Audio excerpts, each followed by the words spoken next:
to hold our heads up high and beat the drum to what we love. Risk the fall, or we have felt it all come crashing down from far above. Stars are rising, countless worlds colliding, only one will take it all. Can we bring to fall the giants? Can we make the final call? We are the ones to ignite the darkened skies, the champions of the world that we defy. A soul right of the few who rise up high, and we all fight at the last light.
And they say I have a grim sense of humor.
start of the season. We have a lot of rookies, like 10-man roster.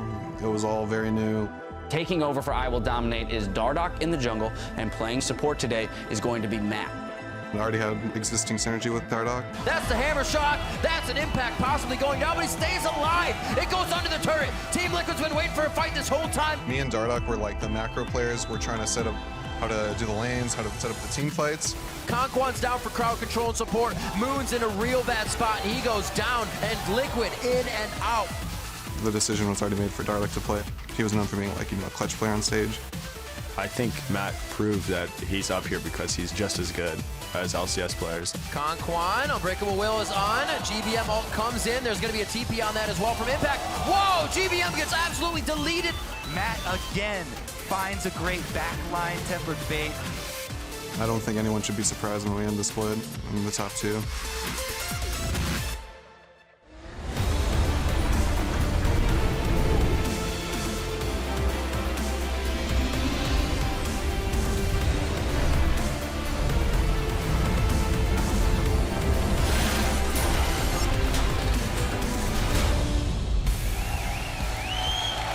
Welcome, memers and dreamers, to our second day of play in Week 3 of the North American LCS. We're coming to you live from the Battle Arena in Los Angeles and looking forward to another 5 games of back-to-back league action.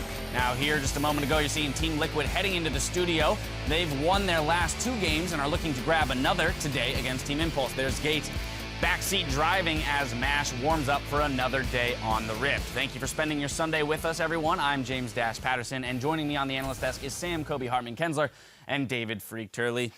Good day, gentlemen. Good day. Good day. It is exactly Why is every noon. intro now good day? Well, because you've done it, and in the past, every time I say good morning, you're like, no, it's noon, it's not Because morning. you're And wrong. if I say good evening or good afternoon, you're like, no, it's not afternoon, it's Of exactly course it's afternoon. So there's It's no way literally for me to afternoon. win unless I say good day. So there's your reasoning. Now, before we dive deep, really awkward right now. There's right? a lot of All of a sudden, this got really heated. It's like a really intense day, also. But before we dive in deep into our LCS discussion, I need to make a quick shout out to Freak, the man himself, who attempted to drop some knowledge bombs on the viewing public yesterday during his cast. Check it out. Did you know that if, I believe this is true, I could be wrong, so, good did you know, but if both people stand on that little gemstone that drops from Rift Herald, neither one gets it till someone leaves. And so you can just play a game of chicken. Right, the game doesn't just, pick one for you. I could be wrong, but you can just sit there and be like, no, you leave. I've never had that happen, but, I've noticed, oh, this picked up late, but someone always, plays chicken really quickly. First of all, how can you do a did you know if you don't know? Easily. I can ask if you know the answer, and then people can answer the question. I still don't know the answer. I even went to try it last night. Yeah. And we stepped on it at the same time. I think that it was exactly the same time. We tried to get it perfectly, but I don't know if we did. And So it then gave what it to happened? him. Your Right. did you know was wrong. So that's why I said, did you know? And now you verified, and now we have an But I'm answer. still not quite sure. No. See, here's the thing. Because of what I did, now we know. You're welcome, League of Not true. Legends. Wait, first of all, it's not entirely that's just not verified. true. Second, the proper grammar there would have been do you know, not did you know. If you're actually asking someone the question, you say, do you know the answer to my question? hold on. So, Freak. No, because did is past tense. So it's like, did you know this before? Right. Right? Not do you know now. Implying that I don't know it anymore? Maybe, right? Don't battle semantics with me, I did Freak. used to know how to We do can calculus. go all day No. on the semantics, my If you friend. asked, did you know calculus, I would say yes. If you said, do you know calculus, I'd say no. All right. Let's That's fair. That's I'm fair. the best. But even so, you presented it and immediately followed it up with, I don't know the answer, but I'm going to present it as if I do. So you presented it as fact. I mean, it should have been, did you know if? All right, we derail. It's like a We Mitch derail. Hedberg joke. Regardless, now it's your turn at home to impart some wisdom on the League community by responding to our social media question of the day. What is your favorite League of Legends factoid? Send your double-checked, peer-reviewed responses to @LolEsports. I want to see Make sure it's true. I want to see citations. If I go back and check this and Attach it's a wrong, proof. I'm going to be real upset. Kobe and I don't know what we're going to do. We're just going to be angry I'll just be all the happy. time. So include the We'll take it out hashtag on Did You Know, and we'll read the most insightful responses later in the day. Remember, hashtag Did You Know. Today's action starts with Team Liquid, though, taking on Team Impulse in our first game of the day, followed by Energy versus TSM, and then Team Dignitas against Cloud9. After that, it's Echo Fox taking on Immortals before CLG go head-to-head against Renegades to close out the weekend. Now, everyone has played half of the league so far, so let's see how the teams are shaking out. At the top of the table, it's Immortals with 5 straight wins and no losses. Sharing second place are CLG, Energy Esports, Team Impulse, and TSM. In the lower half of the standings, tied for 6th, are Cloud9, Team Dignitas, and Liquid, while Echo Fox and Renegades round out the rest of the league. Now, despite some crazy games yesterday, the outcomes were much less volatile than in the first couple weeks. We saw a glimpse of normalcy with TSM, CLG, and Team Liquid all taking wins over their opponents. Now, these are all teams that we expected to perform well, and after a rough start, they seem to be on an upward trend. Yeah, especially TSM. It's almost like a line graph where just every single game is better than the previous game there. Winner losses, okay, those have gone back and forth, but quality of games definitely. The slope of that graph consistent for between each game? I mean, I just said it was a line, so otherwise it's not a line, Kobe. I don't know. I feel like there were varying degrees of increases and all right. Continue. We're going with this one. Did you know lines are straight? Do you know? Either way, though. I don't know. Honestly, do you? I would. Okay, can we not? Like, Yeah. I'm trying to Please give continue. serious analysis right now, and you're flustering me. TSM's been very good, and I think their most consistent player has actually been Hanser, which is great because when they announced the roster, people were like, what the F? Hanser? Really? Like, you got Yellow Star and Hanser? But he's been absolutely amazing. So it's really good to see him do so incredibly well. And, you know, he's been, I think, like my most improved player of the year or something at this point because just how good he's been. Especially the early adoption of things like the Poppy in the top lane. Yeah. I've been really big for TSM. Bodies Definitely a who strong need, like, point for them. Also, I want to shout out CLG, you know, another one of these old organizations that you're talking about that kind of started out slow. But, man, they showed yesterday they are still one of the best, if not the best, lane swapping team in North America as they absolutely destroyed Echo Fox. Darshan back to his old ways, pretty much exactly what you expect from CLG games, right? It's him split pushing, they got an advantage in the early game, and they were able to finish it out. Right, and now even though the results have been expected, the way in which the games were progressing yesterday was not so much, right? We had these very strange tight Fastest games. day ever. Fastest day ever. We had an average of 30 minutes and 23 seconds per game yesterday, which beats our previous best from all the way back in 2014 Spring Week 1, Day 1. Did you know that? What? Yes. Yeah. That's why I said it. Well, there you go. I'm informing you. You didn't know Just until. in case you didn't know. I mean, this morning in the story meeting, you were told that. You didn't know until like a few hours ago. Yeah. Thank you to the staff. Anyways, I mean, it's kind of funny because at the beginning of this season, we were saying, oh, the games are going to be much faster. And then week 1, they were actually much longer than people were expecting, at least in North America. The point is, though, that all of a lot of the changes that were made in preseason, you know, by the designers were with the goal of shortening the game times a bit. And you can set up the game so that it's easier to end. But if teams choose to play defensively and, you know, no matter how weak the towers are, if they don't go and try and press in, then the games aren't going to be shorter. Now we are seeing teams take advantage of weaker turrets late game and trying to push for these earlier ends. So there are definitely plenty of tools for teams to end the game with, but Freak, for the teams that are on the losing end of this or on the back foot here, what are their tools to get back into the game? Yeah, so the two big things to sort of think about, I mean, League of Legends is complex, and you can use all your old tools for, you know, coming back in games for League of Legends, but the two big changes that are different this year, above all else, are basically mid-game teamfights mean more, so like that 22-minute ace. Because death timers are right, longer, so you can there's get that more mid-game back. span between like minute 12 and like 37 where they're longer than they used to be, so losing team, you get that ace, you actually get to take a turret or Baron and then recall safely, so there's more room to play with if you win the fight. And in general, team fights are less snowbally for the winning team. Assist streaks are gone, so just if you happen to be 0-0 and 12, way less gold for you by just winning a bunch of team fights. And conversely, if you kill that guy who's 6-0, you just got 450 global gold, you know, combined for that kill, and then there's even more if you kill him the next time around. So the sort of mid-game team fights, just realize that there's a lot more at stake than there was before, and pick those fights very closely. And that can be contributing to the back and forth nature of the games that we're seeing. All right, well, there you have it. Now it's time to go ahead and jump into our first game of the day, Team Liquid versus Team Impulse. Team Liquid have been much stronger looking than their record would indicate, and it's in thanks part to their new jungler, Dardoch. Now, we wanted to learn more about the man that I Will Dominate found and groomed to be his successor. Take a look. Well, I was at a place where I didn't really have many options. Like, it was either like be miserable still in school or try and make the League of Legends thing work. That was sort of motivation to get to the level I am now. I just ran into him in solo queue and I realized that he was actually a pretty talented jungler. When we were looking for a new jungler and Dom identified Dardoch, he said, hey, this guy looks really good. And then he kind of hands it off to me. And I start all of the more physiological, psychological background will drive kind of questions to find out, is this the right person for the team? And that's how we were able to find Dardoch.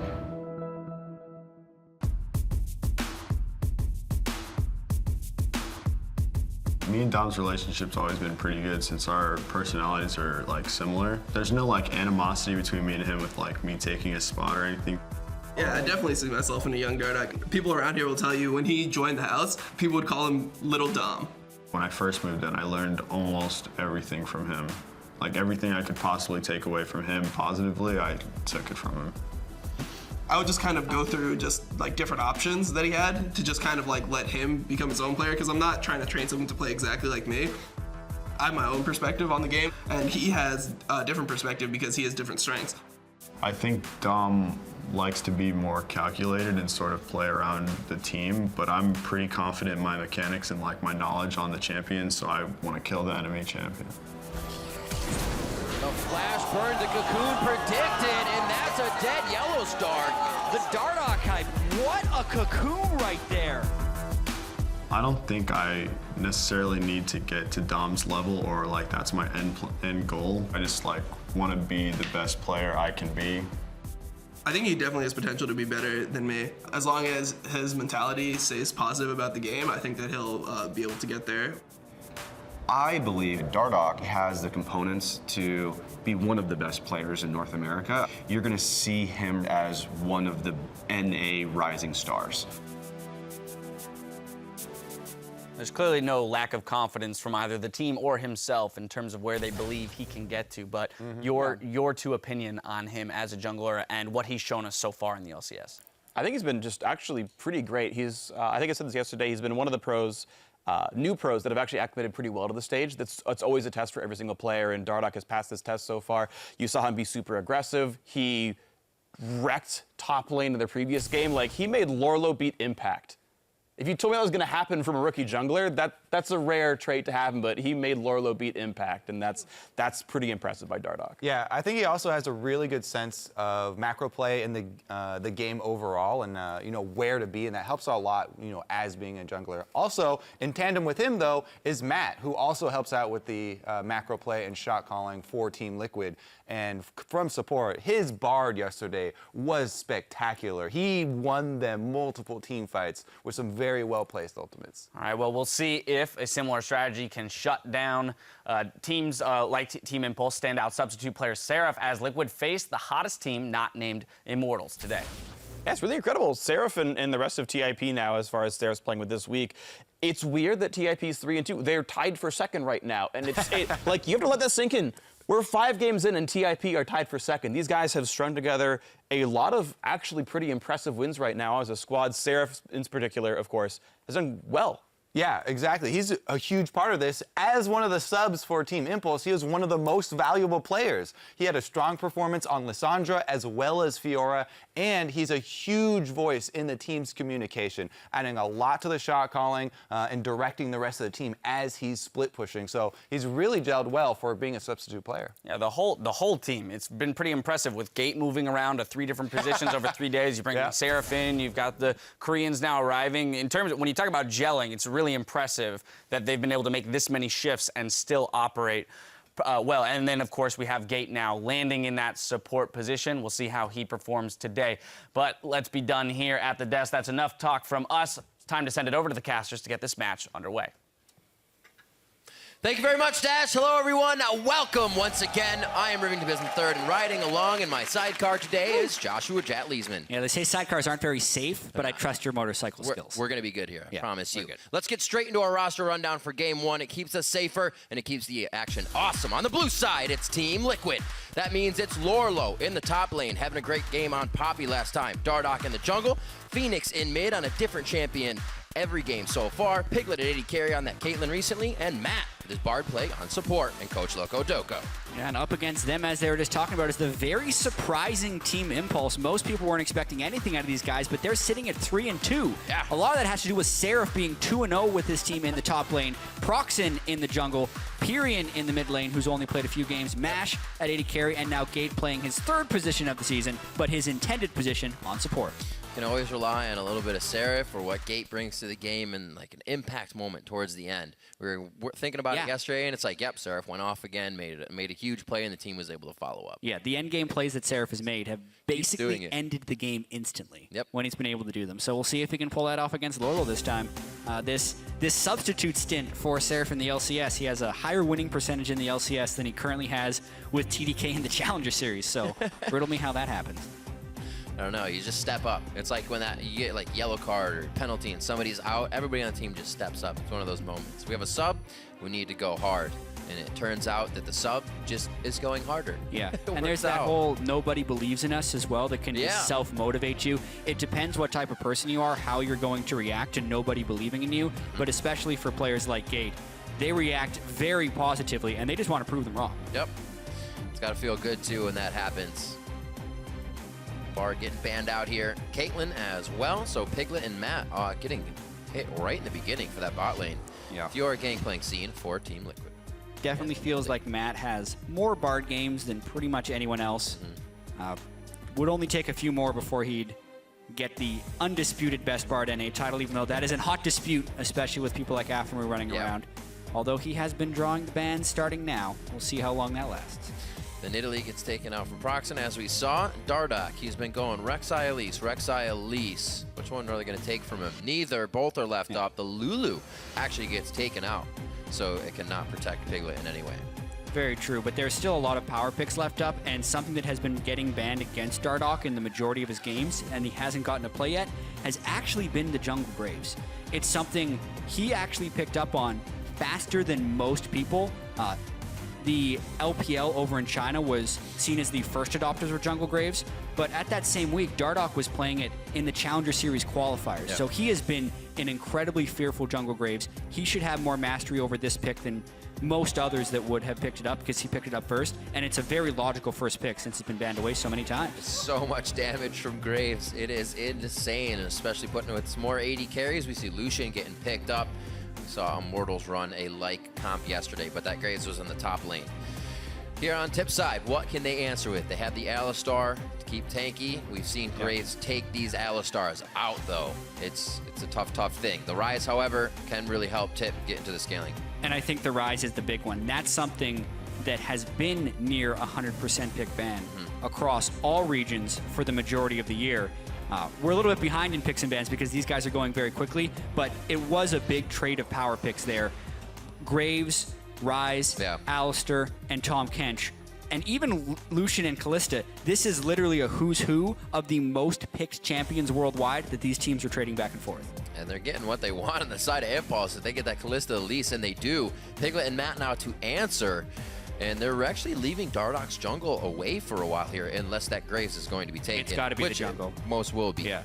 I mean, it could be a top laner because we've seen the top lane played, but it's very likely the jungle Graves. More Lux getting picked up as well. Both those picks offering bindings. Yeah, and that's specifically when Lux is at her best, is when people can follow up on top of the Lux with a light binding, because generally a Lux full combo, light binding, and ultimate nearly one-shot someone, but then you're going to be throwing in Graves ultimate on top of it, and it is probably a kill whenever Phoenix can land a light binding and Lorlo is in range to follow, which is why those picks have very good synergy together. Looks like he's going to stick with it. Phoenix on the Lux yesterday, 3-2-14. Not huge, but the team was also scrambling a lot of that game to make things happen. See if they can get more control here. Impulse always loves the hovers. Gate, super jolly dude, and he loves to please. It's going to be the Varus getting locked in. Pyrian will be firing from the mid lane. Yeah, so a long-range poke AD champion here. They didn't want to over-index on magic damage since they were planning on running that Rise top lane with the Elise jungle. So hard to really pin down exactly where this tip composition is going because they have elements of poke with the Varus, but also elements of just straight-up damage from the Rise. They'll look to snowball this one most likely because you look at the Team Liquid team, and that's actually also a little bit strange because they have the 2 marksmen and then really the 1 true tank in the Tom Kent. Right. So we'll see some strange interactions this game. A lot of fishing for bindings, so to speak, from Team Liquid that they'll try and follow up. And that will just be whether or not Tip will be able to outpoke them or engage on them, because both teams have similar goals here with poke and 1 tank. Tip also relying on, or not relying on, but leaving a window open where if they can just go 4, hold off things, be resilient, Seraph can get to a point where he'll be able to carry the game from that rise and just be a nuisance again. Always leaving that window open once they have Seraph in the roster, and it's a good one. Share with us your choice and who is going to win the game. You've heard what we think. Tweet at LOL Esports with the hashtag TLWin or hashtag TIPWin. We'll score your votes, and as always, check in just a few minutes. It'll be right over the inventory on the screen. The players, they love the back-end. They love to hear what you have to say. Impulse, they haven't been listening to most of what the community's been saying. They have been kind of making their own path. And it's been a good one so far after the first few weeks. The first week looked super rough for Team Impulse. Losing to Echo Fox when Froggen was playing and then getting perfect gamed in the fastest game in LCS history by Immortals. Yeah, that's true. But since then, it did happen. It's been 3 wins against Cloud9, Renegades, and Team Dignitas. And you can say that's, you know, a bit of an easier schedule, but Cloud9 could be a top team. Renegades, Dignitas, we don't know who's who right yet, and we'll see if they can carry it against Team Liquid. And look, talking about Team Liquid, TL's support, Matt, he is new to the LCS, but has risen to the occasion, and a sentiment echoed by his teammate, Dardoch. 30 seconds until minions spawn. I think the reasoning Loco had behind bringing Matt up was just to, I think he said it was to make me as comfortable as possible, but I think Matt proved that he's up here because he's just as good as LCS players. He's been performing pretty well. He said himself yesterday in a great interview, he actually feels quite a bit more comfortable with how he's progressed, actually, from where he came from. He thought it would take longer. So it's actually good to hear, and that confidence. Yeah, Matt, when he debuted for Team Liquid, had very good early games, but then would make some team fight mistakes. And that kind of led to Team Liquid's very strange start where they opened 0-3 against Renegades, TSM, and CLG.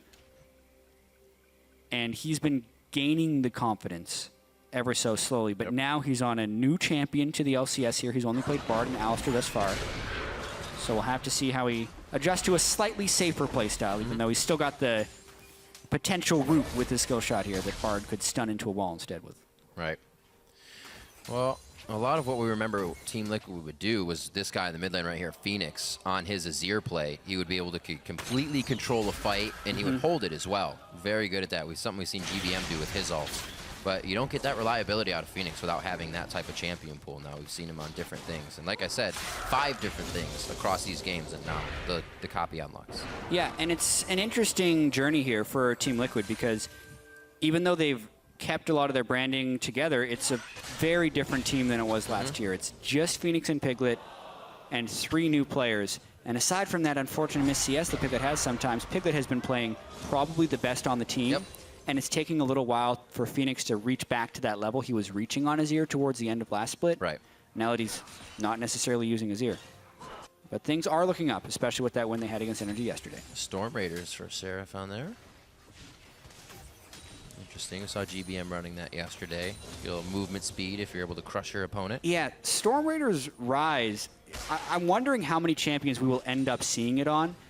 Because a lot of times the logic would go, hey, if I'm a burst champion, why would I not just want to take Thunderlords and burst harder? Right. It depends on how sustained your burst can be and how important it is that you stay next to someone. Yeah, and you for continue. Rise, since it's fairly easy for him against a Squishy to get the Storm Raiders proc by doing the correct percentage of health in a short time frame, he can then just stay right next to him, which is huge for the skill shots. Proxen, though, found Dardoch. Peekaboo, the rotation from Pyrian, maybe on time. Dardoch dashes back. Was it just enough HP to save him? They're gonna kill him! Oh, he gets taken down. Phoenix with the reaction as well.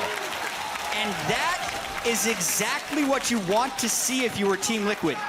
Phoenix backing Dardoch up, even though, by the way, Phoenix didn't get an assist. That was all Dardoch for Proxen, so forget what I just said. I realized that was completely Dardoch soloing Proxen, and oh my goodness, he knows exactly what to do on Graves, gets the dash armor to Mar at the very end, gets all the face full of damage to Proxen when he decided to repel over the wall, and big surprise for Proxen. He thought he was going to make a big play. But let's watch this again. So Dardoch has both shots of his shotgun in. This dodge saves his life, he gets too. 2 attacks in because of his dash. And here's the thing. As he flashed over the wall, it allowed him the time to reload. So he ended up getting 5 Graves auto attacks off there, maximizing his damage, all while Proxen was trying to close in on him. And the majority of those attacks were from close range, which leads more damage. Plus he refreshes double buffs, so here he goes mid lane. Oh, don't stand next to that wall. Oh, he's gonna have the dangle. He gets the angle on end of the line. A little more damage here. The smoke screen's gonna slow him down. Dardoch already used a flash over towards the Raptor pit. He's a pretty and he can still damagey go man. for Proxen. Seraph has to come in. He already teleported in. Level 4, and that's not gonna be good to get him a kill this early. What chaos to start this game off. Dardoch felt like he had such a lead, but Proxen came back immediately. Yeah, that's playing with a lot of confidence, but it is Seraph once again who saves the day for Team Impulse.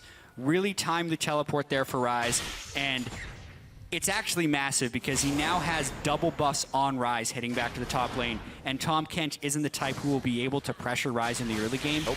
This means free farm for Seraph for the duration of the double buffs. And also an important kill to slow down Dardoch, who was looking to go on a rampage off of that play. I was just about to build him up. Gonna say we saw the Elise and the Rek'Sai. You were talking about the Graves. We finally get to see it.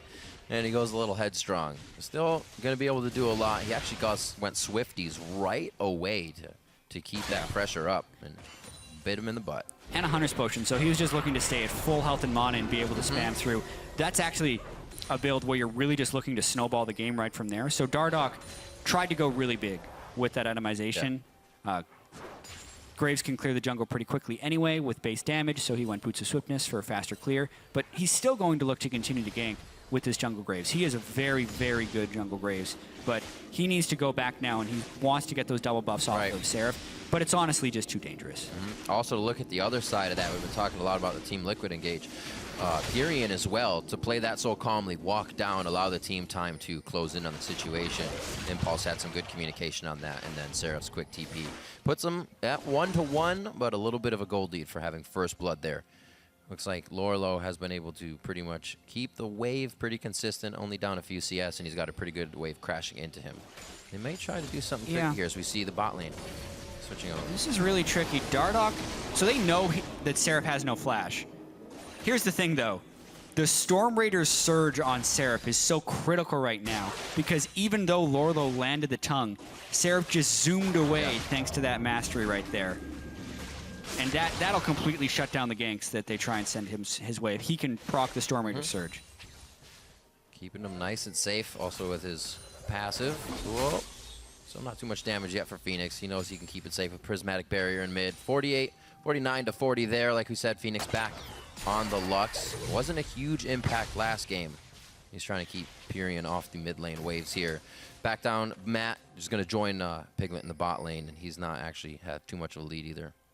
Doesn't look like too many things going on. That early game from Dardoch looks like it was going to set things off, but since Impulse slowed it down, they're happy to keep it that way. Stack these tiers, get Rise going, get Pyrian some items as well. Yeah, double Dorns onto Phoenix, so he's definitely in kind of farm survival mode right now. It's what he did yesterday. I even saw Phoenix use his ultimate multiple times just to clear the wave because he's really waiting until he has burst potential with Lux. Until then, he's just going to be playing a wave clear champion. And I do just want to double back real quick to the choice of Storm Raider Surge on Seraph's Rise. It's really important in the Tahm Kench matchup since the way Tahm Kench is going to get aggressive is throw the tongue out to get the slow. But if Seraph can then return 30% of a champion's max health and damage to proc the Storm Raider Surge, this is a recent buff to Storm Raider Surge, is he will get 75% slow resistance for the 3 seconds he's running away with the move speed, meaning he can basically ignore the slow from the Tahm Kench, making it almost impossible for Lorlo to eat him or get the appropriate Tahm Kench stacks. It's just a great pick into it, and they picked it blind into the Tahm Kench anyway, so it just makes it better. I like it, and if anybody's going to try to do it, it's Seraph. Keeping that lane safe. Teleport almost up, so we may actually see a play instantly off that since Tahm Kench isn't one to super push a lane. He can spit out minions, but it's not the fastest. Fog of War play here from Phoenix. He's trying to win the lane just by bits of damage instead of going toe-to-toe here. Still throws out the W as he gets a Q. It's just going to be back and forth in that just a skill matchup from range and who can hit what. Who has the better aim, really. Spam your long-range skill shots and try not to miss CS. Well, that's 2 missed for Pyrian, so he's losing.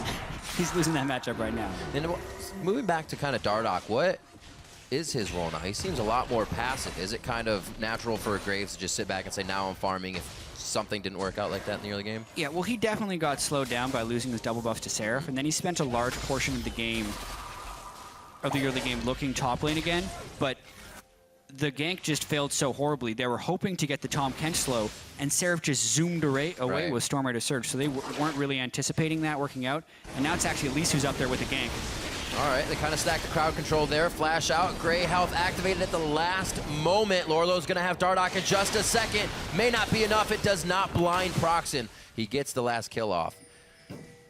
Yeah, they basically did so much damage they killed him twice because they bursted him That is the way it has to go. his Grey Health being about 5%, so Lorlo timed his Grey Health as best he could, and he also had Mercury Treads to try and reduce the CC chain of the Rune Prisons and Cocoons, but even with all that, he was just too far up the lane without backup. He burns a summoner, still dies, and that just becomes more and more dangerous. There's the wave clear for mid. Phoenix looks like he wants to get back now. He's sitting on quite a bit of gold, just under 2,000. So he'll be able to get some items for himself. Pretty slow game after a lot of action in the beginning there. You may just see what happened yesterday as freaking Kobe and Dash were talking on the desk. We get to those mid-game fights and things will start falling very fast. Turrets are staying up a little bit longer when we don't get these lane swaps, so it means there's a whole pile of gold to be grabbed at one time. Once we get to that point, this is fun. Ward was played. Matt kind of baiting out Dardoch and Piglet to come up from behind here. The binding just misses. He's kind of going for the no-look over towards Mash. Yeah, he baited, but his hook wasn't sharp enough, so really it did nothing. He just lost his fell bait. Out.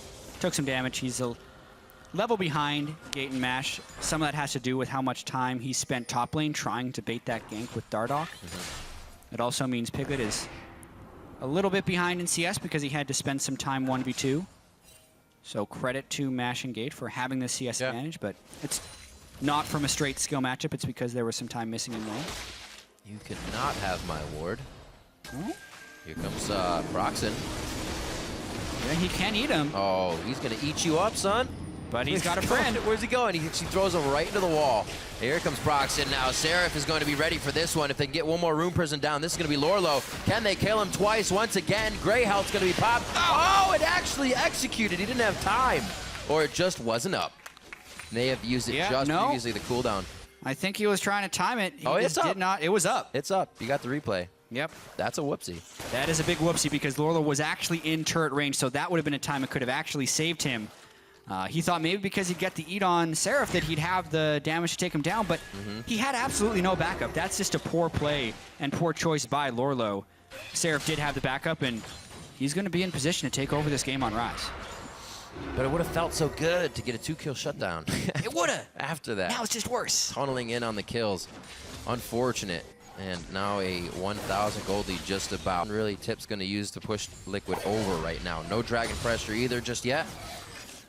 We see back and forth between all of the lanes. Pressure from Proxen has definitely come up a lot better. He's kind of followed Dardoch since the beginning, and now he's getting ganks off by himself in the lane. So snowballing the lanes nicely. It's a really tricky situation. I mean, oftentimes when you're a jungler and your early game invade fails and you die and give up double buffs, a lot of times it just feels like the game is over.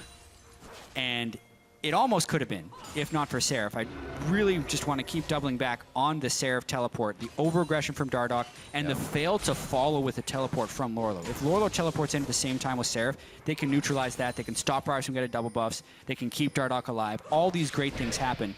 But ever since that play, it cut off the pressure from Dardoch because he lost his double buffs. He had built to do the early ganking, and he was unable to pull off the early ganks. And it's made Seraph's Rise unmanageable. Yep. And actually looking in this mid lane now, Phoenix could actually be a problem for Seraph, only because he's completely building to be an enabler. He doesn't really have much power. He's got the spell-thies. He went Lucidity, and he's going to be binding with Matt. They want these 80 carries to do work, so hopefully Piglet and Dardoch can start getting quite big here. And like we said, they only have Lorlo to be a beast on that front line, and we've already seen him go down twice already. Yeah. He won't be able to tank that long against a Rise who, on this super low ping environment, and if Seraph has enough games on him, can chain his spells together so quickly that even if Lorlo is able to press his Great Health button, it can still get choked through pretty quickly. So it will be a test of skill, really, for Team Liquid to be able to bind Seraph before he gets in spell combo range, and then blow all of their damage on it. It's not like they have a lack of damage once they can land a light or a dark binding. Piglet, Dardoch, Phoenix, Matt, all those guys can actually use those spells from outside of any of Ryze's spell ranges. It'll just be a matter of setting up the right siege when we get to that stage in the game. So we got some pings over towards Rift Herald. That was from Proxen just a second ago. We'll see if they can relieve some pressure on this top side and then get it. Looks like it's going to be the push in, maybe a counter gank here. But looks like the turret actually, you see that as Proxen shows himself. They're going to go ahead and force this one down. It looks like Dardoch's going to be able to give a bit of assistance, but I think it'll be too little too late. No, they decide to give him the respect. Yeah, a lot of the power in Ryze just comes with timing the passive. And even if they could have finished the turret there, his passive had just expired, so Seraph couldn't machine gun down the spells. The timing from Dardoch did technically work. But now, oh, they just miss out. Dardoch still doesn't know this is coming. Now he does. Yep, there goes the pings. Safe. They say, let's burn this real quick. They have that ward to show that Dardoch kept going down towards Wolves. Easy peasy on Rift Herald. Maybe give this one right over to Proxen to keep his jungling going. But Seraph easily use this top. Yeah, it's always a bet of like who has the largest influence over the game at the time. So this time, they will be giving that Rift Herald buff over to Seraph. Yeah, they gave it to Seraph. Increases damage. He's already blowing Lorlo up. Just let him push harder. It's the smart call in this game. Makes sense. And Proxen may even have to go up there less. They have the wards for Seraph. He can do what he needs to, reset that, and it looks like the ping's going down towards the bot side. They say Rift Herald Dragon, maybe? Do we have the pressure? Dardoch setting up some vision for it on Scuttlecraft now. The knowledge is there from Impulse. I don't think they're going to be too worried about this one. But Proxen looks like he may skitter on over. Once he sees 3, I'm sure he'll be like, maybe not so much. Yeah, it's all about how aggressive they want to be. Seraph wants to be pretty aggressive. Remember, the dragon is burned, though. This is 16 minutes. That's not a home-guarded Ryze. Burns off the black shield, flashes for the Rune Prison. That is going to be a dead mat overall. So it pays off for Seraph. He picks himself up another one. 3-0-1. Right, and the most important thing about this is he has the Rift Herald buff right now, so these will be empowered minions pushing down the wave. And how far can they push this? Lux is still mid lane. Dardoch isn't actually rotating down, and they would need him to clear the minions right now.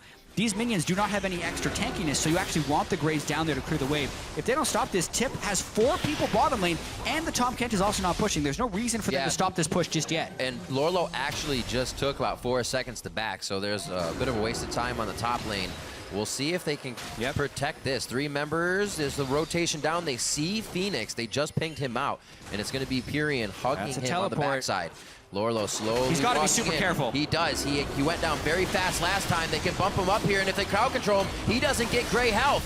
Now they're trying to get out of this situation. Collateral damage already came in from Dardoch, and they are starting to take down Liquid. That's going to be a catch. Dardoch's out. Matt gets locked up, and Matt just went down. He comes back, but the rest of the team is falling, and there's nothing right now Liquid can do. Phoenix with an exact cleanse there to keep himself alive. They use just about everything to get out. Where did this Tip team come from as well? These were guys that lost the first 2 games in horrendous fashion, but then Seraph comes in. Proxen and Pyrian arrived last week as well, and these guys actually look quite good. Yes, it was a very uncoordinated play by Team Liquid. Lorlo teleported in, the initiation wasn't synced up, he didn't respect the damage burst, he never should have taken that angle, but Tip recognized that opportunity and completely destroyed Team Liquid in that engagement. It's coming in, we'll see this one more time. He gets the wave, so it does push top. That helps there, but... Yeah, but I mean, at this point, Lorlo has to respect the CC chain of a Cocoon as well as a Headbutt Pulverize. He doesn't get his Grey Health all. And now, Piglet still wants to go aggressive, but Gate knows he can turn this with the initiation. Pyrian arrives, and it was already a 4v5 since they killed Tom Kent for free. They land the Varus ultimate, which allows them to continue to chain the CC. And all the setup that Team Liquid would need for an actual team fight was abandoned there. Team Liquid needs to lead with bindings and then combo their damage. They can't actually just walk into a team fight brute force-wise and then hope to land the skill shots. It was a nice cleanse on the backside by Phoenix to immediately get rid of the Cocoon, but it's too little too late because everybody else was dead. Liquid really kind of baiting themselves into a fight that was not good for them. Now 8-1, it just keeps falling further and further behind, and the sub. 100% kill participation right now for Seraph, and the Seraph's Embrace finished up 19 minutes in. 4-0-4 for him right now. He is a menace and can completely control the game with a split push. Something that Impulse, like we said, had the option to rely on. I don't even know if they need to, though, with the amount that they just fought face-to-face. They could choose to go wherever they want. Doesn't have to be a split push. Yeah. Phoenix still bringing good wave clear to the team. As long as we don't see an Impulse Baron at any point here, they will be able to clear these waves pretty well, especially with Piglet and Dardock. They have to figure out a way back in, though. They have Morgana, they have Lux. Got to figure out where the Fog of War is their friend and get these picks. It's so difficult to do that when they've lost vision control because they're losing this game here. Yeah. Because he was able to bind Seraph there, yes, he holds him back temporarily, but Seraph is just a killing machine right now. Good job of them to go top and get that turret because Lux can hold mid with very strong wave clear with the blue buff. So that may actually be a 1-for-0 trade, depending on how aggressive Tip gets here. It's risky for, very, very risky for Phoenix to stick around. So yeah, it's a 1-for-1 trade. I have to say, the 3 games Seraph has played for Team Impulse have been 3 of his best games ever in the LCS. He's only grown as a player. He had troubles in the beginning, couldn't really find his footing, but when he's put to the task, he definitely shows up. Maybe it's the difference in expectation and pressure here. He's coming into the sub-zone expecting to win, but he is actually carrying these games. And it's a very fast Baron force into a fight. Black Shield to Fate's call. Baron is going to get left up, and it looks like Team Liquid got out of that what they wanted. The flash from Matt is down, but Baron is stopped, and they have pressure towards the mid lane. A super aggressive call there by Team Impulse. That was a 20-minute Baron. They kill it very quickly because of a Blade of the Ruined King Callista and a Ryze who can machine gun his spells down.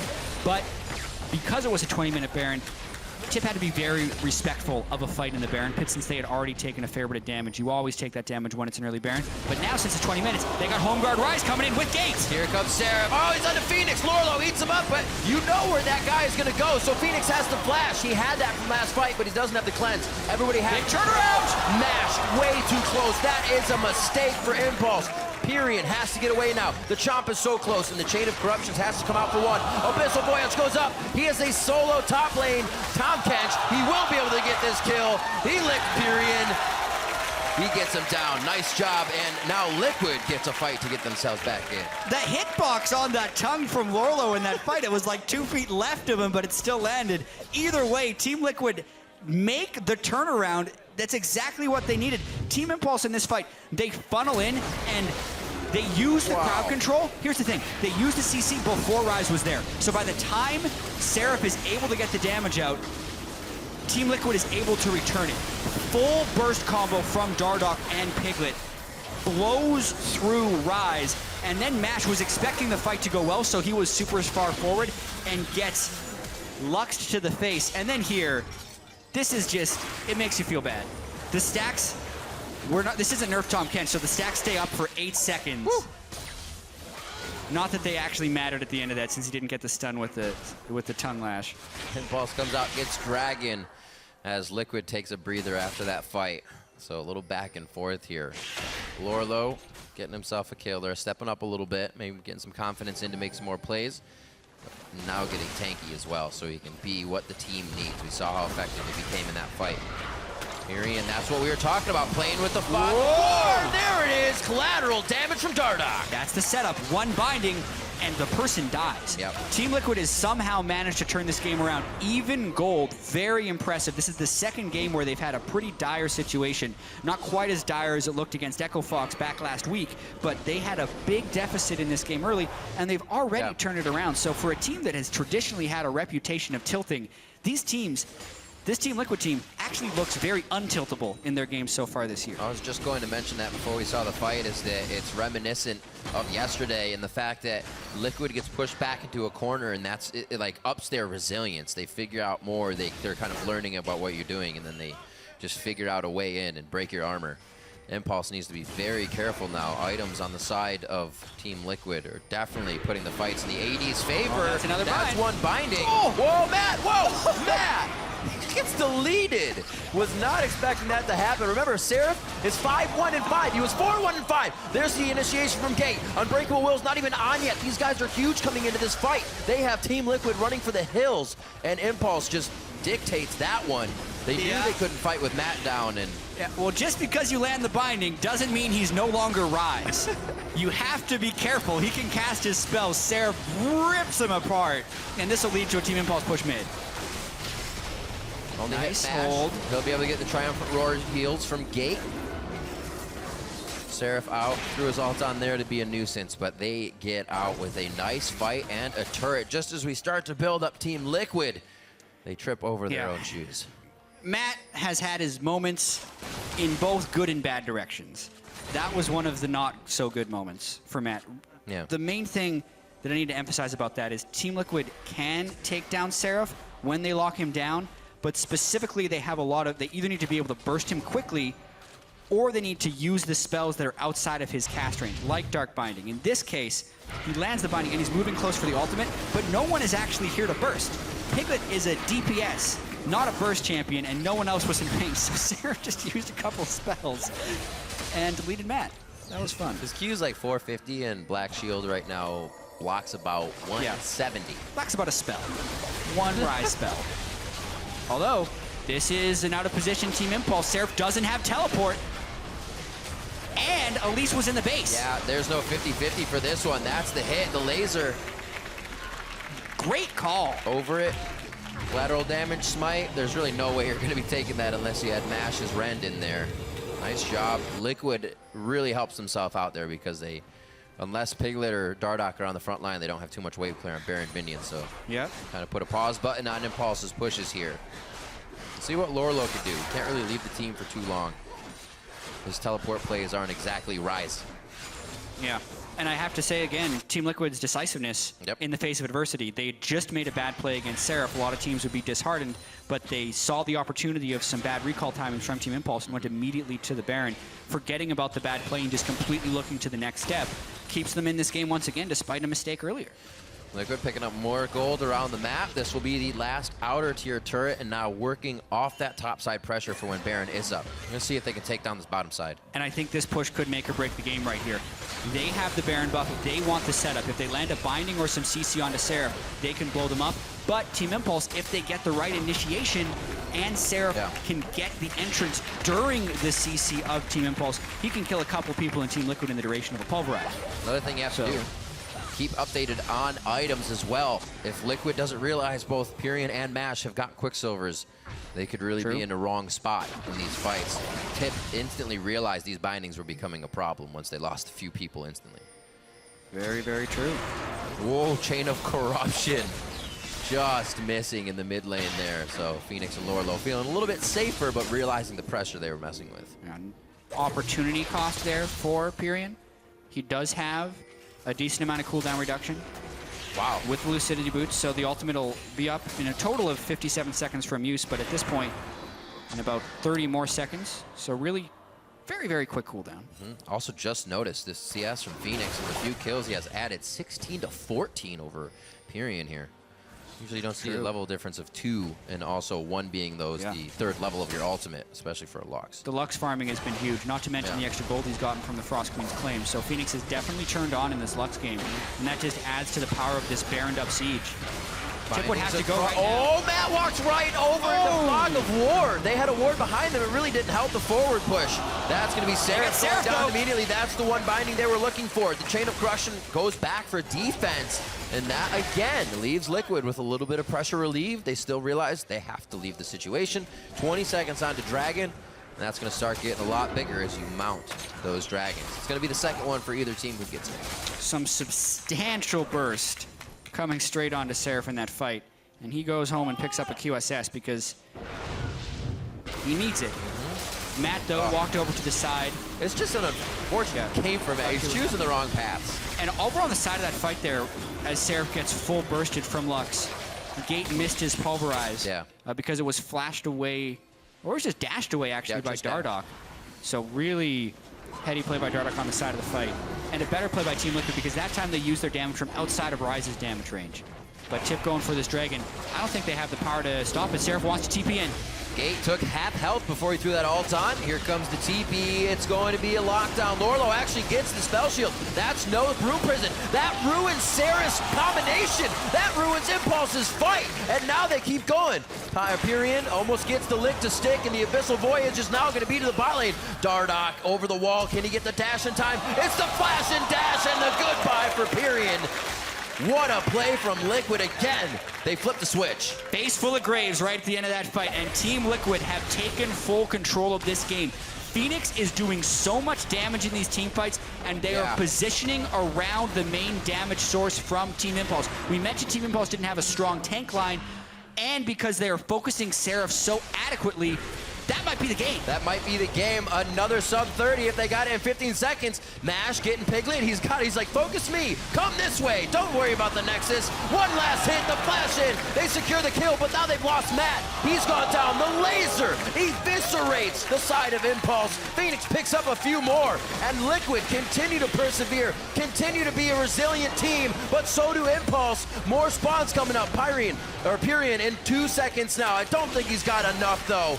What a barn burner of a match. 30 minutes in, the Nexus has taken the last few licks of damage. Seriously. And it's going to be Liquid taking out Impulse.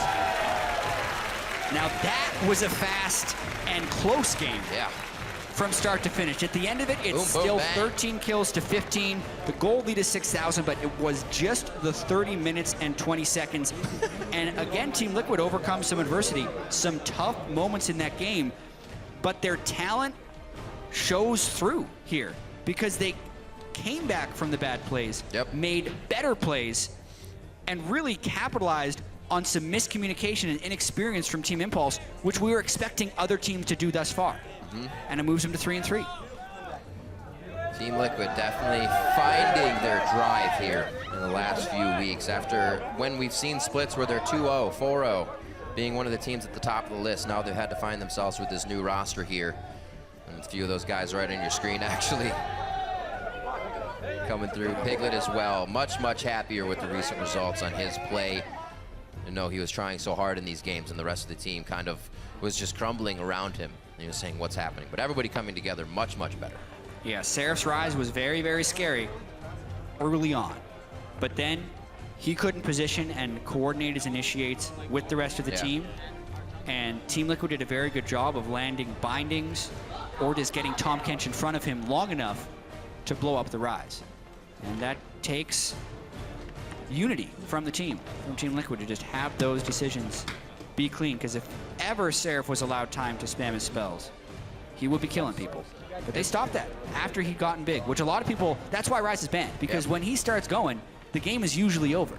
It just wasn't the case this time. In the end, that Tahm Kench actually came up really big, one denying a few of Seraph's kind of spell reels to keep Rise going, and then in the end we saw it be the Black Shield, so they actually had an idea to shut him down. It just had to get to the point where they could use it, they could really throw everybody off. Seraph was probably like, I'm out of damage in this fight, I can't use my spells for 4 seconds, so it becomes very difficult, especially when you're a guy that's 6-3-6 and have been making the plays all game. You're kind of bringing the confidence to that fight, so to be like, oops, no, everybody's gonna be thrown off from that.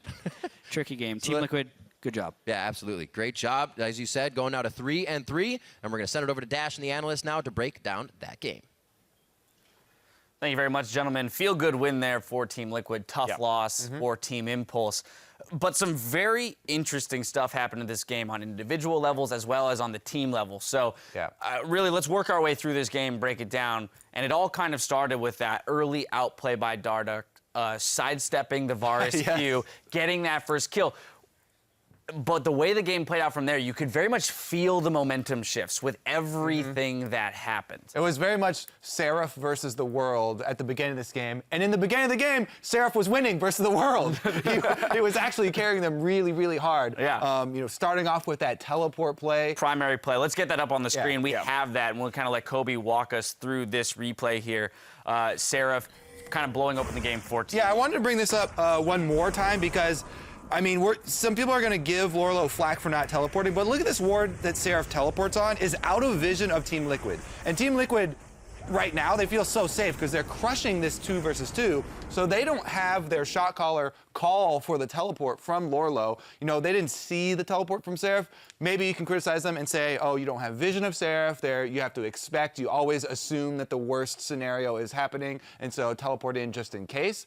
But, you know, without the knowledge that Seraph is teleporting in, they're crushing that 2 versus 2. They were going to get the kill themselves. Yeah. And so that's why probably they didn't call for the teleport there. Yeah. Now, further, though, I want to double down on this Team Liquid strategy because they've used it twice already. They go mega poke team comps. I really have always loved long-range, full long-range teams, no matter what game you use it on, because it takes a lot of skill, and it's all about focusing fire. You have all these high-powered range champions that can burst someone down if you are all on the same page, and it takes a lot of communication to pull off one of these comps. I feel like these are super strong in League right now because Frost Queen's claim allows you to set them up so easily, and Team Liquid have gone 2 Frost Queen claims in their last 2 games. Nice. Phoenix on Lux over and over, and Matt on also a pick support. Yeah. This time, Bard was banned, so he had to use Morgana, and it wasn't quite as good. Sure. But still, the same strategy that they're using holds, and it's a very successful strategy. Right, all the Lux Burst, Lucian killing, all that fun stuff. And I know we've been talking about the rookies in the beginning of the day. I want to talk about Phoenix a little bit as a player, because I think he's been the same player and the same caliber player all year long, just the rest of Team Liquid does better and worse. He is a team-fighting mid laner, right? He's very consistent. He will always play roughly to the same level of skill, but if all you do is team fight and your team's too far behind, those team fights don't matter. If they're ahead, he gets scorelines like this where he's like 3-0-9. And he will put out the damage, he lands his skill shots, but he's not the one to make the individual plays himself. He's going to keep playing poke mages and team fighters like the old Azir, like this Lux, and like these types of champions, like the Victor, and that's what we're going to keep seeing him do. Yeah, that's an interesting point to bring up because, you know, previously we've seen him have vastly more success on a single champion like Azir that he had mastered, and now he's playing a lot of Lux, and I'm curious to see, will he have the same success on he's basically like Xerath if he tries to do something like that? Yeah, I think ultimately like he's mastering a play style in terms of like the general like role of the champion, kind of like what CLG does with their champion selects as well. Like Zion is always going to split push and duel you, and that means Fiora and Jack and stuff. And Phoenix is always going to team fight, and he will do it very well. He's very consistent at that, but it means that Teal have to make sure that that's going to work. And this is where I want to kind of dive deeper into. We spoke earlier today about upward trends of certain teams. Team Liquid making Team Liquid making a kind of a resurgence here. I mean, we're still very early into the season, but with these 2 new additions, Dardoch and Matt, even within the game, Jap pointed it out, Matt making a misplay in one fight, but rebounding very quickly, right? The decisiveness of their calls. And that's, I think, what I've been most impressed by in these newcomers is their ability to stay away from tilt. Yeah, I'd have to say Lorlo as well. There were some things that could cause you to tilt as a top laner. When Elise keeps coming back to the lane and Arise comes back with double buffs, I'm tilted off the earth. Trying to, if you try and go for the maximum value out of your gray health and you mess it up and you don't get any value out of your gray health, then that's always unfortunate. Or if you're Tom Kench, he's not really an initiation champion. I mean, that's the kind of the one weakness for the champion, you know, overall, holistic. He's not really the go-to. He doesn't have crowd control. He's not Malphite. He can teleport in and then try and soak damage and keep the other team around by being a punching bag. But if you get CC'd and you don't pop your great health, they were able to rebound from those mistakes, though. I think that's a good point that you're bringing up, overcoming adversity in a game and still come out with a win. But I mean, it's really interesting just seeing, you know, how consistent that the 2 veterans on Team Liquid are. Piglet, to my knowledge, is like 2nd place in kills coming into the day, and that was on just a 2 and 3 team. Right, I mean, significantly behind Wild Turtle because the guy has 1 million of them. But like, Piglet is getting a ton of the kills, despite, and like every single game, his scoreline's like, well, I'm like 3-0-2. Because we're not doing very well, but he's always staying alive. He's always getting damage out. And Piglet has played Lucian, Caitlyn, Lucian. Yeah. So there's a theme here, like I'm saying, long-range ultimates to follow up for any sort of picks here. He can either culling you or he can ace in the hole. And like you said, his positioning has been so consistent. He's really been strong for the team. Yep, Team Liquid looking to be on a hot streak off the backs of the additions of the newcomers, Dardoch and Matt. Coming up, we'll see if Energy can show they're a contender for a playoff spot or if TSM will continue their rise in the standings. Don't go anywhere. We'll be right back. I looked down and I saw Victor. You saw Victor. And I was like, he's playing Victor. I was like, no, he's not. They're gonna zoom in on you right after the feature's over. They always do that when they do a feature on the player. Do it. Everybody look at Dardoch. Oh, are you NA next superstar? Peekaboo, the rotation from Pyrian, maybe on time. Dardoch dashes back. Was it just enough HP to save him? They're gonna go! Whoa! Oh, he gets taken down! I'm looking backline. Lucian no flash. Okay, 그브. Graves no flash, Graves no flash. Just go More first. Florlo eats him up, but you know where that guy is gonna go. So Phoenix has to flash. He had that from last fight, but he doesn't have the cleanse. Everybody has turnaround! Mash, way too close. That is a mistake. That ruins Sarah's combination. That ruins Impulse's fight. And now they keep going. And it's gonna be Liquid taking out Impulse.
Welcome back, everyone, to the North American LCS. We're selecting runes and changing masteries to prepare for our next game. It's TSM versus Energy. Energy came into the 2016 season with a fair amount of hype, but have since suffered 2 losses in a row after dropping a game to Team Liquid yesterday. Yeah, after their loss to Team Liquid, maybe their expectations have been reset. Depending on their results today, we will know a lot more. GBM and Impact, they're bringing in numbers, but we're still waiting to see standout performances from the rest of the squad. And I have to say, Impact was very well dealt with yesterday by the Dark camp. Oh, yeah. So targeting him has been a really successful strategy already that we've seen. And even though GBM has done reasonably well, the bot lane has actually been honestly a bit underwhelming.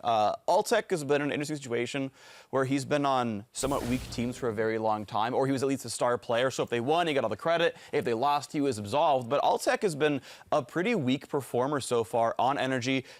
His damage contribution is very low. Some of that biased by like the various mid games, but honestly, we just haven't seen a lot from him right now.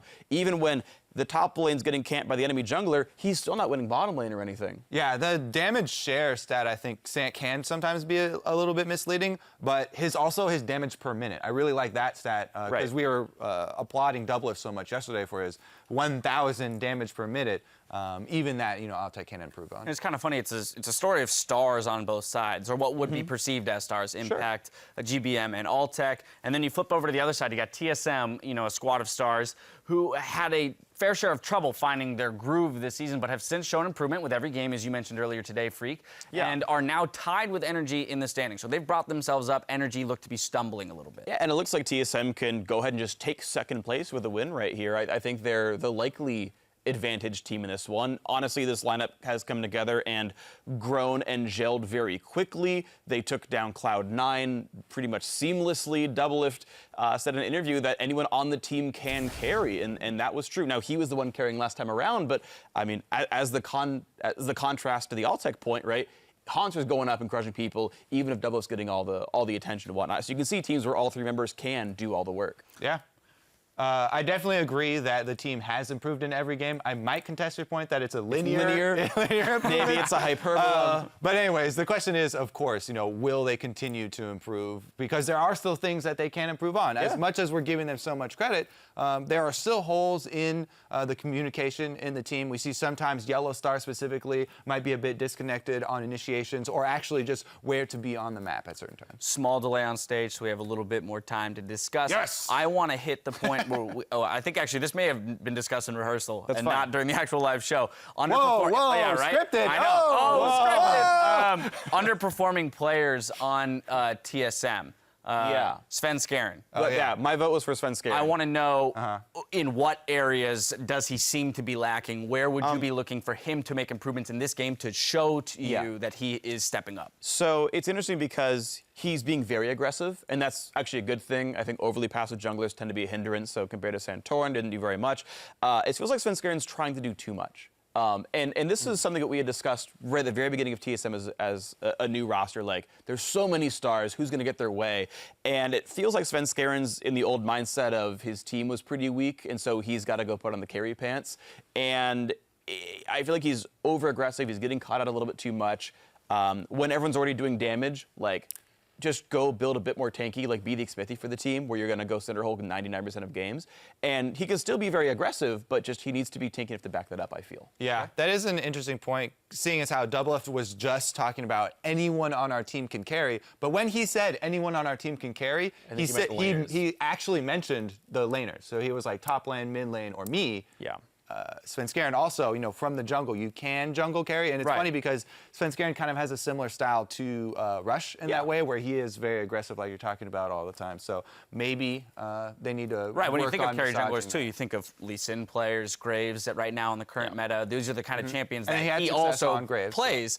So you would hope that if at any point TSM could rely on him if it were necessary. On the flip side of things, we've got Moon. You know, another player that if we look at Energy and wanted to pick someone out as an underperformer would probably look to him.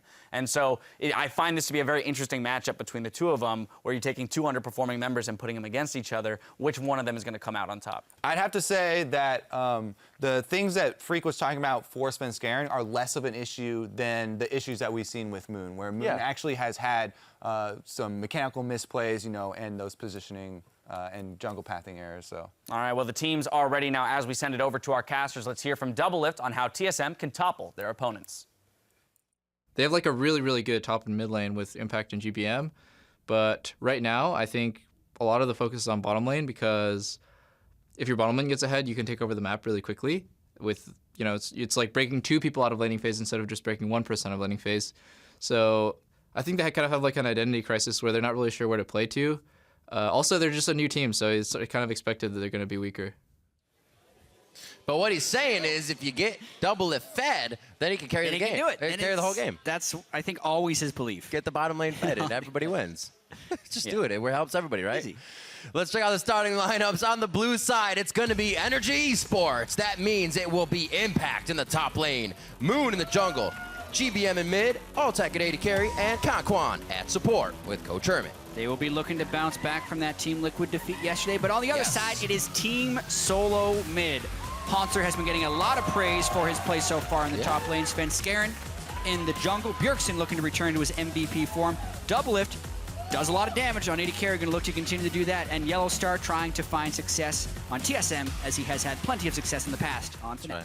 And while there may be like mechanical prowess over Energy's bot lane, they did win the duo queue in PTL. So they definitely have synergy that they can use coming into this game. They know a lot about each other, and sometimes camaraderie can beat that strategy. Sometimes friendship conquers all. Friendship and love. There you go. Love wins. Looking at what we got here. Going into picks and bans, Energy versus TSM. Who's going to be taking it? 3-2 Energy, 3-2 Team Solo mid. These guys are looking to break from that middle of the pack right now and figure out where they actually stand here in the spring split. Yeah. Sometimes, very rarely, it happened yesterday, Gangplank makes it through picks and bans. That is not the case here. Team Solomon throws a ban at it very early. Yeah. The Corki ban hasn't been played by the mid lane for Bjergsen, but it has been an AD carry pick for Doublelift. Just a powerful flex marksman that they want to take away, so nothing super targeted thus far in the ban phase. Remember the days when Doublelift used to play Urgot for the team? There goes MLGs. That was one of the craziest games they played. Oh, yeah. Love it. And you talk to Doublelift, and he's like, I hated playing that. Yeah, he hated playing Urgot. It's like, but it was all right for you guys.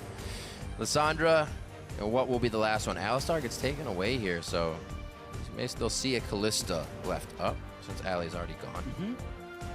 Maybe a Callista and a Lucian being left up. This could leave a Graves? Poppy or a Graves for our first pick. Okay, so Tomcat. Or a Rise. There are a lot of power still left in. Poppy. Yeah, I think Poppy is the most logical choice.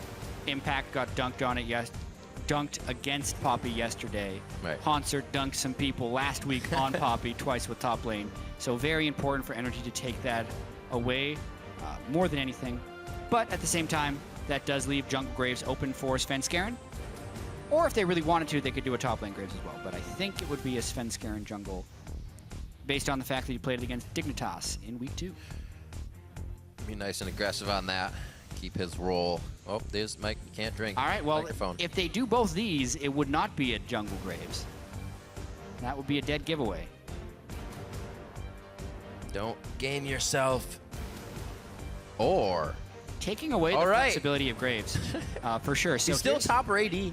Yeah, most likely top. I don't know if we've seen a AD Graves in pro play. It's maybe honestly, a couple. it's just obviously AD carry play him, but it's really hard to AD in a dual lane when you're trying to dodge more damage to support and an AD, and you're trying to get your shells in order.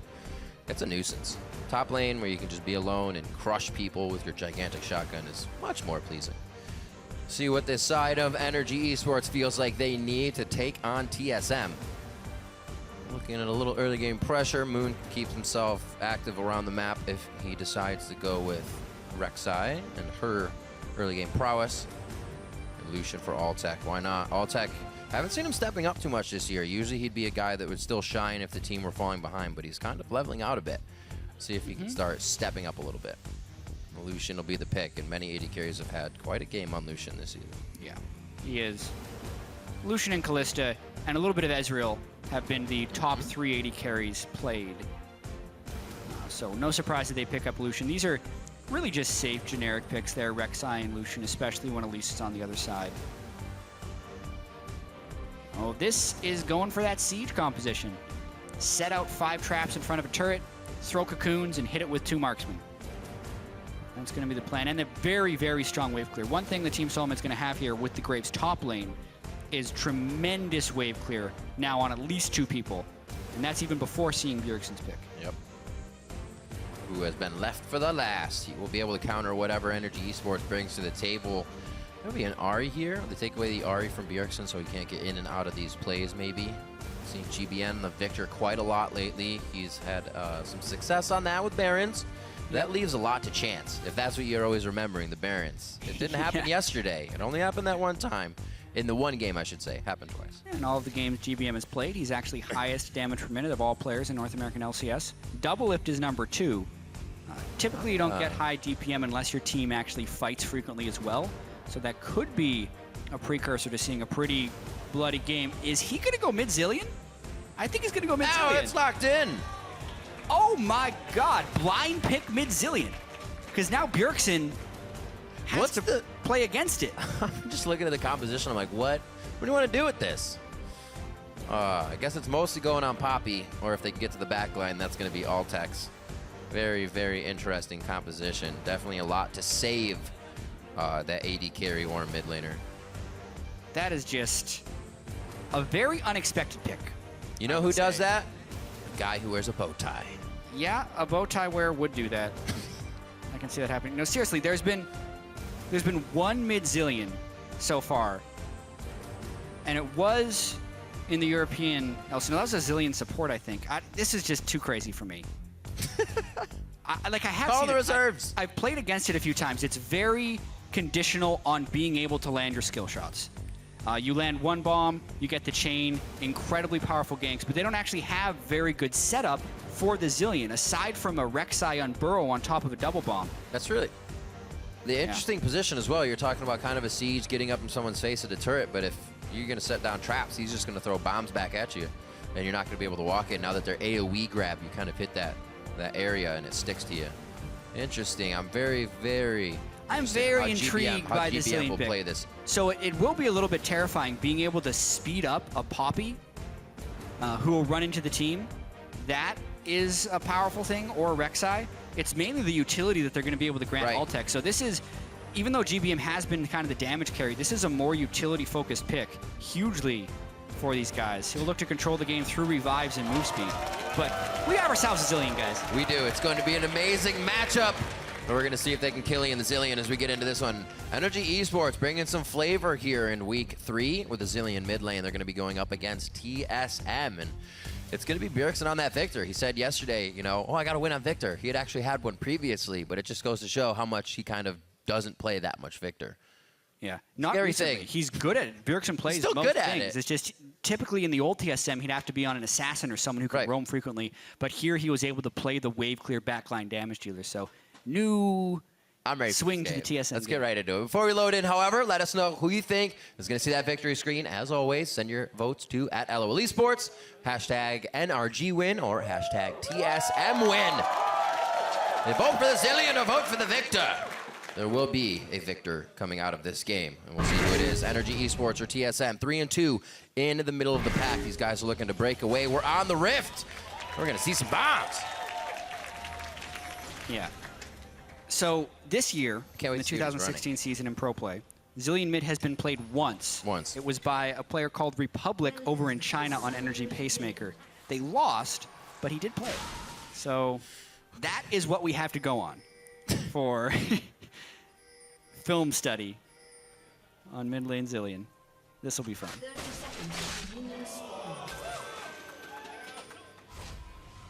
That's an advantage. That's what they were looking for. That means everything. In 50 states, that's illegal. All right, so looking at the game, looks like, maybe not lane swap. You see Haunts, actually everybody's meeting together. So they're confusing us even. Looking at the early game, we've seen Moon have a bit of trouble recently. Kind of slows the lanes down and whatnot. Let's see if Svenskeren tries to get in his face on that, Elise. Yeah. Nothing else too crazy. I'm really excited to see what for mastery keys here, or stones, I should say. It's also going to be very difficult to land cocoons on GBM in the mid lane as he's going to gank, just because Zilean can become so fast. And Svenskeren, we'll see how he plays this. He's had definite moments of over-aggression early on. But as we've been talking about, TSM has improved every game so far in the LCS. It's been very rapid improvement for them after their day one, game one loss against COG. Every game has looked a little bit cleaner. First bomb, first success. Early harass. The TSM is also one of the teams that hasn't actually, they usually don't have to go through any roster swaps in the beginning of the season. So that is really a help. Some teams have that caveat of always switching somebody out. Storm Raider Zilean, even faster. If he lands a double bomb, he gets to zoom and resist your slows. All right, so a little more Storm Raiders coming about. Used in the right spot. Wind speakers over onto Conquan. We've seen that a little bit more as well. What a freeze. They're not going to allow this to move forward. All and Conquan are going to have to wait for that wave. Double bomb, but it doesn't hit Bjergsen. He tries to go in for a bit of aggression, but uses the auto onto a minion when he cannot reach GBM. That's interesting already. They're trying to get autos in and test each other a little bit. A little scuttle rebuttal. Nothing's going to happen though. Moon picks that up. So junglers know where they are. There's a bit more information going across the map to the teams now. And with that lane swap, we see both topside, Haunter, and Impact going on. Yeah. As we watch Zilean, also, we've got our crack team of researchers figuring out Zilean mids. Also, Chowie played it over in the LMS. Missed that game, unfortunately. We'll see if this game starts. Oh! He gets the double bomb, but his mana's running so low. Zilean eats mana early on in the game. That's all we wanted. We're super happy. Time bombs are ranked 2 or 65 mana apiece. So if you're considering that he also has to rewind to get the double bomb off, that's 165 mana combo. Considering his whole pool, mana or mana is a debate that goes back through the ages. So mana. I'm going with mana. It's mana. You eat mana. It's a bread. Mana is not. Both are acceptable, in my opinion. Oh. All right, moving up. Either way, the mana pool is not very high on Zilean. It is not. We'll see how he organizes his inventory to kind of take care of that as we move on. Svenskeren getting a little bit of counter jungling in, and we will not see Moon anywhere close. He may be on the top side here for something tricky. If they keep going hard, Unbreakable goes out, not able to trade too much back. A lot of disengage as much as engage as they kind of have here in this top lane. Slows and stuns alike. Early on, though, it is a decent-sized gold lead for TSM. The early lane matchup for the Graves, as long as he's not ganked, when he actually gets a 1v1 matchup, which is very rare, is hugely successful because he can shove into the turret so easily. Caitlyn is often picked for the early game lane dominance, which is what Doublelift and Yellowstar have been doing to Altec and Conquan. So really, across the lanes, they are asserting champion superiority as well as a little bit of skill expression, and they're getting this 500 gold lead, which is quite large for a 5-minute game when no real strategical gains have happened. Oh. Yep, little switcheroo. Bjergsen tries to walk into his stun, so it locks both of them up. The laser comes through. Svenskeren sweeping in with the Swifties. Early buy for him. And almost is able to get that counter gank in. Great job by Bjergsen. Play that calm and cool. Yeah. GBM gets a little bit too close to the gravity field at the end of that. That will flash. Which would have hurt their DPS pretty substantially. And yeah, 2 flashes end up being burned by energy where it's just the heal from Bjergsen, and that triggers Svenskeren to be able to go in for a little bit of counter jungling. So TSM really just winning this one through the lanes thus far. That's what Doublelift said they would do, right? Early pressure on the lanes. He feels like he can get against Altec, or get a lead against Altec and Conquan with the caliber of play Doublelift and Yellowstar can put out. Just waiting in the wings is Svenskeren here, waiting to be a pest.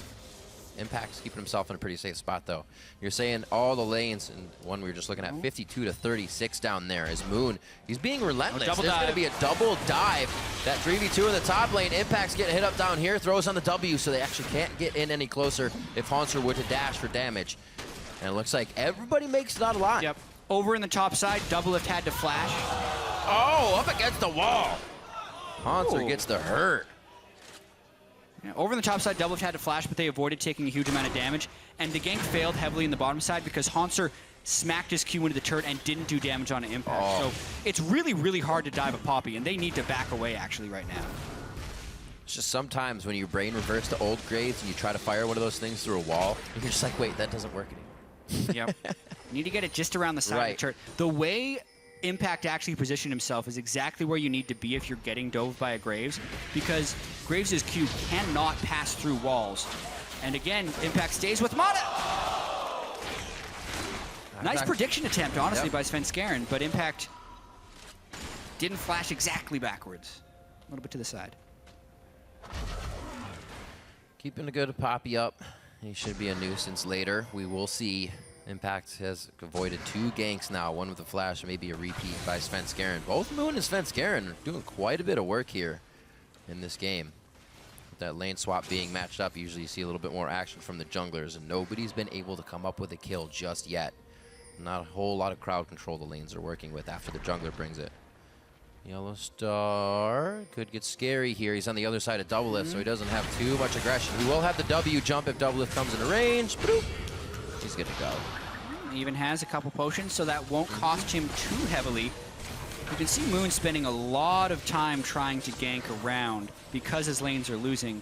But then you check the other side of it, and Moon is actually more farmed than Svenskeren, who has spent an inordinate amount of time both mid and bottom lane. So both junglers actually behind the pace farm-wise in this match. Seems like Svenskeren's trying to play a little bit more reactive and find Moon on his ganks. We'll have a red take here, so resources denied in that sense as Moon is towards the top side. But they may just end up trading each other's is what it will look like in the end. There's also a dive here. There's a ping for Moon far behind the turret, and they're hitting the waves more than they're actually looking for damage here. Nice tornado knockup. Yellowstar started this a little bit low, and everyone has moved up, including the Poppy. 5-man! There's the Glacial Fissure on the Moon. He's going to try to go right. Gets the flash out of Yellowstar. Doublelift has gotten killed. And that's going to be another one onto Yellowstar. Persistent Energy Esports comes up with the first 2 kills. Yeah, Svenskeren has been splitting the map down to the bottom side, so Energy knew there wasn't much presence up there, and also the wave clear of GBM plus the move speed he could grant himself let him go up there, so all 5 people on Energy make it to the top side. But whenever you invest so heavily on that, you wonder what you lose on the back side, because if TSM takes 2 turrets off of that, it invalidates the play from Energy and actually makes it a bad one. With 1.5 turrets, it's actually kind of split. Be able to do more work here. He's trying to peel Svenskeren off damage. Bjergsen only has the autos, and here comes Moon. Doesn't look like they're trying to deter it, but they don't have the resources to do so. John Shield is going to nicely help that out. So TSM is actually setting things up now after that fight, though, to just be taken down, so they will be able to get it. True. It was a 1,000 gold lead before this play. It's an 800 gold lead afterwards, so it's still a net positive for Energy. And we watched this. They were winning the 2v2 before this started, and they would have continued to win the 2v2, but TSM can't run away because they track Rek'Sai in the backside, so they leave Doublelift to die. Konquan does a nice job of tanking the turret, and then GBM managed to lock both bombs onto Yellowstar, which gets the stun, and the kill goes over to Impact. They could have let the bomb trigger out for GBM and give it to him, or give it to Impact because he needs some power to stand up against the Graves. The kill grants Impact enough for Chain Vest. Pretty smoothly done all around with the tanking and the kills. Everybody was able to participate and get a hand in that. We'll see how they use the wards, how they use this advantage to push forward. They're still down in gold with TSM's laning phase. We're still somewhat in here, but looking only at about 1,000 gold down. Quan getting work done. With the top lane Graves, he can be so much of a bully in the 1v1, which is why we're seeing this 30 CS advantage. But also, in being a bully, he's always going to be pushed up, which is why Svenskeren has been spending so much time in the red side jungle of Energy. So I actually do like the way that Energy responded to that by Moon just spending a whole bunch of time topside and then trying to kill that. Because if they're opting into the 2v2 with Graves, since Svenskeren was obviously babysitting, they're going to be inherently weaker than the guy who has the advantage in the straight up lane. So they're ganking the lanes where they can actually get an advantage, and they've ended up to trade somewhat equally. It's been the rest of it that's granted the larger advantage for TSM. Little plays like this, opening up windows for them. FLICKR and Yellowstar kind of going support jungle route now as they walk around together, keeping it safe. And yes, the crowd is happy about the vision this game. Rambunctious crowd today. Rambunctious indeed. Making their own action if there isn't Oh, any big produced just yet. Alltech walking into a pretty dark jungle. There we go. They got some wards now to their shoulder side on the left. No real push. Teleports up for Haunter. He actually may get ganked here in the top lane in just a few if he stays along with Impact. But that's going to give pressure to the bottom. If they do see Moon top lane, this could be a second tier turret at the bottom. Yeah, so Impact trying to get the poke down, but ends up taking more himself. Moon in the ward. Yeah. It's also difficult to dive at Graves. We talked about how it's hard to dive at Poppy. He gets a lot of armor and MR from his dash. Plus it's a dash, so he gets to run away pretty easily. This could be a fair bit of turret pressure, however. Yeah, they're calling for assistance in the bot lane. Put the flag down. It's taking shots with a Caitlyn there. Much, much easier to get hits on the turret. Even FLICKR's focusing a few. Great focus here. And Yellowstar is able to How many protect turret them as it shots is happens. Doublelift going to take? Enough to almost kill him. About 150 HP right there. It's a good thing that was Bjergsen rotating down behind them and not GBM. Yeah, not a great play there by Doublelift. What was he saying in that video before we started the game? There's actually a recurring trend of Doublelift taking too many turret shots. It's happened in a fair bit of times. Maybe he turns his game sounds down and just doesn't hear the turret ping. Who knows? Just lock camera, no sound. That's how Doublelift plays AD carry. He just hears how good he is while he's playing. 131, 115, 119. Definite leads. Clean it up. Double pink wards here that are undefended, so Energy actually have an opportunity to clear away. It's pretty valuable vision, but they don't get the one in the other brush, unfortunately. Had the right recall timings. They could have swept in a little deeper, probably should have. But they are content with 4 pink wards in the bottom side of the map now for Energy, so you can really telegraph a team's intent by where the pink wards are going. They want, since they've already taken the top turret, they need to reprioritize to the bottom side and gate control. Knowledge but on there go blue. 2 of the pinks. That hurts. They left him to kind of just die. Ready to place him. TSM was ready to take him.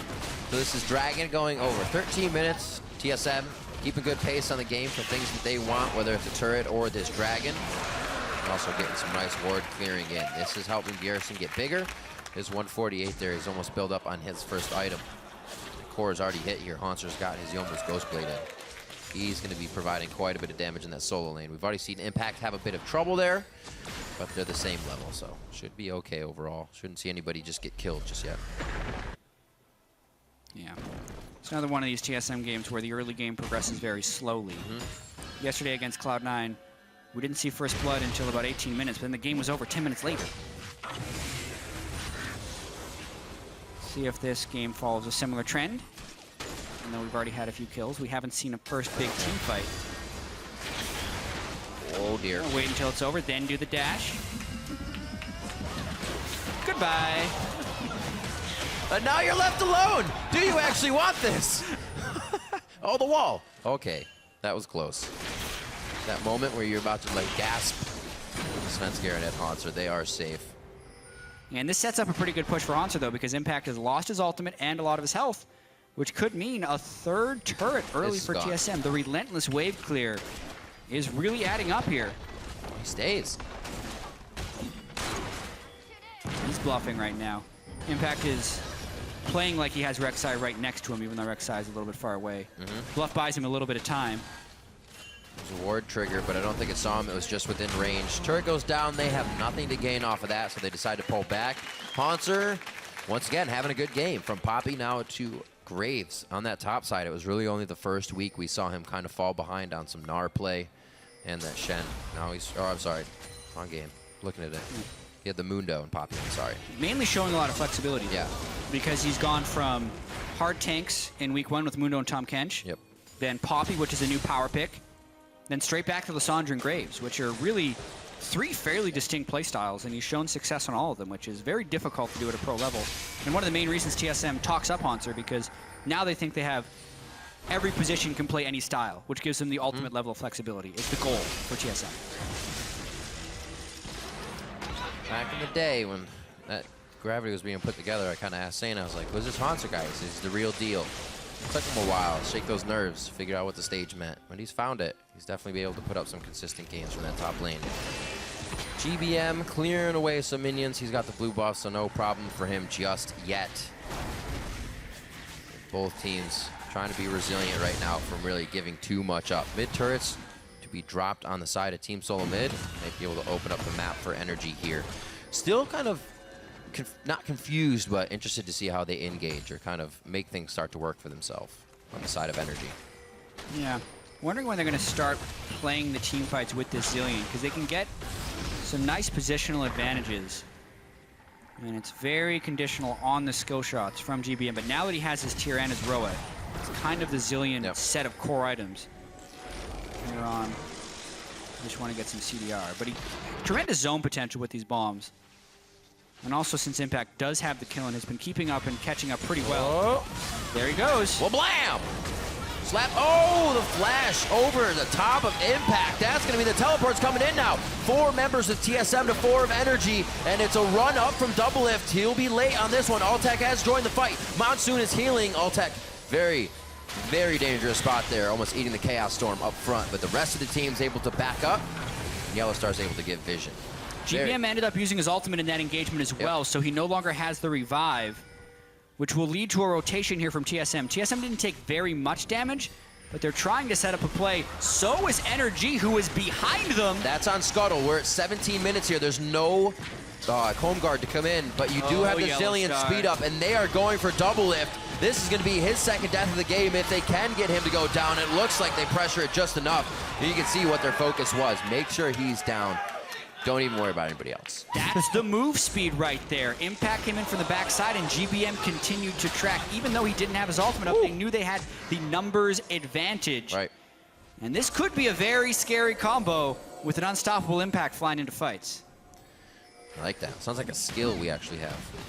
Unstoppable Impact? Unstoppable Impact. I know it's Force. I know it's Malphite. I understand we have one. Maybe we should just change the name.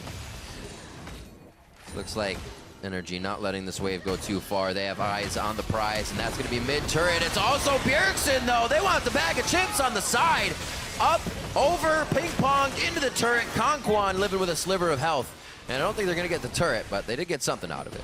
Turret actually in the bot lane by Altec with that pressure, rather. They lead with the exhaust, and then just pile in with their move speed advantage. GBM making this Zilean pick get picks. Yeah. Throughout the game, and they're pulling back 4 kills to 0, but still down in gold, just to kind of go to show you how much farm advantage and turret edge TSM has so far.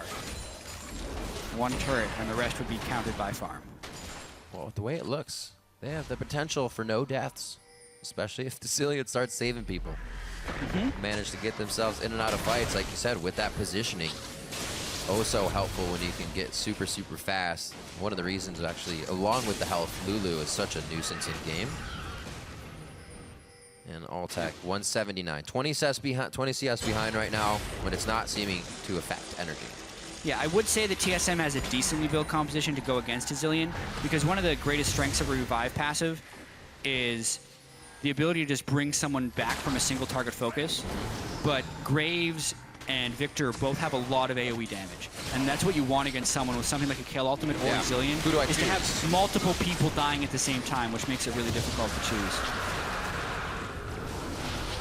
Wow. TSM makes a nice jump to the Dragon there, but Energy is going to try and push up the mid lane. So TSM made it to the Dragon faster, and now it's all about whether they can make it mid in time, which I think they can. It looks like it happened. The wave wasn't pushed. Energy was actually pulled into the fight just a little too fast. They get the stun on double! There, they're going in. Yellow Star is able to get in front. Haunter taking damage as well. Now they're back. Bjergsen, Doublelift, and Haunter trying to stay behind Svenskeren, stay healthy. But there's so much to go across that front line, and bombs that can just be thrown over the turret. Yeah. That zoning potential you were talking about coming in big. That was very unexpected for Doublelift, I imagine, but he's unable to dodge the bomb skill shots, and it leads to a powerful... Oh, that's going to be real bad. That's Bjergsen this time. Knocked up, ping-ponged once again. Moon is saved by the ultimate. They rewind time, and they are going to be able to take down the turret. Double Possibly again! another kill. Double lift does get caught this time, and it is the end for him. 30 seconds on the clock for these death timers, and Energy is just stomping around the map right now. Well, Doublelift has spent the last minute dead, and this is a chain of events that TSM just can't seem to recover from. Said both of these teams kind of had the same idea in mind, and that's the siege. And right now they are going through everything. They have these goggles that don't even show turrets, and they're just diving and diving over and over again. They've gone through the batting order twice now.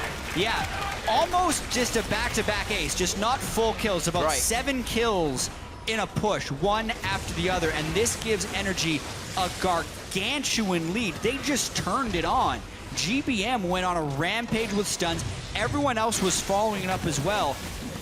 And where are we even going to start with this one? This is after Doublelift to die. They get another double stun. It stuns Svenskeren because that's within the range of the double bomb stun range, which kills Bjergsen and keeps Svenskeren low. But TSM just was unwilling to cut their losses. Perfect timing on the revive, right as the collateral damage was going to hit.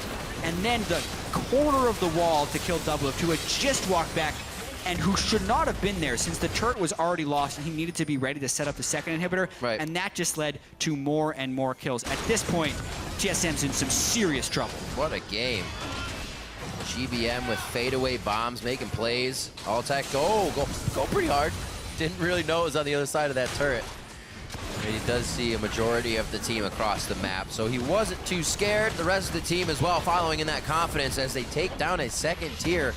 Chat over and over again. We mentioned at the beginning of this one, these games kind of back and forth, and then it's a snap in one direction. Yeah, at right least now, right here. Energy has that. And TSM had been looking better in each game up until this point, where they're looking like they have a little bit of a relapse, but mainly it's Energy bouncing back big from their defeat yesterday against Team Liquid. This surprise Zillion pick from GBN is working wonders, and it's the rest of the team backing him up as well. We said we wanted Alltech to step up. Well, they heavily ganked his lane this game. Doublelift is now sitting at 0-3. There's that speed. Oh, Doublelift instantly getting hit up by the culling and more hits. Impact is in. GBM, he just gets still alive. Still alive. Comes back. He's going to be right on top of a trap, however. He flashes out, and they have used so much to try and kill Impact. But they also use quite a bit to get in and out on that, on Energy's side. That does not bode well for TSM. How deep can you dive while still surviving? He had scuba gear on that time. We have not found out yet, because that was clearly not far enough to be too far.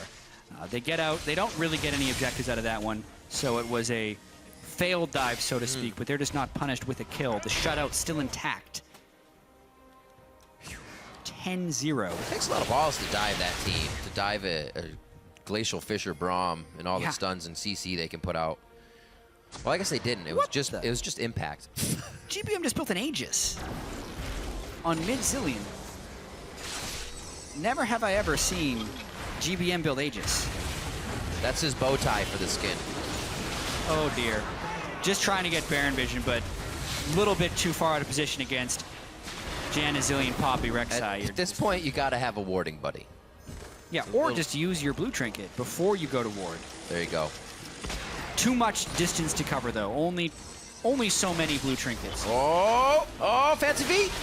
Oh, can they get him in the chain stun? Ultimate's there, ultimate's on. Oh, so he got it before the tent locked him. The gravity field hit him up. That's a huge shield he gets as well. Conquan keeps him alive. Moon goes in the front to try and be a pest, and he does. He creates a meat wall that starts taking everything. The cocoon just misses, so no follow-up for Bjergsen on the other side to any squishy targets. He would have had a nice route to the back line there. But looks like TSM tries to now push down mid lane. No wave. They're just trying to create pressure and keep Energy kind of cordoned off here. Definitely. That was intense for a second. It was really tricky. The gravity field didn't chain perfectly with the stun, which gave a fraction of a second for GBM to self-catch his ultimate. But that was a bit of a power play for TSM. Really unfortunate for them that they did not get a kill. The tankiness of GBM added to that, thanks to his itemization. They're looking for a chase down here. This is pretty good. This is a full Energy coming out now. Impact using a bit to get himself moved forward, create more pressure, and now is this the time that TSM backs their pressure onto Baron for Energy here, because they don't have many waves to work at this point. Yeah, I do need to speak to GBM's build briefly, though, because he's gone for the high income support build, essentially. He's done heavy mana building since he needs to be able to cycle all of his spells with the Roa and the Seraphs. Yeah. But aside from that, he's not looking to multiply his damage any farther. Now he's just going utility items with the Aegis of the Legion. So it's essentially the ideal build you'd want on a support if the support had the gold of a mid lane. He's filling a very supportive role and relying on the base damages of Zillion to get his job done, which is pretty cool. I have not seen much mid Zillion, as no one has. Max Q, was it Max Q, Yeah, W? it was Max Q, then Max W, Right. then the E, which is now, even at rank 3, a 70% haste or slow. And when he revives people, since he still does have 331 ability power from the Roa and the Seraphs, you get the revive at rank 2 will bring people up with 1,500 health. So pretty much a second life. It's no wonder they're really utilizing that on Impact, because you get to utilize all the HP there, and you get the most out of it with his resistances back there. Interesting. They've definitely been very strong and no hesitation in going in on a lot of these ganks. Right now they're really testing, or trying to get TSM to test the waters, I should say. They're saying, just walk a little bit closer. The fog of war is safe, I swear. It's warm in here. It's fine. So like they have times to have GBM just clear wards by himself, and there's no chase because he's so fast. There's these little things they can keep toying with TSM right now, and it puts TSM in a bad spot when Energy can get that close. They are not on a Glacial Fissure they want to be on right now, taking a bit too much damage without being able to follow up on that. And it looks like Energy, once again, pulls back, but it really just looks like these are soak-up fights here. If they can't get it, they can just stand there and absorb everything. Yeah, it would be a little worrying with the Aegis onto the Zillion and the supportive build. Does Energy have the damage? It's a full tank Rek'Sai, a Poppy, and then an empowered Lucian. So Altec are going to have to do the lion's share of the overall damage of these fights unless GBM lands some really perfect bombs. And despite not having a kill, TSM is still holding their own in some of these fights. It means, really, Energy's just going to continue to try and pick people off. But if they fail to do so, there's a chance they could lose a straight-up team fight. I've never really seen a team pull the trigger this much. They are itching to get a kill. But luckily enough, they actually have not let it get them in a bad spot. They continue to pull back when things get into a sticky situation to keep themselves safe. 11-0 right now. And there's been quite a bit of fighting in this game. Now they're going to start on to Baron, most likely again to pull TSM and get a few of those spells out over the wall. That's going to be Yellowstar and also Svenskeren in a bad spot. Yellowtech going on to Yellowstar, wasted calling on Unbreakable, but he might actually still get the kill. Flash forward and he gets the passive light, and it's going to be Haunter going down now. No, he gets a True Grit out of that light, and it looks like the team continues to kite on. This time they can follow up. Doublelift gets pushed up against the wall. Moon's going to try to get in for more crowd control, and he's actually already out of the ground and cannot provide it. They're just waltzing around. It's like they're not even worried about TSM's damage or how they're going to try to counter this fight. Everybody's alive on the side of Energy, and they are looking to take down Svenskeren to finish off this fight. He's got to speed up in just a second. Oh, that's enough. Now 15 kills to 0. Chaos. TSM is getting overpowered by Energy's utility right now. They just can't quite take people down. Everyone's getting away with slivers of health. And still the game's still 15 kills to 0. This is the closest 15 kill to 0 game I've ever seen. Because they still hold all of their inhibitor turrets thanks to the wave clear of Victor and Graves. And it's still only 9,000 gold. It's heavily in the favor of Energy at this point as he completes his banner. Banner of Command. I love it. Let's see this again. They need it to push, yes, actually. I was going to say that. They finally found it. Yeah, this kind of goes to show you how far Energy are ahead. The main DPS can flash after support away from the fight, and then you go back to the main fight and everything is still okay. Here, Impact gets to go incredibly deep. There's so many walls in the jungle. Impact finds the right angle to get Doublelift. He again falls, I think, to that bomb. And the rest of Energy can just continue the chasing. There's just not quite enough damage. This game could go so differently if just a few kills had fallen in the side of TSM, because you can see how close they are with the damage on these guys. But as of now, Energy is just running away with this game very, very well with this really utility-focused, tank-based team composition. It's crazy. They just kind of hit you so hard, it makes your head spin. You don't really know how to get back from it. Aegis, as we said, one formed into a locket here, another formed into the Banner of Command, so that Energy can now work off the ball. And Doublelift starts baking up some cupcakes here to try and protect the base. But they're just inviting for impact. Yep. They're just saying, okay, impact. Actually, getting Moon's back gonna go in right onto Yellow Star. Take him down. Glacial Fisher's out, but they're already past it. That's Doublelift and Yellow down. Svenskeren is going to fall after the repel comes down. The auto attack of Conquan. Are they giving it to Impact? Who are they giving it to? Takes him down with the chocolate bar. What other way would you want to go? It's going to be the inhibitor now, and I think they're looking at the Nexus. Bannered minions, Baron, another quick kill onto Doublelift, who has now fallen 5 times in this game, and an 18 kill to 0 shutout statement game for Energy. About to close up here. What a play. 31.5 minutes into the game. 60,000 to 47,000 gold, and it's Energy Esports taking down TSM. Wow. I think it's safe to say 19 kills to 0 is got to be the most kills anyone has ever had against TSM when TSM fails to get a kill. So a very powerful shutout win here for Energy, breaking out Zilean mid, zooming around the map with tanks, and just never letting TSM back in the game ultimately leads to a snowballed victory 32 minutes in. Wow. There's a whole lot of what. Yeah. What now happens cool. with Energy? If GBM is this versatile and he can kind of break something out like that, it provides quite a bit for the rest of the team. The safety, the confidence. And even the way that they built was super interesting. It was. They're really showing their flexibility as a team. And coming into this week, we said Energy was the hardest team to peg because they had a forfeit win against Echo Fox. Week 1, they were playing with substitutes. And then, when they lost to Team Liquid yesterday, it would have been very easy to call Energy overhyped and say that they may not be very good and that Moon and Conquan won't step up. But this game, Conquan 0-0 and 17 of the 19 kills. GBM, while he carried, wasn't on a carry champion. And the team just showed a whole new dimension that moves them up to 4-2, which, by the way, is better than TSM's 3-3 at this stage in the season. I haven't really seen a team take full utility and win that hard. And we're getting a lot of those 30-minute games now. Teams are putting their foot down. Teams are stepping up. The players we're looking for on your screen right now are stepping up. 808 Alltech as well had one hell of a front line. And while the team was fighting and going and peeling, they were also remembering about the AD carry. But we also saw him flashing for his own going kills, away. being in the right spot at the right time. Yeah, the team had so much team fight supremacy there. With the Zilean, the fact that TSM could never get the damage items to actually burst them down. Yes, TSM could pull off the early game split pushes, but that chain of events in the mid game, it's the benefit you get when you pull out a champion that not many people have seen before. Yep. You could tell Energy knew exactly their limits, but TSM did not know the limits of their opponent, which is the value in the Zilean, and it was well played and well picked. It's so interesting. I really love to see how that kind of snuck in, right, with nobody seeing it, and the team allows to practice that much. We'll be able to figure out down the road, but for now, we can all speculate. To bring us the raw emotion of that win, however, we've got Freak standing by with Energy's jungler.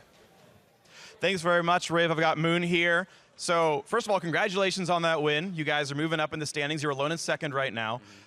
So that game was weird because you're playing with like a Zilean mid. You're like delivering bombs like by hand. Like, talk to me, like, where'd this comp come from? We were in Korea, and I don't know if another team played Zilean, if GBM thought of it, and we played Zilean and we thought it was super strong. So ever since then, we've been practicing it sometimes in scrims, but it's kind of been like, just we'll bring it out if we need to, and this was the good game for it. So why was this the good game for it? GBM just was feeling it, and we think Zilean with Rek'Sai and Poppy are really good because Zilean can throw down the bombs, Poppy and Rek'Sai can pick them up and just dive. And it worked really well here. So coming into the match, you guys just had a pretty heartbreaking loss, and now you're up against TSM, who looked pretty strong. How confident were you coming into this game? For me personally, I was still confident. I think yesterday it was just like a lot of mistakes from myself, honestly. And today I was really confident, especially after seeing Team Liquid play. I think they're pretty good. So I was pretty confident coming into today. I definitely expected to win, but not as well as we did. I mean, shutting out TSM on kills feels like a pretty solid win. So where does this place you? Where do you think you guys stand among the top echelon of North American LCS? I would say right now we're top 3, but anything can change in the weeks to come. right now it's like really weird. TIP is playing really well, so no one really knows where the standings are. It's kind of like that for the first few weeks, so we'll see. Okay, so then talk to me about sort of back at home with Energy, because you've got GBM just coming over from Korea. There's like varying levels of English proficiency. Talk to me about what it's like outside the game and then also in game with a sort of very mixed team. Outside of the game, it's funny because they're always trying to speak English, and it's honestly pretty troll. GBM's English is always improving. Impact's English is still really good. In game, normally in scrims, there's a lot of English, but this game, there's just a lot of Korean. I'm like, hey guys, if you want to dive, tell me in English because I need to know. GBM will just talk in Korean for 10 seconds, and it's like, okay. Normally Kevin translates, but I think because we were really far ahead and it was a really hyped match, it was just a lot of Korean. And so GBM's just telling Impact, go in, I got you, and you're like, I'll just follow suit? Yeah, the bottom dive, they're like, dive, dive, dive in Korean. Impact dives, and I'm like, oh. I guess we're diving. Yeah, we're diving. So after that, I'm like, hey, English, guys. That sounds like really hard to balance properly, so there's still kinks to work out, it seems. Yeah, there's definitely still language barriers. All right, so talk to me then about what's going to happen next week. You guys going to keep crushing 2-0 on the horizon here? We're going to try. We're going to practice hard this week and hope for the best. All right, Moon, thank you very much. Congrats on the win. I'm going to send it over to the analyst desk. Thank you very much, Freak. We're getting a little insight into the way the team operates communication-wise. Yeah. Clearly still struggling slightly, but when you shut out and kills 15-0, then I guess it doesn't really matter, right? Yeah. You've set yourself up so well in the game that those communication issues didn't become a problem. And you could tell straight from the beginning, it was full speed ahead, diving people, blowing them up. It was very impressive Zilean play as well from GBM.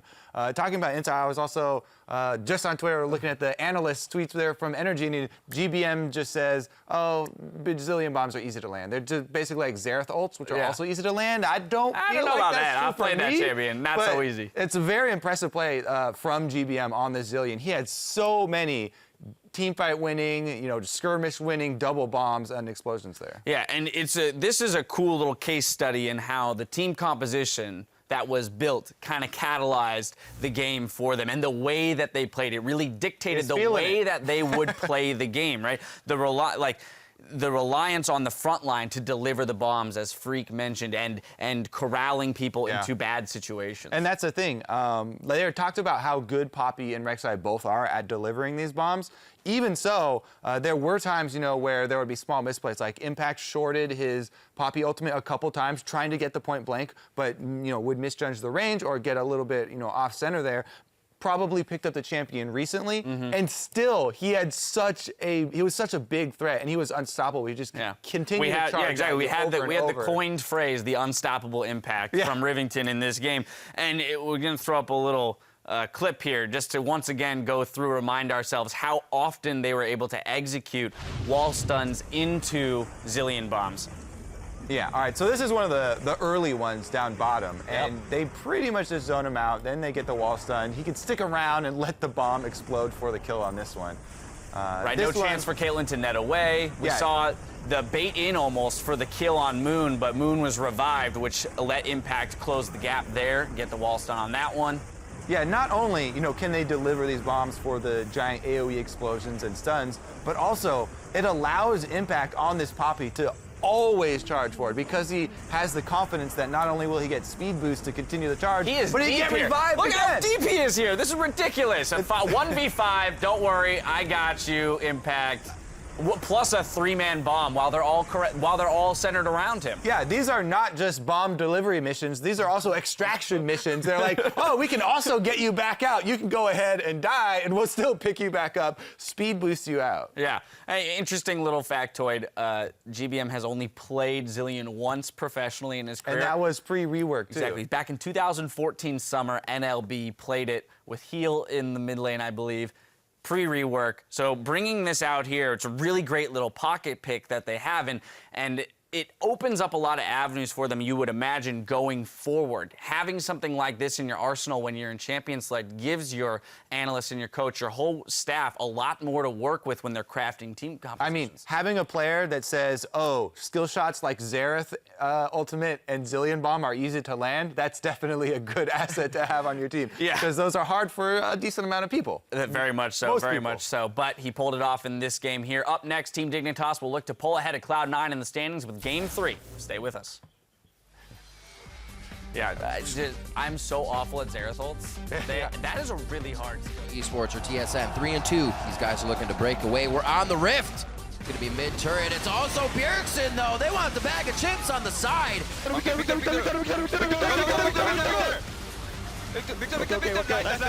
The same idea in mind, and that's the siege. And right now they are going through everything. They have these goggles that don't even show turrets. Slowly. Victor. I can knock up. Yeah. Okay. He died. Very good. 18 kill to 0 shutout for Energy.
Welcome back to the 2016 North American LCS. Now, while you were gone, we combed through the responses to our social media question of the day. What is your favorite League of Legends factoid? Now, we learned a lot, and we brought back some of our favorites to share with you, so take notes because you'll want to remember these the next time you hit the Rift. Our first fact comes from I Do Berlin, who writes, did you know Fizz can insta-trigger Thunderlords by using W plus Q? Auto attack modifier plus attack damage and spell damage.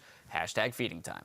Yes. Not the only champion, though, that can proc things off of 2 actions. Yeah. Yeah, my favorite one is Lux. Q or E into an auto attack is going to trigger the spell's damage plus or passive plus or Really? auto. As an AD carry, I would think that you'd like the quirky, just turn on Gatling gun. Just turn on Gatling gun and and you run at face them. Yeah, but like you actually can technically do it with just one action. Sure, yeah. Just Morgana stand does there. it. Misfortune does it. Misfortune, like, another big one. sure. Misfortune And I poking play a lot lane of through Thunderlord's Thunderlord's Misfortune. procs is one of the most Yeah, frustrating but things. Before Misfortune Make It Rain was nerfed, yeah. Even support, I mean, it's still good. Support AP Misfortune was definitely a big thing, and it Yeah. could chunk you out, but yeah. Specifically Misfortune What else we Soraka, got? you're silenced in the slow zone, so you're going to get rooted too. It's actually pretty Kobe wants to learn something for the first time here. He Okay. doesn't want to know Give me things some he more. already knows. All right, our Okay. next tweet comes from Grave Cascade, who has some Poppy info. Poppy can be hit by her own ult if you devour her with Tahm Kench. Well, we actually saw an instance of this earlier in Korea this week. Check it out. Oh, Duke may not win this one. In fact, he's going to get flash. I didn't even know that was possible. I didn't know that either. He's like, take me away from here, Tahm Kench. Let's leave this place and go someplace safe together.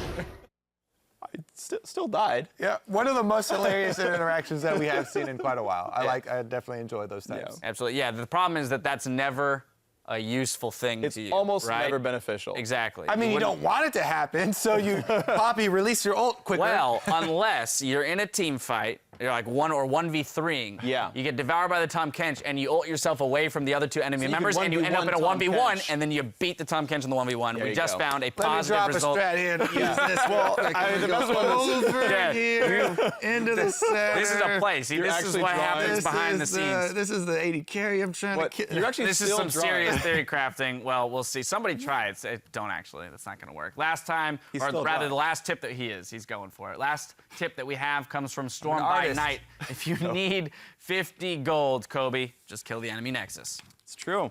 That one's in our game already, though. It is. tells you that on loading screen. That is a little, well, but you don't always get that tip. Maybe somebody's been True. that unlucky Okay. that they haven't gotten it. Unlucky. So useful. There's actually an even better did you know for this, by the way, is that Okay.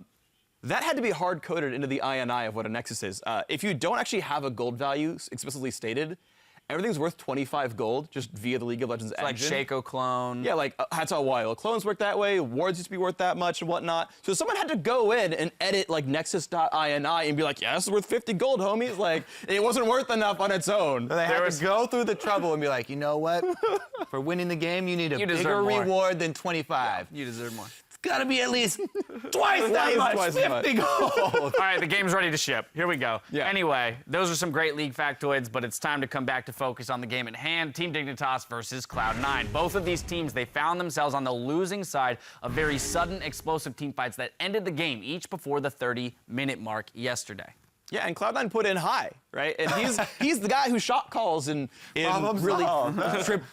troubling situations. And apparently the curse wasn't high. It was only high on Alistair can win, maybe is the one, or it's just Saturday versus Sunday. But either way, yeah, they got out shot called, and his individual play wasn't actually good enough to do well on Braum. And yeah, I was gonna say you did hit that point there really briefly. The champion pool calling into question here for high. We saw the Alistair banned out, the Braum play not quite on point. He definitely looked uncomfortable on Braum. So I do expect more teams to ban the Alistar versus them or take it away. Kiwi Kid is a great Alistar. Yeah. He's had some, game-winning plays that actually got them back into the LCS on that champion. Meanwhile, though, I think that this top lane is actually, it might be a soft spot here for both teams because Balls and Billy Boss both have had sort of a rough start to the split. Balls, he's 12 out of 15 top laners since we've got so many substitutes. We've had so many substitutions, yeah. In KDA and damage per minute. Meanwhile, Billy, he only came in later and has had less time with the team, obviously, but he is sitting at 14 out of 15 right now for the KDA as well as the damage per minute in that top lane. So we'll see if, which one of those guys can get the advantage up there. Exactly. Both of them will be looking to improve that ranking today. But two of the other members that I then want to look at on the side of Dignitas is Apollo and Shifter. Now, these guys were performing quite well in week one, particularly Shifter on that Anivia and that Ahri, even in a loss on the Anivia. But these are the guys who, if Billy Boss isn't necessarily stepping up to the plate, those would be the ones that I'm looking to really come out with those individual performances again that can kind of carry the rest of the team through it. Yeah, honestly, Shifter was just great on control mages and also specifically Ari just as a one-off champion to the point where, like, I think it's just a good ban against Dignitas just to limit him to fewer styles. But yeah, his Anivia was great, 8-2-7, had a couple of great Ari games, and then it got worse. In general, though, Dignitas as a team just... their shot calling has never been a strong point. And it's so chaotic and haphazard. It feels like they never have someone with really good game sense calling the shots. The millions of Baron throws, the way they lost that previous game where they overstayed, not realizing that Rek'Sai and Lulu are things. And this continues to bite Dignitas in the ass, and they need to figure out how to just stably play a mid game. Yeah, both of these teams are very clearly still trying to figure themselves out. And with that, let's see if either of them have done it. It's time to send it over to the casters for the play-by-play. Thank you very much, Dash. I was getting ahead of myself. We are about to check it out because we're getting into the starting lineups. On the blue side, it is Team Dignitas. That is Billy Boss in the top lane, Kirei in the jungle, Shifter in mid, Apollo at 80 carry with Kiwi Kid as usual on support, and Coach Interflame. Absolutely, and then on the other side, starting yet again, we'll see Cloud9 with Balls in the top lane, Rush in the jungle, Jets in mid lane, Sneaky 80 carry, and High on support. Oh, I like that. It puts them across the map. Yes, that's pretty cool. Looks good. The question is... fancy graphics this year. Does Cloud9 control most of the entire game again and then kind of get swept out? They get a little too confident in their plays. With High in there, they do follow those. But it seems like, as we said, at High not on Alistar, High on different champions, the comfortability kind of starts to fade away for him. Yeah. Caused problems for Cloud9 yesterday. The Elise for Kirei, and that and too, then the Alistar for High. All right, there's one on each side. The two champions that they win on, but then their teams haven't picked up wins with any other champions or players in that role. So pretty interesting. Most of the same getting banned out here. We'll expect to see the Elise for the side here on Cloud9's ban. Maybe they wait until the last one. See if Dignitas has any bans that kind of bite them in the butt here. Tom Kench is the final one to use. Might see that Graves out as well. Yeah, Cloud9 played Tom Kench against TSM. It wasn't particularly impressive from Balls' standpoint, but it's still a champion he's put a lot of time into. So you don't just say, oh, he had one game where he wasn't good on it. You look at the history of the player and what they've been playing recently. And Tom Kench still a viable ban? Definitely taking their time.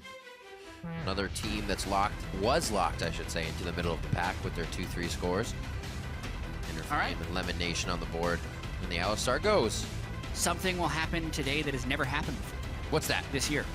Either Team Dignitas will win with Kirei on a jungler not named Elise, or Cloud9 will win with High on a support not named Alistar.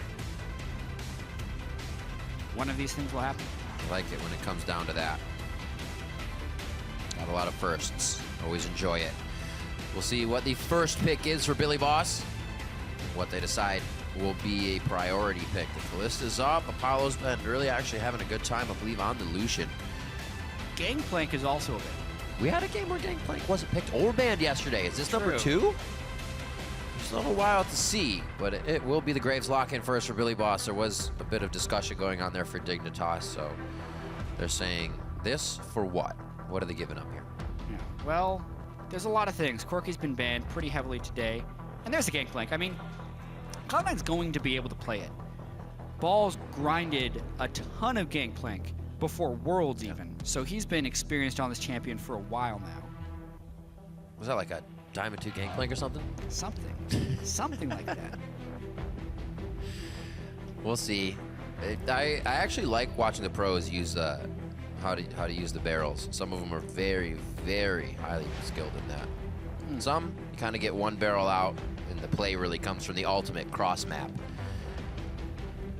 Balls usually having a global presence on his players. We've seen the Shen lately. Now his Gangplank. Let's see if he can carry a game on it. Yep. Jensen may get that Corky mid as it goes. We saw Shifter on it just recently. The bans or the picks have really been putting Corky onto the Rift recently. Poppy and Callista are going to be locked up. I was wondering where Callista was going to be going. Now in the hands of Apollo. Yeah, we're really starting to see some very consistent patterns with the top pick champions here. what's happening right now, it feels like, at least in North American picks and bans, there are so many champions that can flex into so many different positions, and it's like this pack of 5 or 10 of them. So teams are literally just trading them and picking down the line of who is powerful, because Gangplank can go top or mid, Corki could go mid or bottom, Poppy can go, you know, jungle or top, Graves can go jungle or top. So you just pick it, and it will fit somewhere in your team composition. It's like what Immortal said yesterday. I was like, wow, you know, how do you guys come together with a composition like this and just make it work? Because you didn't have much engage going in. He's like, I got it on champions like with OP picks, man. We were able to use them in the positions we had it. And those picks, like you said, continue to revolve in the first set of lock-ins. See what else we have. Morgana Nidalee is going to be locked in. Rush will try his hand on that once again. Yeah, and once you get through those champions, then you get to the actual formative picks of the team composition. And in this case, it's Morgana Nidalee, which again puts Cloud9 in a very poke-based team. Rush has been playing a lot of Nidalee, has not been finding many wins on Nidalee. He's had 2 poor Nidalee games so far this year. Also had poor Nidalee games at the IEM Cloud9 attended a few months ago. And they're really dead set on making these poke compositions work. This will be attempt number 3 for them. Well, they keep letting him play it. He still gets his aggressive moves in. It's just that seems like the communication wasn't there for the follow-up on those plays. Maybe it'll be the target that gets bound by Morgana this time. Everybody will be on board. Nobody gets too far ahead of themselves with what is set in motion. Paulo and Kiwi Kid now rounding out. We're going to see a possible mid laner support. So that is going to be Graves Poppy wherever it switches. So Graves in the jungle, Poppy in the jungle. Some thresh play from Kiwi Kid. All right. I'm excited about the LeBlanc right now because there are so many squishy targets potentially on Cloud9. However, Cloud9 does have some options here. Morgana's a champion that has been picked mid as a counter to LeBlanc, and they already have it. But I don't think they want Jensen on Morgana. I feel like they want him on something else. They want High on Ward. But they do have that option now. Jensen could choose to... I don't know, I'd say Victor. Yeah, Victor's one of his best champions, and you can play the lane and still win against LeBlanc. He actually has done that, I believe, already this year. It was LeBlanc that he stomped on last week on his Victor game. Lissandra also can lock down LeBlanc quite easily. How are they going to swap these around? Because you can actually put Gangplank mid lane if you really want to. But they're going to swap it around and have Gangplank. Final. This is what we're looking at. So many different options. It could have been the Corki mid, too, right? That's very, very hard to read and counterpick properly. Currently in League of Legends. Right now, Cloud9 has 3 picks in GP, Lissandra, and Corki that are normally banned. So I'd say that's a pretty great draft. As well, Poppy Graves on the other side, and that Callista. So, namely 3 and 3. These guys have worked with some pretty powerful picks that we talked about revolving in that top 10. And now we are going to see who can use them better on the Rift. Yeah, we had yesterday, Immortal said they just got the 20-second swap in. Jensen has Gangplank middle. Yep. And Lissandra is top lane. They did the old switcheroo. Swappy swap. We have until 20 seconds on the timer. They did just at the last second, I think. They weren't late on it. Hopefully not. I didn't see it. If they were late, the referees would have caught it. Yes. So. All right, friends, Romans, countrymen, lead me your tweets. Send your predictions for this match to @LOL Esports with the hashtag DIGwin. It's easy to talk today. That's DIGwin or hashtag C9win to @LOL Esports. Hopefully your 140 characters are a lot better than the way I articulate. So when you read it, you always pronounce things properly. It's mana, not mana, is how a tweet would read. But you're going to get it going now. When you write it, it's the same. They're already rowdy enough. You're going to discussion and debate going on. All right, we're going to be on the Rift. Dig versus Cloud9. Week 3, ladies and gentlemen. Let's get the action rolling. Some quick games we have seen here in the past few weeks. Fastest week of LCS in the NA last week. Or yesterday, I should say. Not last week. Yeah. And even with all the perception of people thinking that the games were super long in weeks 1 and 2, on average, games have been shorter every week of the competitive season when compared to last split. So the average has been down. We have had some games that go long, but there's always games that go long. This is the week where we're really seeing a pretty steep decrease in games, and some of that is due to luck, but overall the average will still trend downwards. unless changes are made, we think. What happened? Look at that solo mission by Sneaky. You could say that. Yeah. It is sneaky. It was very sneaky because he got around the 4 people on Team Dignitas that were going for the deep wards, and he's going to actually get the starter ward to see where Correa starts.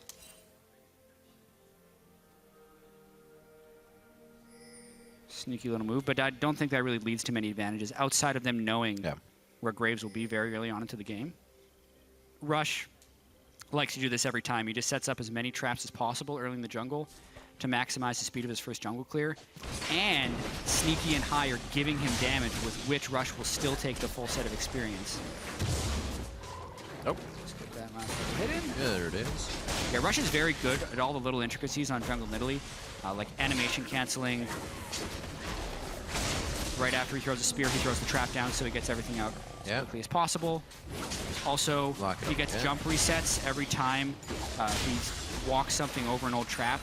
So he's really just very, very, very fast and good at Nidalee. And another great jungler, Graves, with those shell knockbacks. Very, very healthy in his way around the jungle. All the tricks of the trade. You see him right here. So just a camp behind now. Looks like Rush did get a bit quicker of a movement, and he's going to utilize that speed. Hopefully he's not seen by the Callista Ghost as he moves through the jungle, but he's going to look, get right on top of this red, and it just turned around as he got there. He may, however, meet up with Kirei, but Kirei, wow, right under his nose. Yeah. When you're doing a full clear, oftentimes you want to wait on the red buff because you want the maximum efficiency, and he's out before Callista sees him. Wow, that's Rush. So Thunderlord's across as well for C9, but yeah, go ahead. Rush full cleared his jungle, made it all the way down, jumped through and got to the red, and you can only do that quickly. Notice about a second after he left, Kirei was going to be able to go and check that. So because of the hundreds of games that Rush has played on Nidalee to maximize all the little things of that jungle clear, he actually missed out a little bit because Sneaky and High, he couldn't track the damage they did. So like the one auto attack wasn't quite perfect on Right, yeah, the ending when he tried to walk away. Yeah, but all the stuff that Rush does just with himself on Nidalee is hyper clean. Yep. And because he did that quickly is what gave him that small window of opportunity to make it in before Graves could get to the red buff. Very nicely done. And you see Kirei as well saying, well, I got to make something of this work. I got less of my bottom jungle. I'm going to try to make a play. And he eats a binding immediately. That's going to be the flash off. Kiwi Kid actually held onto that play. It looks like you're going to be able to work that for the next 5 minutes in the bot lane. 8:40 about High's flash will come back up. We'll see how Kirei adjusts to his red buff being missed. So far, gank bottom has been thwarted. Yeah. As far as pacing goes, he's pretty far behind already. Right. That's he needed about, that a lot. Yeah, it's 300 gold that Rush has farmed in the jungle that Kirei hasn't been able to farm. But they know they have the flash down. And Rush is currently trading Gromps around. Wow. He's going to go pretty deep here. Find himself Wolf and then try to take Gromp, even with the knowledge that his ward was seen by Cloud9s when they warded. Yep. So, okay, he smites out for the Wolf Spirit. The thing is, Makes that sense. intel probably should have been passed back and forth, which is what's allowing Rush to just continue farming in this jungle clear. And they just traded 1 camp for 2, which is not what they wanted. Now it's about Jensen. Can he holding the orange. But the wall hits hard. Few more shots. He ignites on. That's not going to be enough. He has a potion going as well. Jensen makes it out. Flash and teleport was just used to get back to lane. So if that gets pushed, he misses a wave. Yeah, very timely gank, but ultimately not a kill. They burn their flash. Jensen has to burn both of his summoners, and he's actually sticking around. Whew. Oh dear. He has the time, because he just come back, so he does have full stacks of corruption potion, and he doesn't want to give up the experience. Good point. Dangerous hook. Quick exhaust. Sneaky can't really get past the minions with shots or the mana for Frost Bomb, so he pulls off. A few summoners using the bot lane. A bit of miscommunication. Rush is just going ham. Power farming, 28 to 16 in that farm regard over Kirei right now, and really trying to have an impact on the map here. He is, but the other big impact in the game is Kiwi Kid in the bottom lane landing a couple death sentences onto High, forcing Flash, kind of slowly burning all the summoners, exhaust down, heal down, just the flash onto Sneaky. Meanwhile, Kiwi Kid has only had to burn that ignite, and that has all culminated in what was, before they went back to base, a 15 CS advantage in the bottom lane, which is quite substantial, and is doing some work to try and make up the speed discrepancy between Rush's Nidalee and Kiray's Graves. Right. Also, just like what Kiray's Graves did, pulling the Raptor down out of it, and his smite was not triggered on the ward Rush tried to cheekily place inside that pit. Usually you see people trying to blow the Raptor vision. He got out. So sneaky little move. Rush, control of Scuttles, pretty much extra gold for him. Wow. Movement around the map for Nidalee is that much better. Damage being bought up here, as we would figure from Kiray. Rush has that Tracker's Knife already out with High on the roam towards mid lane here. He's just doing that. That's it. Just Rush's speed run in the jungle. Level 6 by 5 minutes and 54 seconds. Super fast. I don't think he took lane experience for any of that. No, it did seem it. Yeah, all jungle. Trying to remember if he got back. We just saw him in lane, but he was walking past Jensen, really. Yeah. Now maybe he'll gank, since he's farmed up until level 6. There's a ping from Kiwi Kid. Shifter still has the distort to get out and double if he wants to. Mimic that. High reads it. He's going to have another one. He's going to use it, but very nicely done there to get some out of Shifter. Oh, Billy. Ultimate up on the balls, and he gets knocked down. Flashes with the auto already in swing. Wow, that was a massacre for balls right there. He didn't return damage, burned his flash, still died. Got him that low. That is not a good sign. He had a CS advantage because he'd been shoving Billy up into the turret for most of the lane. But it looked like Billy had gone back for a Spectre's Cow, and balls just hadn't matched with his recall yet. Cost him a kill. Overstayed. Nope. Oh, just on the edge. So the movement here from Billy Boss on this Poppy in the top lane. He was 2, 4, and 3 as their win over Impulse just yesterday. He's been doing good things for the team. There are questions about him, but he seems to be stepping up.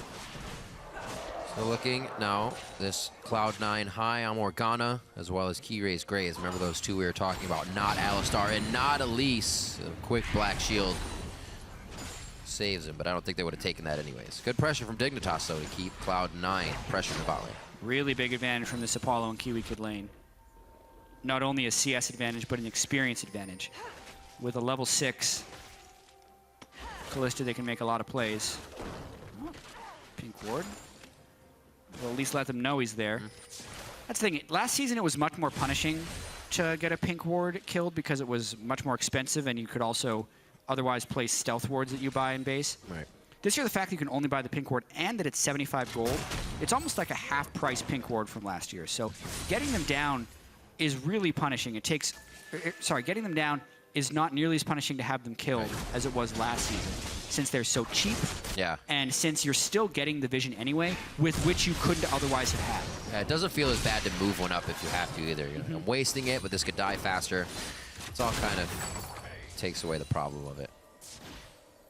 Looking at about an 800 gold lead right now in for Cloud9. And this is one of the first times we've actually seen High and Sneaky pushing back towards the turret. See how they act there. No pressure from Kiray on this one, but pressure mid from Rush. He's a higher level. Rush is a higher level than both mid laners right now. But he still hasn't had an influence over the game. He needs to be able to find these fights. He makes it up to top lane faster than you expect because of that speed shrine. Here they go. Oh, the claw in.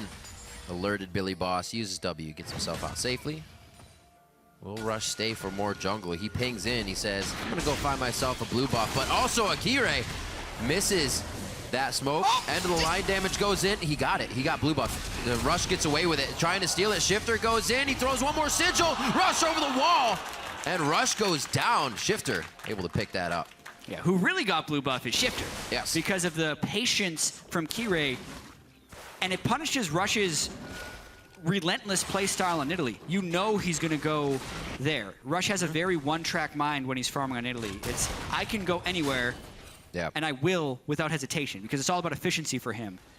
But honestly, that's just well countered there by Team Dignitas. Kiray waited for him to hop in, got the Q against the wall, and then barely Shifter's able to finish him with all of the summoners at Ignite. But it still counts. They get the kill on a high experience, high level Rush, which means it gives more experience than it would normally since he's actually out leveling the opponent. Yeah, and they get the blue buff back for their mid laner. Really well done. Maybe he thought he had a little bit more protection from Jensen or whatnot, but it's not that easy to stop a LeBlanc, especially if you know crowd control in lane. I saw Shifter just pick that up. A guy we've been looking to kind of carry the team. We know him for getting those triple kills in fights and very impactful fights and being the guy to have a 4-0-4 scoreline somewhere in the mid game. This looks like it could be one of those. Yeah. Hot lane in pressure. Gonna get some good tormented soil down. Corki has hit Sheen and gotten the missiles. So the poke is becoming quite powerful in that bottom lane. Doing their best to catch up, but the CS advantage was pretty huge. Yep. It's hard to get it back just by shoving.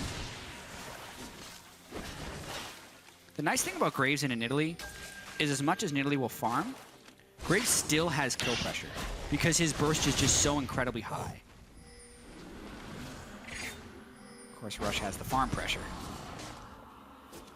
And we've seen in the past Rush have some really dominating games on Italy, but this year it just hasn't been the case. We haven't seen him take over a game yet, like he used to on Team Impulse last year. There's not as much fear from the opponents as he runs into lane that kind of will stay and still try to make a play on it, or will be ready to counter it instead of avoid it. Yeah, teams are much more predictive of his aggression this year. Got to find new ways to work on this because it feels like he's very one-dimensional thus far. It shouldn't take too long if he can kind of go in the way he's learned before. He's very hard on himself, and he tries to escalate his ability to play as quick as possible, whether it be champion pool mechanics or helping the team, kind of getting the team going. But you're right, he's always a guy that wants to do things. That's what he says in interviews. I always want to do things. I want to make plays. I want to make things happen, and Italy allows him to do that. Hasn't been able to affect too many lanes just yet. Only himself. And now the bot lane pressure here. He's just waiting in the wing, but it's going to be the Fates call in. Kiwi Kid goes for the hook. Flay that gets sneaky. Lock him down. Kure gets that first kill. And now Balls comes in. He's really able to just kind of deter the fight. I think Kiwi should live, but no. It's a hit from Jensen on the barrel. And now Dignitas is actually looking to turn away from this fight with a whole bunch of burst damage coming from Cloud9. Double TP by Cloud9, which is why they're able to get more people down there. But now Shifter has joined the fray to attempt to defend this turret. It's a 5v5 extended in the bot lane. Pulled exhaust, not too bad, just for distortion. And the turret looks like it will stand as everybody starts to disperse. Balls is going to back on a ward. They see that, but no worries. And double TP is definitely what Cloud9's been waiting for. They've held their breath until this long. Everybody hit it real fast. Yeah, and Team Dignitas saw Rush, and they were looking for a 4v3 counter gank. But Cloud9 can just as easily match, except they match with 2 teleports. So while Sneaky is bursted down, so is basically Kiwi Kid, who's standing right next to Keyray. But then because Cloud9 had 5 people there before Team Dignitas did, they got a bunch of damage down on the Billy Boss. But at the end of the day, it was still just a trade.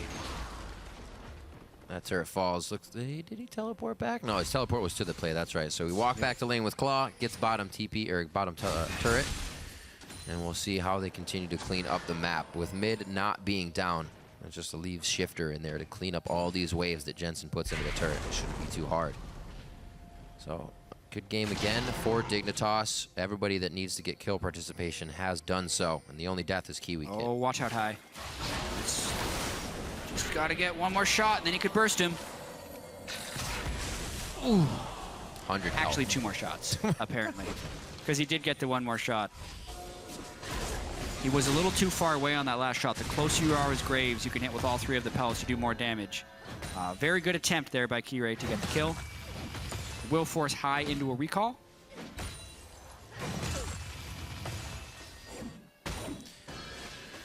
Cloud9 panning back out into lanes. What are we looking for from this composition? It's another one that kind of doesn't say we're diving you, we're fighting you that much. They also have balls to split push if they want. How does this work?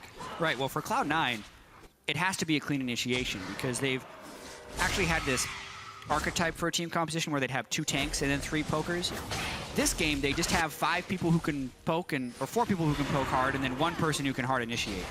So basically Cloud9 will want to set up outside of a turret, throw Nidalee Spears, throw Dark Bindings, let Sneaky throw missiles, and then if they ever have a numbers advantage and want to really push the dive home, you have the Lissandra come in the backside on top of a Gangplank ultimate and go, and if they try and engage on you, you make them walk into the Gangplank barrels and try and turn around that way. Cloud9's composition is basically an overload of damage, but it's highly poke and push oriented. I actually saw a bit of those ultimates overlapping each other with Balls and Jensen throwing down Glacial Tomb and Gangplank's ult. And pretty much the same circle size. Just all that damage right in the same zone. Gangplank ultimate is terrifying. And you can lead it if you want a huge slow path. You have 2 giant slow circles that the team has to run through. And then if you look at Team Dignitas, they need Shifter to be really on top of his game, but it's going to be difficult because he's against Lysandra. So if he ever tries to land one of those big game-changing distortion and mimic distortions on top of the team, he either dies to a Dark Binding or he dies to a Lysandra ultimate in the process. So he's really got to be careful on the outside of the fights. Generally, he'll want Billy Boss to lead in, create some chaos, and then allow Shifter to pick off isolated targets. Too many minions just in the front for anybody to get a pull, to get a pick, or a chain. Cloud9 pretty much dictating the mid lane. Should be able to get a few more shots on this turret if there's no more pressure, which is a rotation from Apollo coming up from the bottom lane right now. He may just be warding for himself. Yeah, this is their numbers advantage, so they're going to be looking to land a poke shot and get as much turret damage as possible. That stings. I don't want to give it up that easy, that's for sure. There is a package in base for Sneaky to have. He currently is outside of base right now as those just spawned. And I think he's actually going to go get one. So that'll help their mid engages more if they try to, or if they want to get something down. Lane pushed by Balls. He goes back. We'll see where he starts to go. Absolutely. Zooming out down the bottom side is Corky. Wonder if he'll try to get a gank off with that. It's pretty tricky targets to gank in this game. You don't want to go trying to assault LeBlanc. Apollo would be a good choice, though, if he ever finds it. The split push, though, here from Team Dignitas, they have the ward coverage heavily in the blue side and around Baron. And oh, a party. Yeah. Oh, just a troll steal. Sneaky going down the bottom side actually wasn't that great a call because they had no vision control on the other side, and they're very vulnerable to a push here. If not for that pesky Gangplank ultimate that totally takes out the wave. Bot lane, is they going to stay? There's pings down in the bot side here. They're kind of saying we can stay with this if we go even harder. But if we don't, then they're going to lose a lot because you're going to get Poppy down on the bot side right now. So Sneaky, okay, uses the payload to get up towards that red. Yeah, didn't have much time left on it, so wanted to use it for the mobility. Here we go. And they out-rotate. Right, draw the pressure in small down. part because of that. And then get the mid lane. So that was big. That whole play was turned on the Gangplank ultimate top lane. Cloud9 didn't have the appropriate people in top lane to stop a big push, so they throw a Gangplank ultimate down, and since Team Dignitas had then invested 4 people top lane, there was now pressure in mid and bottom. They chose to respawn to bottom lane, but Sneaky had the mobility to move mid, and they take top lane. And they're still behind on the play, so Cloud9 ends up getting 2 turrets off. Yeah, and this is perfect time for it to happen for Cloud9 too. Triforces are up, running. That spiked crush turrets is there. And a little bit of love on the TP. That's going to be finished by Billy Boss. Yeah. He's also just going to hang out in the same spot as a quick binding from high comes out to stop anything there. Now, while that TP was farther than his teleport in week 1, they're getting bigger. It was equally as effective. Yeah. Not very effective. Well ahead of his team, highly telegraphed, and face full of dark binding. He's specifically a TP zoning professional. Yeah. Good try for the clear. You don't want that. He'll just orange away. Oh my word. Jensen's doing quite a bit of damage right now. We really haven't seen him put out parlays straight to the face, but Kiwi Kid figured out how much damage it's doing. And now they're starting to push up. If they can get to this next turret, like I just mentioned, we have those Triforces up, and it's going to be tough. Rod of Ages are also stacking up right now. Oh, that's a huge binding. Key raised the wave clear. Oh, back. He's able to get out of it. Whoa, Billy Boss going for Sneaky. It's Jensen Sneaky in a 2v1, and he is making it happen. Now it's a 3v1, and he may just be getting another kill on this. Doesn't have the range. No, he flashes in, gets the hammer shock down. Where's the next hit? Ultimate is already down for the previous play. Apollo over the wall now. They are not giving up on this. And as the 20-minute mark hits, looks like Dignitas can start running free. Yeah, they make a big play right there at the 20-minute mark. It all actually started when Kirei took the Dark Binding, but they were able to back him up. Graves tanky enough not to get bursted down, and Cloud9 actually overcommitted while trying to follow for the Dark Binding and gets punished with some deaths. Whew. Cloud9 felt very strong going into that push, and it just seemed like they felt a little too confident. All it takes is one hit. The Binding gave them false sense of security. Billy Boss getting big, though. They definitely have to respect what he can now do to the fight. Yeah. He took on the entire team right there. Behind in CS, but he is the tank against a bunch of squishies. So when he runs into the team, they do have to respect him. Either they all have to burst damage on him, or they all have to run. And if he's actually initiating in synchrony with his damage dealers, it's a recipe for success. Oh, the spear. It's not going to be the eagle eye throw. Just misses. Spooky's on the backside of Rush. He hits the next one, though. All that farming, finally. Rush is able to get a Spirit Land to jump in for a kill. Whoa. Nope. No blue for Rush. Just trying to steal it anyways. There's still one alive on the other side of the map. It may just be his for more spear poke. It's not like you have to really give it to anyone else unless Boss is doing some crazy split pushing. But right now, they have to be afraid if Poppy, or yeah, Billy Boss, if Poppy were to engage on his own terms, he's making trouble. Dragon is live. Baron is live. We've only seen one Dragon go down so far. Rod of Ages stacking up now for Cloud9, so they have a little bit of time to wait for more power. Yeah, and if we just look at traditional team fighting roles as well, Billy Boss's strength on a tank is super, super important because in games where tanks don't exist, tanks can become much stronger. All of the poke damage that Cloud9 needs to land if they want to deal with the damage dealers of Team Dignitas has to make it through Billy Boss in some way. Although, when he's completely on his own, doesn't do much. Can you get one?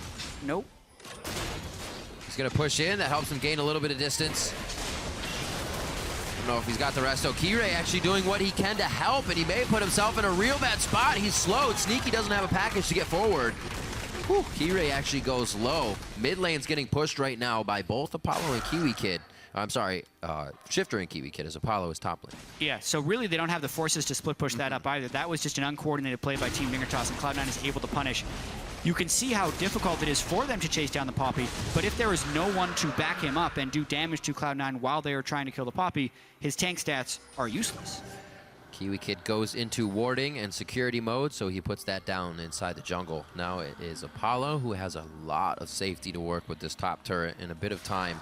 Home guards just started 3 minutes ago, so these second-tier turrets a little bit easier to save for Cloud9. They should be able to get this one and protect it. See this fight one more time for Billy Boss. Yeah, you can see their respect the Poppy ultimate, and he was trying to get Sneaky back without the Black Shield, and then maybe he could have ran away from Rush and Jensen. But Kirei also came to help, which ends up splitting the damage of Cloud9 a little bit. Enough spears land, though, for Rush that he can eventually pounce on for the kill. And Billy Boss was just up there when no other pressure was apparent on the map. Just not a smart place to be when you're considering where the rest of your team is. They may be getting pushed in once again here. They won't have Kirei right off the bat. He's trying to back at Wolves, but it seems like he gets stopped with the knowledge that the ward was being cleared. Yeah, that's a dangerous path to take. But Dig gets himself safely into position. So back and back go Dig towards their base. Cloud9 starting to move these wards up. Been very methodical, but only just a few minutes ago we saw Billy Boss take control of this exact fight. Will they be able to do it again? Now it's Shifter over the wall. He goes back. He didn't find the correct target. Kirei gets hit, and he is marked, but they cannot follow. Rush Billy Boss behind him. Billy is back. He teleported right into the mid lane, and they go straight for Jensen. They take down that true damage. He gets the ultimate on 3 people, and it's a quick hit. Knocks him straight up into the air. The claw back for Balls. He tries to get into a good spot and delivers the pain back to Billy Boss. The scatter from Cloud9 has kind of got Dig every which way as well, but Cloud9 still has to be very careful. Nice decisiveness by Team Dignitas there. As soon as Cloud9 went to set up the siege, they forced the fight with the teleport in from the backside. Exactly what you want to do. They only get 2 kills, though, so now the question will be how much ground can they take with all the low people of Cloud9 while they heal? Doesn't look like the wave is actually that close. The better choice is to deny resources in the jungle, so Rush comes out to absolutely nothing here. Good push by Dig. It seems like they can always find a way back in when things are at their worst. Yeah, so Shifter doesn't get bound going in on the first. That's a good step, but Kirei gets pushed back very quickly in the first way. Really, this shows you how hard it is for Cloud9 to deal with Billy Boss. There were 5 people staring him in the face, and they did not have the confidence of being able to kill him. Point Blank ultimate gives a delay for the rest of Team Dignitas to catch up, but they still can't quite convert on these kills. He pushes one further away. Billy Boss was one auto attack away from killing High, but the ultimate stunned him and he'd missed his chain. Yeah. So a bunch of near kills could have been much more disastrous. But at the end of the day, that was a 2-for-1 for Team Dignitas, where they burned their teleport advantage and didn't take a turret on the backside. It could have gone much better for them. Yeah, a little bit cleaner and a few more takedowns and would have netted them that mid and a much more forward warding to set up some more plays. Apollo will be able to safely make it out. He takes a chunk. And Dignitas right now fighting Cloud9 and fighting the vote. Cloud9 with a lot of vote here from the community. They're trying to put it down. Having High here in the bot lane, playing much better than he did in his bronze game to help set things up. Communication seems to be there for Cloud9, but Dig is finding the errors that Cloud9 is making in these small calls.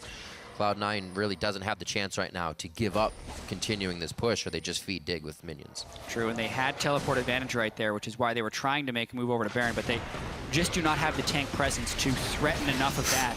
They do have the poke presence, though. Oh! That's a heal. That's a shield. That's a sated Ball's made it in as well. That's one ult. That's only one ult. That still leaves a lot of crowd control and catch up for the rest of the team. Balls could use the ultimate. No, it is down already. Billy Boss getting hit. He's marked, but it was already used by Rush. He cannot get in on that jump as it's down, and it looks like they will start to head up and get some vision over towards Baron, something they have a little bit of already, and they can utilize to really stretch Dig thin here. And they still have Billy Boss's teleport down, so they know they've sent him back to base. There are not many people who can stop this. It is Shifter and Kiwi Kid who are front line to try and stop this Baron that's now only at 3,000 health. Apollo's not going to be able to get that many Rens in, or Spears, I should say. Oh, spooky ghosts. That's the slow they need. If he can hit it, it's going to give the speed to Rush. Fate's Call pulls him out. Rush would have had the bush movement speed to really capitalize on that. Coming up on 30 minutes here, Cloud9 gets Baron. They start forcing their way down mid, and it does not look like a great comp here for Dignitas to clear those Baroned up minions. They did not want to get flanked, though, with how low Balls was up top there. Spooky. No damage received. Oh. You need to do damage to interrupt the recall. That's why the smoke screen did not get him. High. Bye. He makes the calls for everyone. Why did he call for him to recall last? No, that was unfortunate. Just a little bit slow on the recall there from High. This was a huge amount of poke that landed. Jensen with the barrel through the wall is critical. The TP from the flank into a flash. Make sure Kiwi goes down. But then the continued chase doesn't get all that much. They're still struggling to really close this one home. High and Sneaky couldn't quite make it in time. But they still get the Baron out of it, so overall a very successful play. These fights, this right here is the fight that Cloud9 would need. We see all these extended ones. I mean, for both teams, after the first crowd control is used, it's hard for them to capitalize. Gotta run. But that's what I was talking about, having an area where they can use both of those ultimates from the Sandra and Gangplank and not just have people run out immediately. Being able to lock people down in those two ultimates, especially if you can get a Gangplank barrel and some Corki missiles on top of that, would be the game at this point, because we're 30 minutes in. Death timers are much longer. Turrets can melt like paper to all this damage, and especially with the Baron on Cloud9, they can get this work done quickly. Team Dignitas needs to get in position to stop this push because they do not want their base to be in shambles. Everybody's coming out right now. Home guards are on. Kire looking to turn to the right. Balls has Zanya's and Glacial Tome. Not the target they instantly want, but getting him to half before anything starts is still good. He goes right to the back line. They're going to be able to take down Shifter immediately. No summoners or ult even used for him. Rush claws down Apollo, and he's out of the fight. Kire almost gets a spear, but it's going to be the red buff to burn him down. And Rush diving in for a triple kill. And guess what? They're dead for 45 seconds apiece. That was a 3-for-0. These are Baron minions. This is going to be the game, Riv. You said it may as well very be the game if they were able to get the fight, and it very well is the game. That's the second Nexus turret going down. It was a bit back and forth, but an even game overall. 9-9, and the last gold surge for Cloud9 puts them up about 8,000 gold, allowing them to take that Nexus. And did you know, the extra 50s in their pocket. Dignitas takes down Cloud9. And it took all the way until the end of the game. But Rush got that triple kill on the Nidalee. It was definitely not all about the Nidalee. It was a team effort overall for Cloud9. Yeah. And it was a tough fight because at the end of this one, it was still just 9 kills to 9. Team Dignitas had multiple fights where they were very close to closing down on the squishy targets of Cloud9. And then on the backside, Cloud9 was just barely unable to close down when they had the advantage on Team Dignitas until the deciding fight in front of Team Dignitas' base with Baron. So all the ingredients were there for a victory. They get the clean kills finally and push home for the win. Smiles on the face as well. A lot of the games we have seen have been struggles for Cloud9. The one versus TSM, neck and neck, and then that mistake at the end where you fought so hard to lose. You kind of begrudgingly smile those wins. These ones you can be happy about. You can take away the bad things and know, yeah, that was bad, but we still were able to correct it immediately in the game. Yeah. With their 3-3 record, that means they've had 3 Saturday losses and 3 Sunday wins. So, I mean, people talk about high bunny. No, Saturday or Sunday. That is clearly the difference the day for Cloud9 of the week. Still, all smiles when they win. Yeah. Bubba Dub and Lemon coaching and analyst staff on stage as well. And like we said, this is a very close game, so you're happy to win those nail biters. Dignitas as well, showing glimmers of hope within their play. Very hard for Keyray to kind of get back on rushes, just engage in the early game, but they were able to find some of the fights. Billy Boss has been stepping up when they need to find just kind of outright engages, when they have to take a team off guard and not the best position, but they can still make some of that work, and that's definitely what we can see Dignitas growing on and getting that to work a lot better. Something that interests me about this team, once they did change as we get set up for the interview, is with Rush being in the jungle and now Jensen in mid, that's not a Meteos helping high in the mid lane anymore. That's a Rush can kind of do whatever he want dynamic, and Jensen keeps safe in the mid lane, or now is doing better. So Cloud9 have kind of been able to be versatile in that sense as well. Exactly. When Jensen first joined the LCS, as we see their owner Jack with his child there, is the fact that Jensen is dealing on his own right now. He first found success when High was camping mid lane heavily towards the end of the summer split last year, but now he's had the Victor game as well as his Gangplank game, where he can get a big CS and gold advantage eventually by himself, which does open up Rush to do that free farming style. Still a lot of kinks to work out for Cloud9. Rush is becoming predictable in his patterns, and we can see teams repeatedly punishing that now.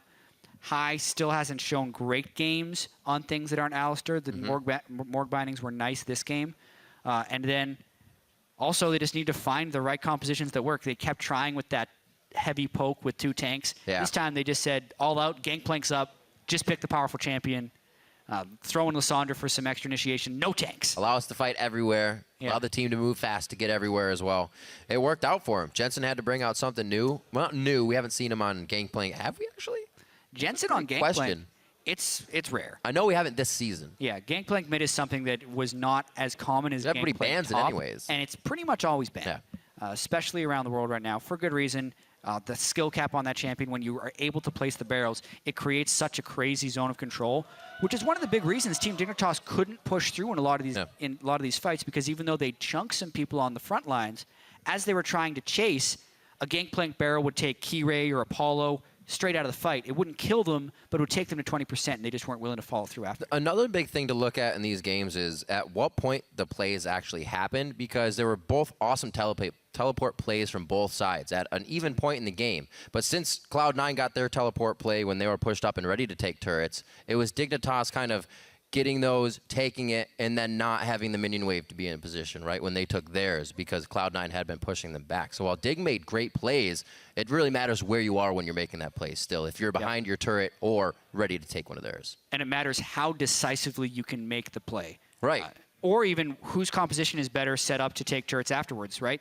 You did have the Graves and the Callista on the side of Team Dignitas, but then you had 5 ranged people for Cloud9. So even if they didn't have the double marksman, they can still take turrets from relative safety as long as they have some minions in front. And this is one of those compositions that High can keep everybody kind of on the outside, just outside of danger, and that's where it's almost the best to micro in. We don't actually have to go in. We can do this. Yes, we can. Yes, we can. Just keep throwing. Rush is probably like, but I'm going in. Don't worry about it. I'm going to kill 3 people on this turret dive. And even we only have level 15s and 16s here to show you how fast the game was. Most of Cloud9 did get a level up because of that last fight, so it's 15s to a lot of 14s. So this game didn't even really reach max ultimate for a lot of a lot of what we've been seeing. No, it was a very exciting game. We've had very close games that still end as soon as someone gets an edge today. Yeah. So it happens. It's going to start getting faster and faster, hopefully, because the games become more awesome when it does. A lot more action. But now for a deep dive into the action of that game, let's send it to Dash and Cloud9's bot lane at the analyst desk. Thank you, gentlemen. Yes, that's right. I'm here with Sneaky and High after that victory over Dignitas. And I want to jump right into this. Got a lot to discuss with you guys. First and foremost, I want to talk about a topic that's kind of been trending for us as analysts and casters, which is game time and the way that the games keep ending, because most of them seem to be balancing on a knife's edge, and then there's one team fight that kind of results in a very sudden 30-ish minute win. So, Hi, as the shot caller, how have you kind of noticed this season developing in terms of game flow and style, and how has that kind of fed into the decisions that you're making as a shot caller when directing your team through the mid game? Well, the game now is different than before. You get changed minions to be relative to your level. So if you're the team that's ahead, your waves are always going to be constantly pushing in. They made it almost, well, not impossible, but like 5 dragons is really hard to get because one, games don't last that long and the buffs getting up to it aren't that ideal. So you don't want to like lose a team fight for trying to get that dragon. And then once you get Baron too, you couple that along with your already stronger creeps, and you kind of just crush down turrets and games just end quicker now. And it's just, with the amount of OP champions that are available right now, games can just snowball that easily since, you know, there's too many to ban and things like that. And you're just going to be like playing versus like a ton of like ridiculous champions that just do a ton and like just end the games quick. So then, Sneaky, how does this change the way that the team is communicating and approaching fights within the game, realizing that that 25-minute Baron call could end the game, right? You don't even have an inhib down, but sometimes that's enough time for a team to end the game. So how does this play into kind of the intensity that you're feeling in comms leading up to these fights? I don't think it's really changed too much, to be honest, between like season 5 and now season 6, where there's like more pressure on an objective because it'll end the game. It's kind of just like we already knew what's going to happen if we lose the fight. We already know what's going to happen if we win the fight. All right, cool. Targeting or looking at this game and kind of the way that you guys have been approaching champions, like Cloud9 has taken an interesting approach on champion select to win on red side. A couple times now we've seen you guys throw out a fair number of target bans, whereas the majority of teams are resulting in just, we're going to throw out the OPs. We'll keep the OPs off the table. Here we're seeing the likes of Bard, Elise, and Lulu thrown out, all very strong champions, but that means Graves, Poppy, GP, Corki are all still left up onto the table. Why is it, Sneaky, that you guys are so comfortable throwing out more target bans on red side and leaving these options open to the blue side team to take their pick of the litter? Well, I mean, there's so many of the broken champions right now that you can't ban them all. So if you ban too many of them, you end up just giving blue the one good OP left. Instead, this strat just like opens it up more so we can get potentially 4 if they don't like those champions, but we guaranteed get 2 off the first round and they only get 1. So it just opens it up a bit more. So coupled with that, then we kind of fall into this space where we're looking at team compositions that Cloud9 is running. We've got GP, Corki, Morgan, Italy, List, a lot of poke, a lot of siege. We've seen you run compositions like this a few times now. High, do you feel that there is one particular style of play that is superior to others currently, and is that the reason why you guys keep going towards these kind of poke compositions? Well, regardless of however your team plays, right, there's always different things that will work for different teams. Other teams are really good at poke, other teams are really good at engaging, other teams are really good at split pushing. You have to find which one that you feel comfortable on and also balance that along with what's currently OP in the meta, right? So you have to play what's good and what's good for your team. And it's not necessary that we only play poke or anything like that. It's just that the current champions that are really good adhere to poke. So like Corki, he's really good, Gangplank's really good, and they both kind of poke champions. So it's not like we can only play poke. It's just that relative to what you're picking in the comp is what you want to like make your comp around. And champions support the play style. Yeah. You guys are able to play that, so you can go for it. And now kind of taking a step back from the game, the dynamic of Cloud9 as a whole. First to you, High. What does it look like behind the scenes in terms of practice and splitting time with Bunny Fufu? And what does that relationship between you two look like in terms of practice? Well, it depends on what we're planning on doing for who's playing in the games. I watch Bunny play the games and he watches me play the games. Granted, he watches me more than I watch him, but as far as scrims go, he does really well in them, and he does not like just as well, if not as good as me. It's just he hasn't been able to translate that the practice into the stage. So I think giving him more chances, I'm sure he could like pull through and like win since he plays just as good as me. And as far as like the dynamic between him and me, it's gone pretty well. He's like a little brother to me, and we work out together. We talk all the time. He's like constantly in my room. He like takes naps in my room too. So it's just like he's like literally around me all the time, and like we're just like learning a lot from each other as people and as players. Great. I mean, a supportive relationship. We look forward to seeing him on the Rift again soon. Sneaky, you're the other half of this whole equation, though, where you're the guy who has to play with two different supports. So for you, the practice dynamic, what is it that you kind of adhere to in terms of maybe making a switch between them, knowing, okay, High's in the game, it changes my play in this fashion, versus Bunny Fufu being in the game, I've got to assume a different play style? Yeah, that is kind of true because I haven't really done it too much so far. I didn't really think I needed to, but when I'm playing with High, he's like usually pretty talkative. He's like asking people questions, and then he's doing the shot call thing.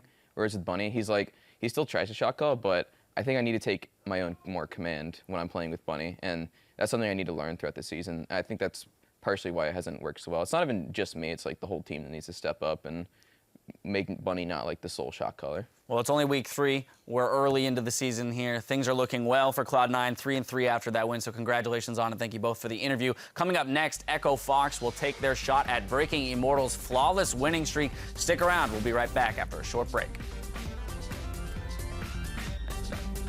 Perfect. Everyone has to talk a lot.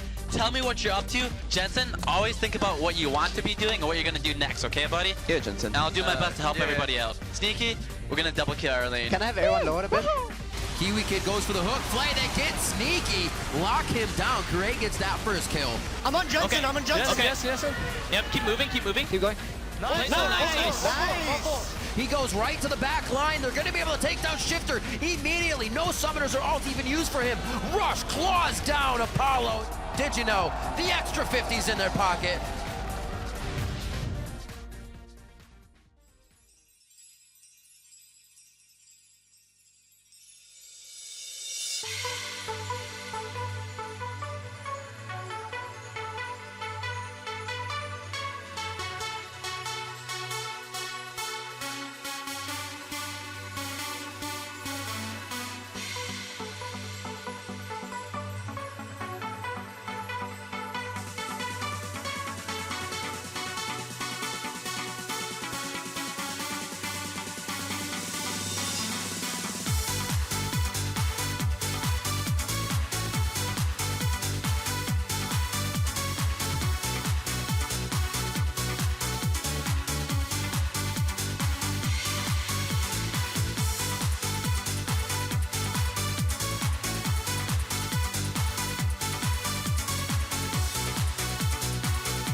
Welcome back, everyone. I'm David Freak Turley, and did you know that joining me for our last 2 matches is Sam Kobe Hartman Kensler?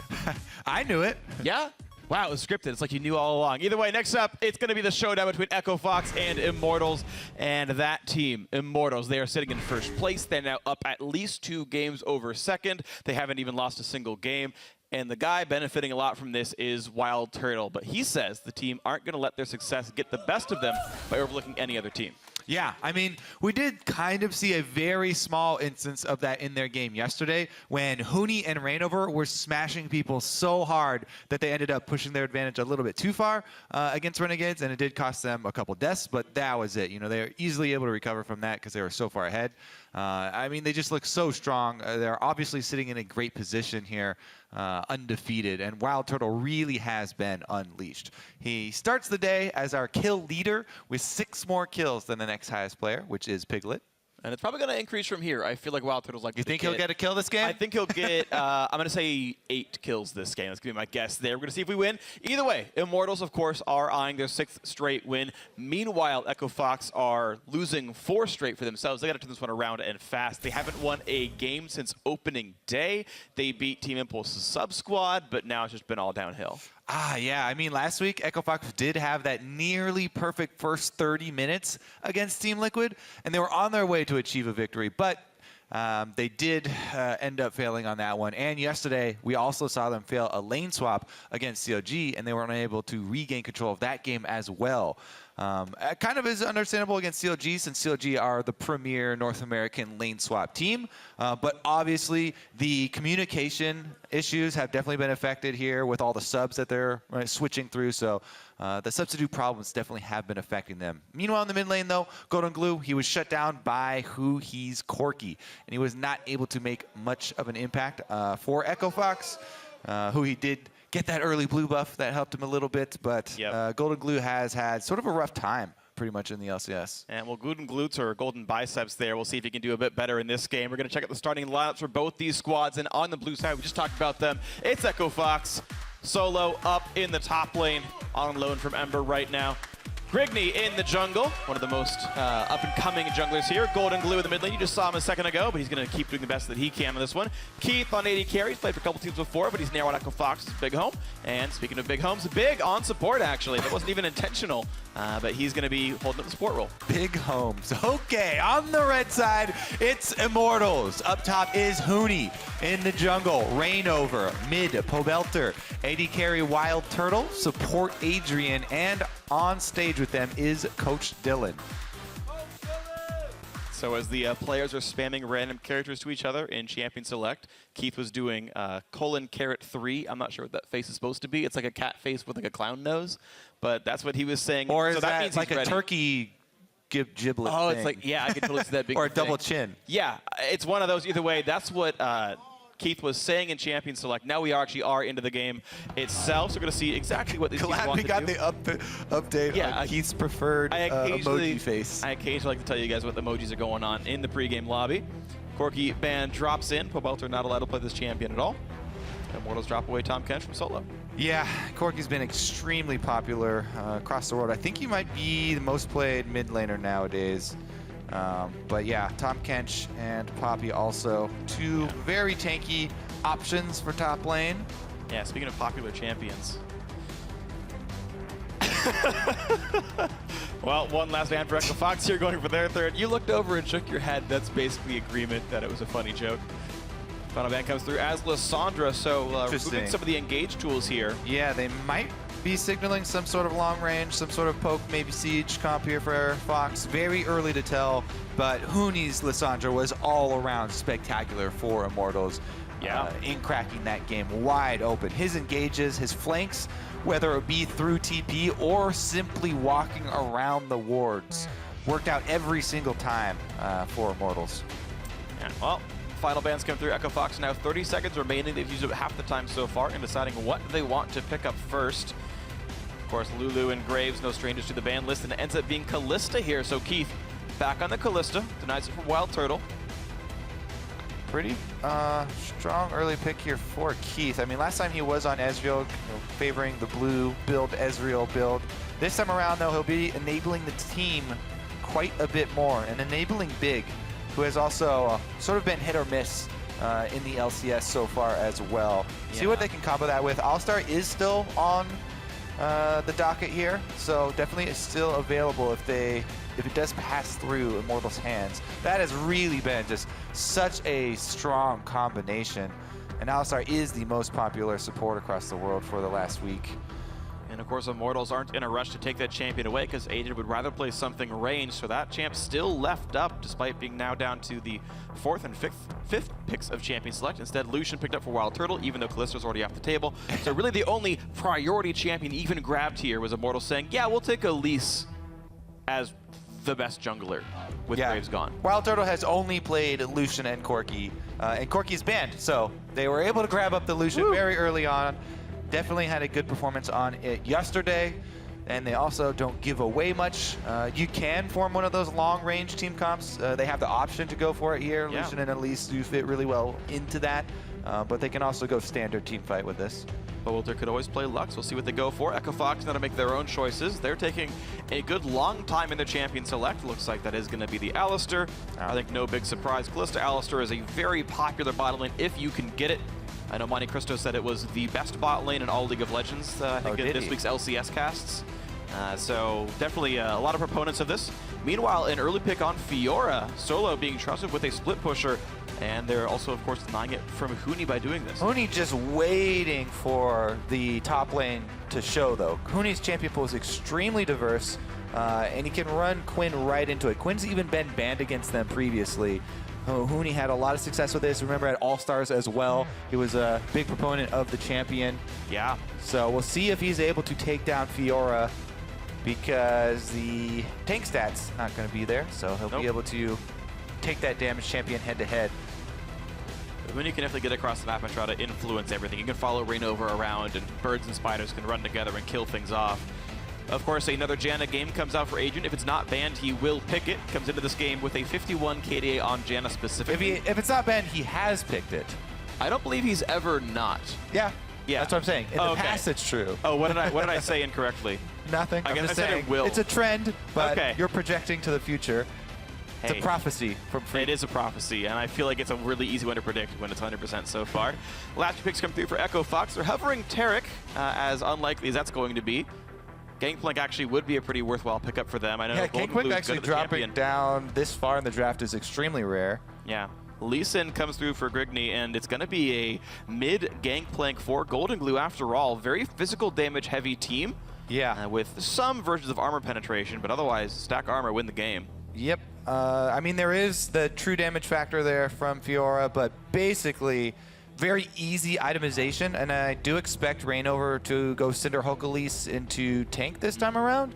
He does have the option. You can still go offense here, but it makes it so hard to play around. There's just a ridiculous amount of physical damage coming out of Fox right now. There's a ridiculous amount of damage really on both these lineups, right? It's Lucian, Syndra, and Quinn all going pretty aggressive, to be honest, as far as their builds are going to be. Yeah. The one thing I do really like here for Immortals was the last round pickup of Syndra, because Alistar as a front line is extremely hard to deal with, but Syndra's stun can go right through Alistar and still stun the back line. You can stun many people with it.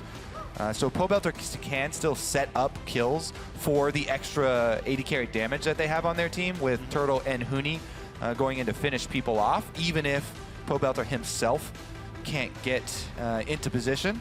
We'll see if they can get around, though, because the Kalista Alistar just brings so much utility to the team fight, and we've seen Gangplank over and over and over again. If you fight that team, especially near brush, it's really easy to set up the barrel chains to follow up on a Kalista Alistar CC. Absolutely, when no one has health, good luck, dealing with all that. So we'll see if that's going to happen in this game. So the question is, can Echo Fox snap Immortals' winning streak? Tweet at LOL Esports with hashtag FOXWin or hashtag IMTWin to let us know who you think is going to win this game.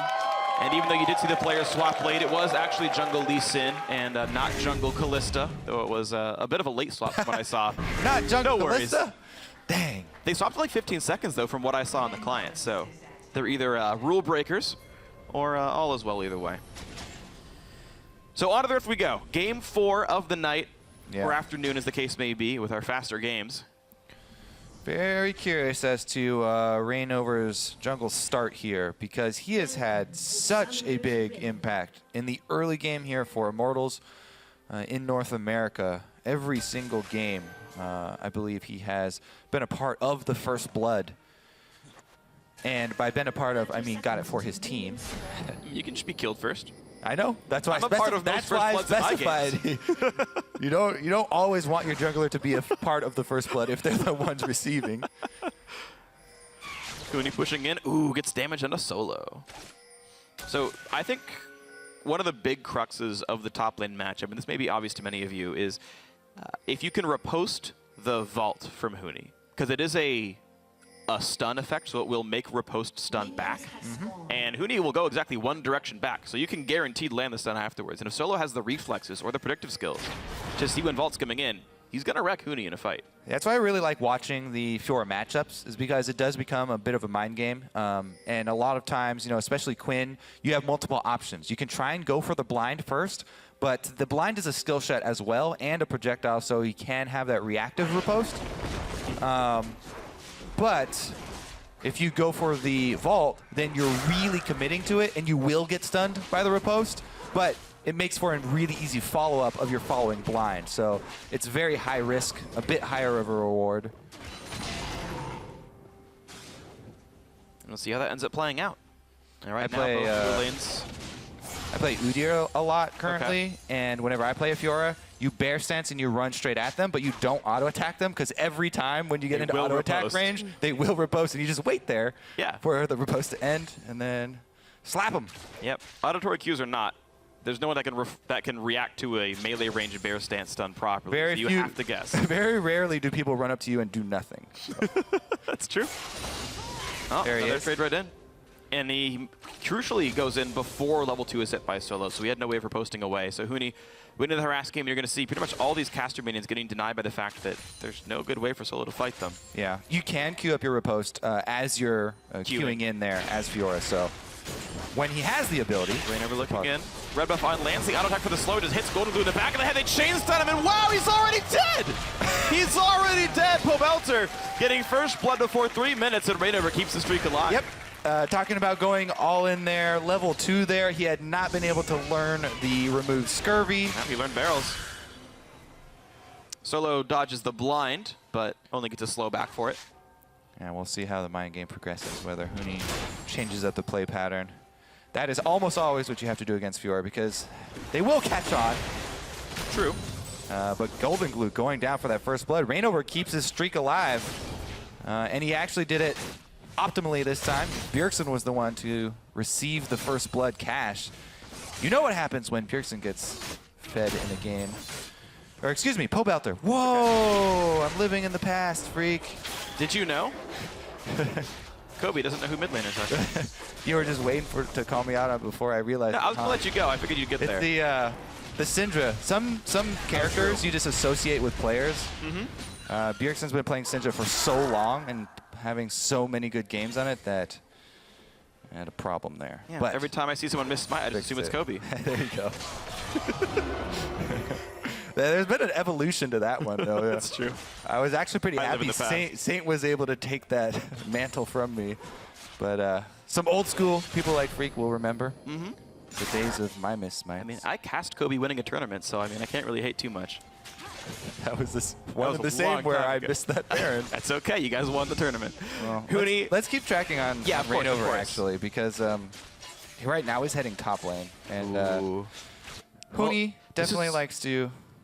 This is well timed, though, because Huni's managed to push the lane in to now that it's pushing back towards him, and Solo can't stop this. It will push in towards the turret, so Solo either no longer gets golden experience or he gets ganked by Rainover. And the normal pattern here for Solo would be to go ward that river that Rainover is in.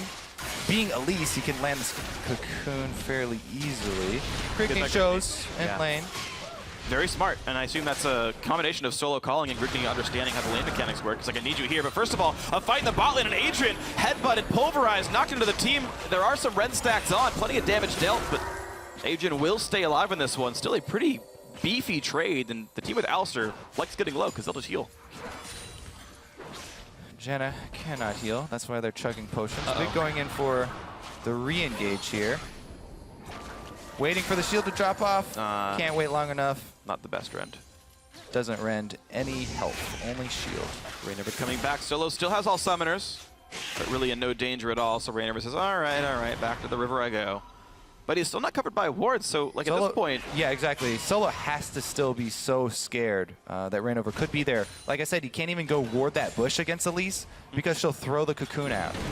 Headbutt pulverized. Wild Turtle gets hit up, but the Pierce actually misses from Keith. He missed the Q.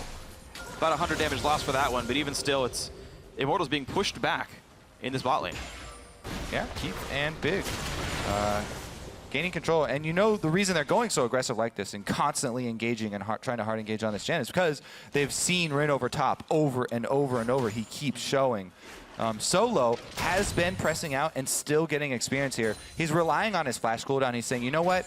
If Rainover's going to come, then I'll have to blow my flash, but at least I'll live. Pavelter does not dodge the spell. This is pretty dangerous. Granny comes in, didn't get stunned though. Pavelter doesn't even burn the flash to stay alive. There's the Rainover kill, and Golden Glue can't get into Pavelter. He just saved the cooldown. Now Golden Glue in a bit of danger. He already got ulted. Barrel, it's gonna come across. There's the Q. He heals up, but he can't get it. Oh, what a heartbreak. Pavelter. Oh man, that was so risky to go ward that brush for Gangplank there and try and keep vision on him, waiting for Rainover to come pick up the kill. And it almost cost him there, getting too close and getting into the barrel range. But man, he must have had single-digit health. All right, let's take another look. So Pavelter, yeah, as you said, unable to dodge the Q, but Rainover comes in to save the day. Flash Cocoon on the pink ward brush. Pavelter does end up flashing away to get away from Gangplank, as you know. And then here, he places the ward, and the ward actually does see the barrel in the bush, but it's a little bit too late for him. Unlucky there for Golden Glue that he didn't quite get enough damage. Pretty unfortunate stuff. Gather the weak able to save Pavelter's life. Yeah, really, really close. But it means 3-0 already for Immortals. Not only is it 3-0, but because of the camp top here from Rainover, Huni has been able to shove Solo off the creep wave and keep him off the creep wave for the entirety of the last 4 minutes of the game. Huge CS lead there, which is basically another kill and a half. Yeah. For Immortals due to CS for Huni. The game is getting really tough for Echo Fox already. We're not even 9 minutes into the game yet. Gugni pushed off the blue buff that he wanted to give to Golden Glue. Can't do that one anymore. Rainover checks for a pink ward and Tribrush. Doesn't see it. But it does not look to be diving just yet. He's tracked by the Wolf Spirit, though, so Solo knows what's up. And, yeah, even with all this camp top, I mean, they've gotten such a lead for Huni already that the 2v2 goes in Immortals' favor. Here comes Grinkney. Big chunk of damage. Ult comes across onto the Elise, but then has to stop down because look at this. It's not enough damage. He pushes it, tries to get the triggers, and can't heal enough. Rainover bought so much time with Repel. As I said, the 2v2 goes in Immortals' favor, even with the added global ultimate there from Golden Glue in the mid lane. So now Golden Glue even loses more pressure mid lane. Pavelter gets to shove him in further and increase his CS lead. CS leads all across the top side of the map for Immortals. Because Rainover's been up there the entire time. And Grigney unable to answer. Meanwhile, down bottom, they're left to their own devices. A really big fight. Adrian unfortunately pushes Keith out of the culling, but heals Wild Turtle back up to full. Yeah, and definitely net gain there. Yeah. Immortals just crushed the health bars either way. Rainover. All right. Hey, so Freak, are you with me in my recent campaign of Herald for Junglers? Herald for Junglers. Are you with me or against me? I'm with you. Okay, good. I vote Jungle 2016 for Herald. Thank you. I've been campaigning for 2 days now. Because I think you're late to the party there. I think the ballots were already put in. No, there have been so many people criticizing teams for giving it to junglers. Sorry. There will be no Kobe rant today. I did it yesterday. It's okay. I will spare you from this one. Huni up top going aggressive. Gets a good chunk. And yes, that is the power of Quinn. Can easily insta-clear the wave as well. Yeah, that's the one. It's what her total attack damage to everything. And then the Q, of course, has plenty of damage on it as well. So yeah, this top lane is getting crushed. The bot lane is still very close. Like you saw one good trade by Immortals down there, but then it's still +9 for Echo Fox down here. Keith and Big, which as much as Echo Fox have a lot of subs on the roster, this is the intended duo lane, and they are, by all rights, winning against the Immortals duo. Not that you pick Lucian Jenna for the laning phase specifically, but hey, a win's a win. Now the flash pulverized headbutt him back toward the turret. Exhaust using Grigney crucially misses the Q. I mean, yeah, if he hits that Q, then he goes in and gets cocooned, I believe, by Rain over there. So maybe sometimes it's for the best if you don't hit it. It's crucial for him to miss that. Yep. Bit of wave clear, Golden Glue. No use out of the barrel, but Walter knocks that one down anyway. It's more Gets another CS there for the scoreboard for himself. 29. Count it. Rainover continuing to counter jungle as well. Just really, Immortals can't be stopped, even when Echo Fox go for the big plays, as the case is in this example. Still, nothing just gets done. Rainover's in the right spot. Adrian saves the day every single time. Yeah, it feels like Rainover is just completely outclassed Grigney this game. Plus, the fact that they've got a strong laner up the there. proper riposte. But of course, Kuni did no damage thanks to riposte. We didn't pull turret aggro, and walks away with the stun. I mean, I'm pretty sure. I mean, he wasn't going to die. Solo's glad with living. Yeah. So yes. But I actually didn't realize that if you just air quotes fail the vault, you're just like, okay, I'll just walk away. And the turret never pulls aggro. Yeah. No risk. Yep. Oh, plus 50 CS in this top lane. This is ridiculous. There we go. Turret goes down already. 2 have already been picked up, by the way. Mid lane has already dropped, if I believe correctly, and top lane has gotten killed thanks to the camp. It's also shoving towards Immortal's side of the map, so Huni can just teleport back or even fly back with the ultimate and get there almost in time. Save the teleport for a play down bottom. Solo's still going to have a really hard time scraping together any sort of CS here. Huni is opting just to fly back. Yep. And that will at least let Solo get a couple of CS. Yeah, who needs teleport when you can just take a bird all the way over? It's going to be just fine. Yomu's Ghostblade done against the half-hearted Sterix into trying to get a Titanic Hydra from Solo. Solo might be dead here. I feel like Huni's going to all in. Yomu's pop gets the knockback, and now Solo has to guess when would I even press riposte. But Huni does not chase through minion wave. I think very smart to just be a little bit relaxed here. No one is on his side of the map at all. Yeah. And Echo Fox there are 4 people of Echo Fox coming up to his side. Yeah, that would be unlucky for him. So can they make this one work? Big is up in the wings. Keith can throw him in. How well can Solo bait this? Yeah, he's like, come on. You know you want to jump on this. Look, I burned my Q. I mean, it's also due to the communication of the rest of the Mortals team. Hey, everybody has left lane except for Golden Glue, so don't go aggressive. Yeah, Rainover Solo's Dragon, no risk on him at all. While Turtle's still alone in the bot lane, they can knock that turret down without any problems, as no one is there to defend this turret unless Solo TPs. And that really is the key to that playstyle of an aggressive top laner, is knowing when to temper your aggression. Up here, they've sent Adrian to try and stall and allow Rainover to come down, but it's going to be too little, too late. Yeah. The turret does go down. It will be a trade. You know, Turtle should be able to... They don't even get to. Golden Glue does clear the wave with an ult, so they're going to have to wait for another wave. They might be able to do that, though. Looks like it's going to be pretty easy. That's going to be an entire wave crashing into that turret. Top lane outer does go down, so perfect game averted. I'm still sad about the mid lane name mess up. It's okay. It's haunting me, Freak. No, it's fine. No, Hanser is on TSM as well. Good one. Nice connection. Yeah, I got you. Pobelter has been able to shove down this mid lane, though. So Wild Turtle is going to claim the last outer for Immortals, and they will begin to close the loop here on Fox, invading the jungle, setting up their vision. It just looks to be another now classic Immortals game. Yeah. Where they dominate the early game and then steamroll through mid as they take the full outer line of turrets, set up vision in the jungle, and begin to counter jungle. Really quite solid here, and the question is now, you know, if you're just looking at this from a sort of academic standpoint, okay, how does Immortals continue to snowball a game? Because their engage isn't amazing. You can get Pixie Cocoon and Syndra QE. Of course, there's tools there, but, you know, roaming as Janet is not the most aggressive thing in the world. What they do, they have so much range. Like, this is literally a full range comp. Yeah. That I was talking about earlier in the day on the analyst test, some of my favorite. You can siege up. It's all about the focus fire and landing the CC, the range CC that they do have. And you can see he beats the riposte, then goes for the vault afterwards, drops Solo to half HP in a single combo. Really has no risks here at all. Golden Glue, Rainover, trading damage on the wards, though Rainover wins that trade by a significant margin. Yeah. The good thing for Fox, though, the one thing they do have going for them is that Gangplank wave clear. If Immortals do group up and try and siege down, you know, make use of the Syndra stun long range as well as a cocoon spam from Reignover, try and catch somebody. Golden Glue can try and clear with barrels. Now big drop to 1/4, has to pop his ulti to stay alive. Reignover doing plenty of damage, harassing people out.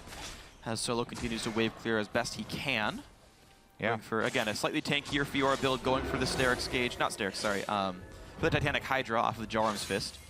Yeah, Titanic Hydra into Cleaver has been extremely popular, and then after that is done, once they get third item, transferring your Hydra into a...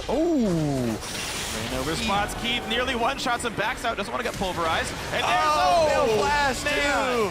Flash means nothing. There goes the kill onto Big as well, who's missing his ulti now at this point. A 2 for 0. They just found him in the jungle. Yeah, they didn't even have to siege up in order to get those picks. The Cocoon, easy to land from Brush there, and then Pobelter follows up. Hooney's on the chase. Flash for Repel, the Q not quite in range. He's gonna flash over Hooney. He's gonna pick him up, he's gotta leave the base now, but now Grigny's in the wrong spot as well. Another kill, 4 in a row, and now it's Hooney in a battle with Solo. It's a battle that Solo can't win.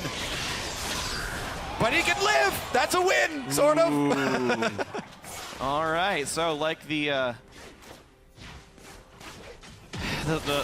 lone man standing, I guess, lives up to his name in this one. But honestly, Freak, do you think that Immortals can beat their time of 18... A minute, 20 seconds from now? I don't think so. 18:20, I believe. 18:20? Game time. All right. I think they'll get the inhib and have to back out, or just the inhibitor turret and back out.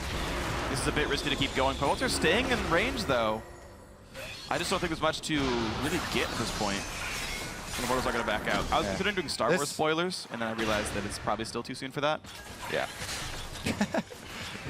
It will always be too soon. It will not always be too soon. Luke Skywalker is Darth Vader's son. Deal with it. Oh, I wasn't ready. All right, Keith was not ready either, as he not only got attacked from the brush by the Itsy Bitsy Spider, but also flashed into the wall. And here's the follow-up as well, as we speed up. Hooney just going to chase him down. Reignover flashes into range for that repel. They do end up getting it, though, so not quite a wasted flasher, I guess. Everybody just getting cleaned up, though. This is just a massacre on Fox territory. Immortals are ridiculously good. This level of domination of the North American LCS has not been seen since Cloud9 first entered the league. I was going to say since Worlds last year. Oh, man, since October. Hey, day one was fine. Yeah, it's true. Go back to those days. That's what Immortals wants to do right here. Wow. Solo is gone already. 9-0 in kills. Immortals just are steamrolling everything. It took a long time for Hooney to get a kill, but he won his lane so hard that now he's just pouring into team fights. 18 minutes and 39 seconds in. This will be an inhibitor kill as well as just a kill onto Grigny and Big potentially.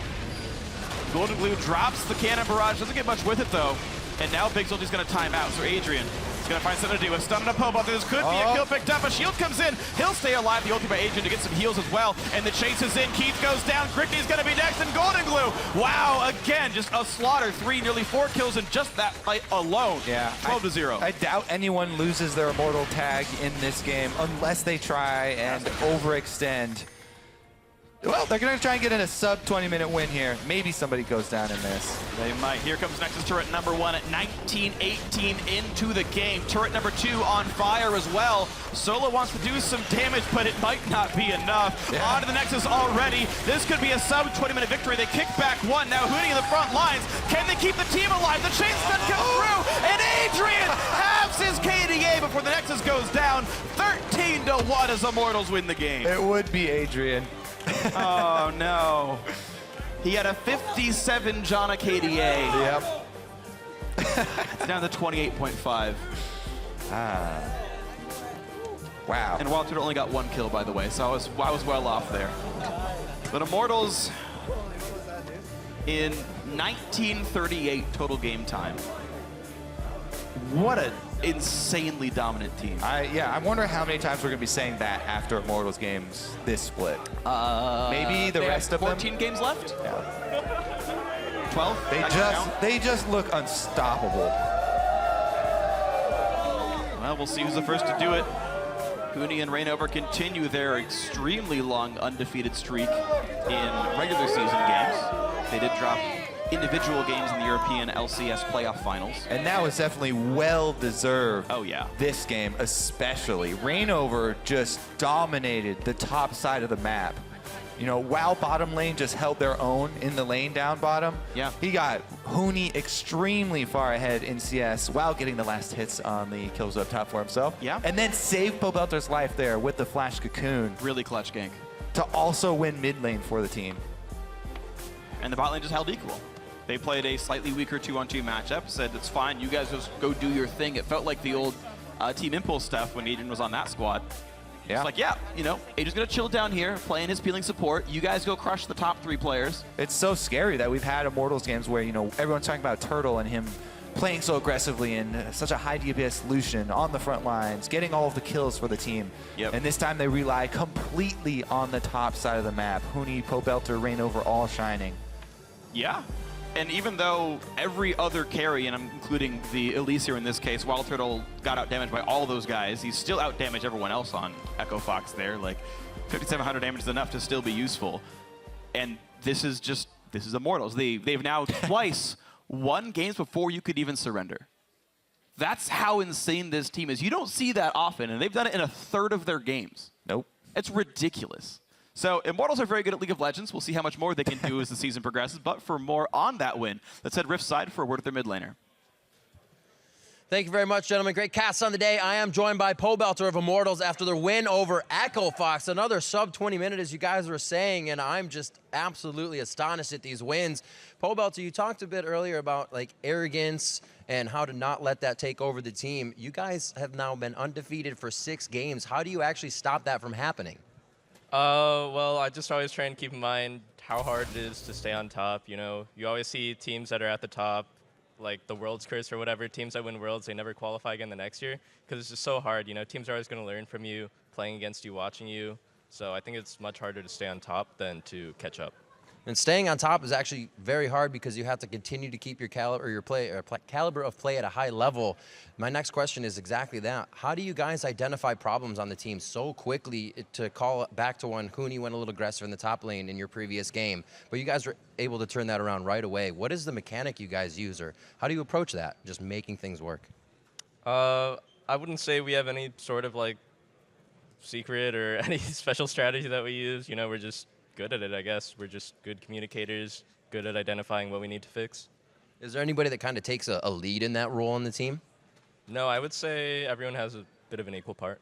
All these answers become scarier and scarier because it just makes the team sound so well-rounded, and you guys produce those results on the Rift. Final question for you. You have CLG next week. How are you guys going to prepare for that game? We're just going to do what we've been doing because it seems to work out pretty well so far, and hopefully we're going to win. If it ain't fixed, don't broke it. We'll get this one in. Nice. All right, guys, we're going to throw it to the analyst desk to break down a little more of that game. Thank you, Rib. Another sub-20-minute game for Immortals here, putting on another clinic. And, you know, with them, the trend seems to be, as was mentioned in the cast, early leads, but then utilizing those leads correctly to invade the jungle, starve teams out. This time, though, it all started with Rainover. Yeah. His early pressure. Anyone takes over a game for these guys. Yesterday was Wild Turtle with 11 kills. Rainover has always been good early in every single one of these games. But this game, he ended up getting the kills. So this was the first gank, and it's a CC chain. No matter what strategy Immortals is running, they're doing the right execution. They do a cocoon, which they know is going to get oranged off, and they immediately just chained it with an extend. I don't even actually know if he had oranges. He was level 2. But if he had oranges, he would have been going for it. Made sure to get the red buff on there first. Yeah, and then here's just a nice turnaround. Right as Grigney was going to go for the kill, Rainover stops off. He then jumps and follows with the repel, and then he comes all the way around back from the other side. Pobelter barely with enough health, single-digit HP at that point. But even if that had given him the kill, Rainover still cleans up the double kill. Right. And the whole time, they were pushed towards Gangplank's turret. And the mid lane wasn't even the worst lane for them. Oh, no. Oh, dear Lord, not at all. Top lane, we had not only a massive CS discrepancy, Quinn versus Fiora. The Quinn was picked up second, so great pick ban for them there, giving Huni that favorable matchup, building a huge CS discrepancy, but then we even saw Rainover make his visit to the top lane and tilt that matchup just slightly more. Yep. it was really funny, actually, because there was a 30 or 40 CS difference for Huni advantage over the Fiora, and he didn't even get an assist. True. It was all Rainover's work. It's scary what Immortals is doing to people. Obviously, their 2 sub-20-minute wins have come against teams with substitutes, but that's still 2 sub-20-minute wins in 6 games. Like, that has never happened before. Right. When you think about, I mean, you see that kind of stuff in solo queue, and you're like, yeah, okay, everything went wrong in this game, whatever, it's FF at 20. This is competitive play. This is professional level League of Legends, and whether you like it or not, or whether these are subs or not, these are good players, right? You're doing this to some of the best players out there in North America, so very impressive from them there. I think, too, the next aspect of it is looking back at that top lane, the kind of pressure that Quinn was pulling, because the second part of it was we saw that 4-man visit to the top lane by Echo Fox that didn't even get them anything. They ended up just trading turrets, top and bottom, and losing waves of CS in the bot lane. And so just kind of the pressure that Rainover then extends to his laners by setting them ahead makes it very tough for their opposing teams to make decisions as to like how they're going to get back into the game. And I don't even know if Huni has ever been better. There's 2 really clutch counter picks he's picked against considered like unbeatable OP must-ban champions. He picked a Cho'Gath against a Ryze, and now he's picked a Quinn against a Fiora. Fiora and Ryze are 2 picks most people are like, oh, you never want to give that away to certain players. And he has decimated those picks with these pocket counter picks, which is really impressive because if you think back to when Huni entered the LCS, Spring Split playoffs in Europe, he had 2 to 3 champions that were banned out, and then he played Smite Lee Sin. Like, that's all he had. He had like 4 champions. Right. So from that point until now, where he has specific counter picks for every overpowered champion, it's just super impressive. Part of what makes them so exciting to watch, too, right? You're waiting for what's their answer going to be for this, that, the other thing. Hopping to the other side of the rift real quick, we got to hit on Echo Fox. I mean, it is the sub-roster, but one of the things we can note is that the 2 places that were targeted or they were having the most trouble were that mid and that top lane. Yeah, Solo and Golden Glue, they are getting their LCS experience that they hope for. They're both from the Challenger team Ember, who's going to be looking to make it in the LCS. But whether they're in Challenger or in the LCS or not, they need to pick up their play because they have been double-digit CS deficits in a couple of games in their few short time here, and you're putting your team in a pretty big hole when that happens. Whether or not that's from synergy with Grigney or over-synergy from other teams, they have to do better. Right, definitely hurting for Froggen and KFO there. We're not done yet. There's still one more game after the break. It's Counterlogic Gaming versus Renegades. You're watching the North American LCS.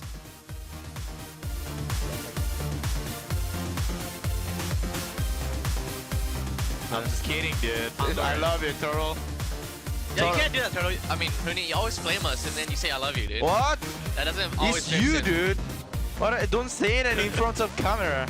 Pavelto does not dodge the spell. This is pretty dangerous. Grindy comes in, didn't get stunned though. Pavelto doesn't even burn the flash to stay alive. There's the raid overkill, and Golden Blue can't get into Pobelter. Can you help? Can you help? Yeah, look. In case I'm tipping. Listen, no. Nice. Repel the Q, not quite in range. He's gonna flash over Huni. He's gonna pick him up. He's gotta leave the base now, but now Gregny's in the wrong spot as well. Another kill, 4 in a row. 13-1 as Immortals win the game.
we're back here in the North American LCS studios in Los Angeles, and we're gearing up for our last match of the weekend. It's Counter Logic Gaming versus Renegades. Now, CLG, once again, as they seem to always do, have shown us that they are masters of the lane swap. They crushed Echo Fox yesterday in a 32-minute, honestly, stomp. They only give up 2 kills and like maybe 1 or 2 turrets. Yeah, and something that seems to be important so far this season is to get Huhi on Corki.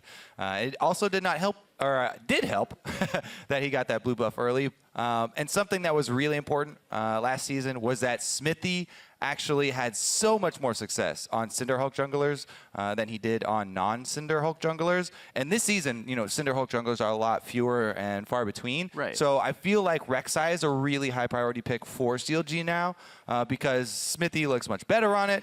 And he can be the front line, since Darshan is almost always going to be a split push carry champion, you know, a DPS champion, and they're going to need that front line, and that's up to Smithy and Aframu now. Yeah, it's funny. I remember talking with Darshan like back last split, and I was like, "So how do you feel about Maokai?" He's like, "I hate this champion. Yeah. I never want to play a tank again." Anyway, that's enough about CLG for now. I want to talk about Renegades a little bit because, much like back in Week 1, they finally have their full lineup back together of the teams that have had issues getting their full roster back on stage. Renegades have gotten themselves up there first. Freeze is back as AD carry.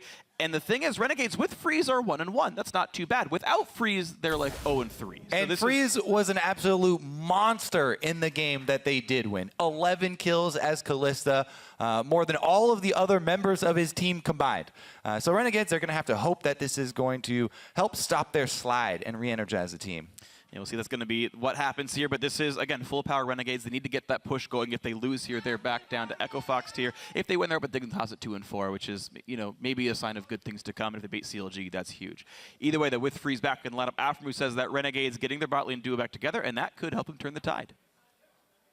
Their 2 main threats are Alex, Ish, and then their bottom lane as well. So I think I watched one of their games. They played Kalista Alistar. I think it was the first game of the season for them.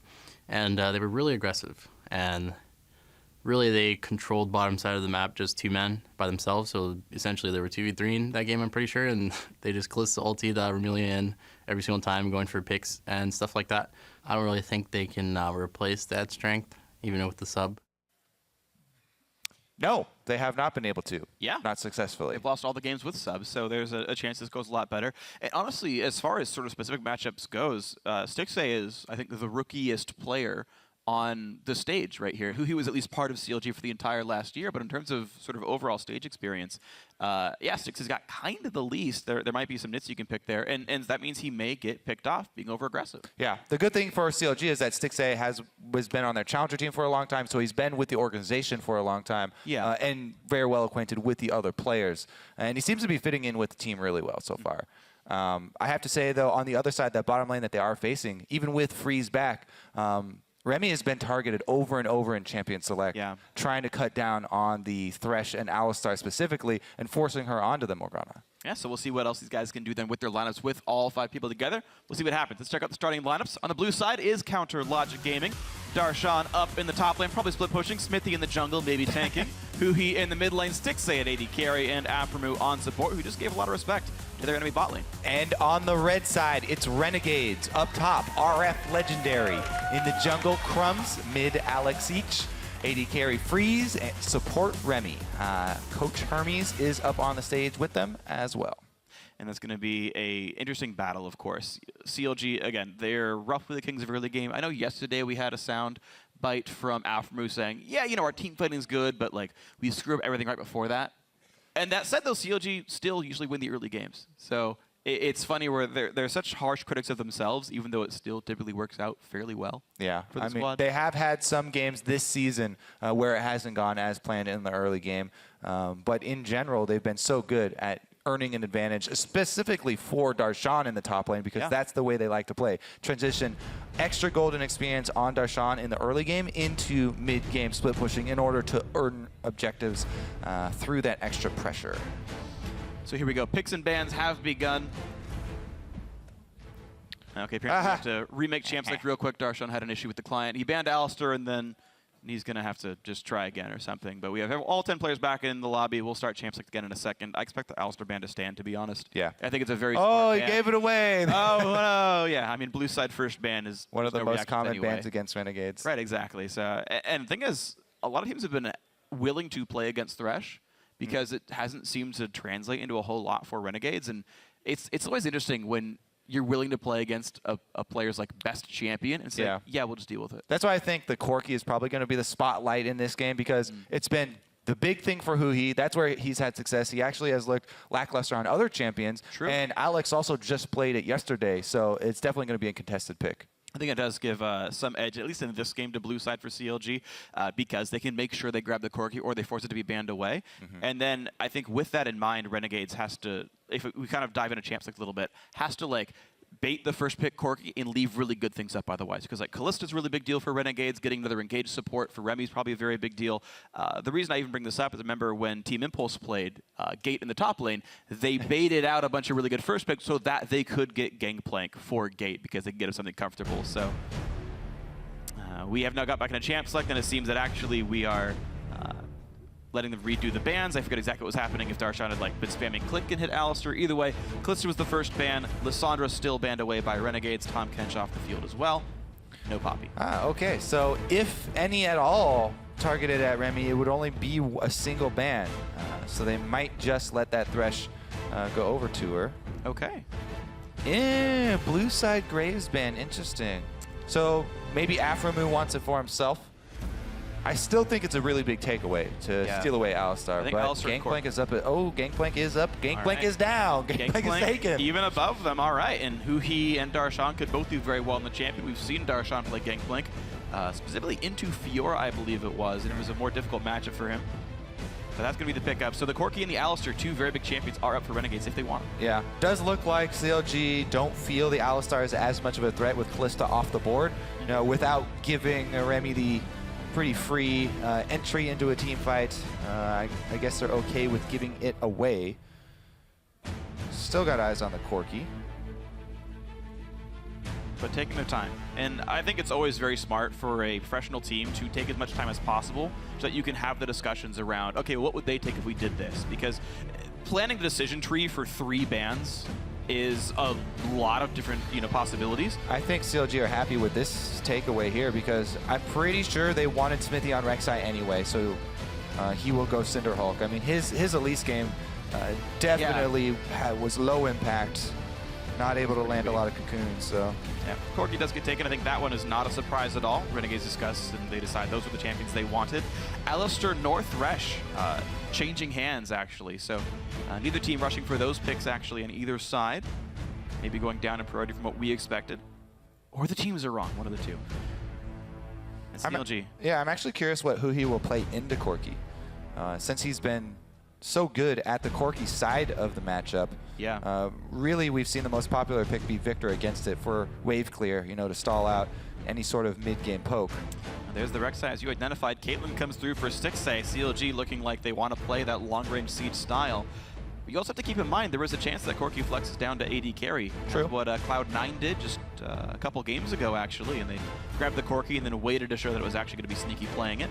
Yeah, and Huhi very well can play Gangplank. He's played it many times before in solo queue, and it does also provide wave clear if you can get your barrel explosions off late game when you lower the cooldown to clear the waves that way. And again, Renegades taking their time on this round of picks, but they've got a jungler. I would expect them to leave a flexible solo lane pick for last to try to pin down where the Gangplank is actually going. Gangplank tends to crush most melee matchups and have a harder time against most range matchups as a general sense, and allowing Darshan to flex that, or Huhi to flex that into good matchups can be a risk for Renegades. Yeah, generally CLG, they will trade a lot of outer turrets anyway, so they don't need to have the Gangplank matchup with Corki until later in the game when he does have access to quick barrel chains, and it makes it much easier for him to deal with ranged champions. Plus, there's the offensive capabilities here. Caitlyn plus Gangplank is ridiculous zone control. If you line up the line of traps in a lane, the siege is insane because you can't even get close to pop a barrel. Yeah. The chain will go off. There's traps everywhere. You can't get around all the barrels and the traps. It's a ridiculous spy game. Yep. And you die if you mess up. Yes, you typically die if the Gangplank is to land barrels on you. So, scary stuff here. Renegades have locked in Thresh for Remy. The Lucian does come through for free, so we do know that it is going to be Alex playing the Corki, who, by the way, has an abnormally low attack frame, meaning Corki's auto attack comes out very quickly after starting the animation, which also can help you really mess with barrels because you are stopped for very, very little time when putting an auto attack out there. CLG decide their matchups are going to be Morgana and LeBlanc picked up. So Huhi will take LeBlanc into Corki up there. Darshan is going to be running top lane Gangplank blind. And Kennen will be the matchup here for RF. Rave has got to be doing backflips right now. Happy about the matchup. Kennen should be pretty good in a Gangplank. Yeah, and plus RF is well-versed on the champion. He's used him very frequently. So you talked about the difficulty in ranged matchups. We'll see if RF can punish him. And if Crumbs gets much done with this early game Elise. And that could be a really big thing here. Early game snowballing can decide games regardless of how the competitions are actually lined up and regardless of how good the teams and players may be. Snowballing is snowballing. Kennen will be able to flank into the siege composition if he can get behind Stixay and co. This could be a lot of damage and a lot of CC lent as the team pushes in. Even Alex Ich can engage a bit on this Corki, so definitely there are tools in for Renegades to break that CLG siege. Yeah, the playmaking ability of Corki with the package is no longer underestimated after everyone's been seeing it. I feel like be so popular, especially from the solo lane. So I think that as soon as that alarm goes off, everybody watches, what direction is Corki going?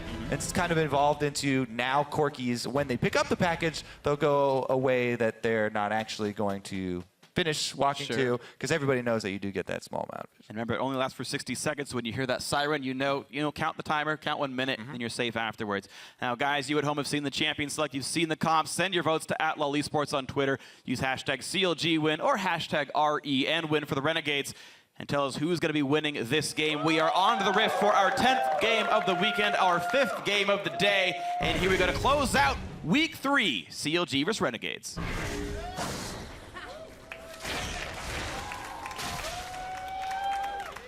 Teams are contained inside the base gates till now, and out they go, fanning out as one does.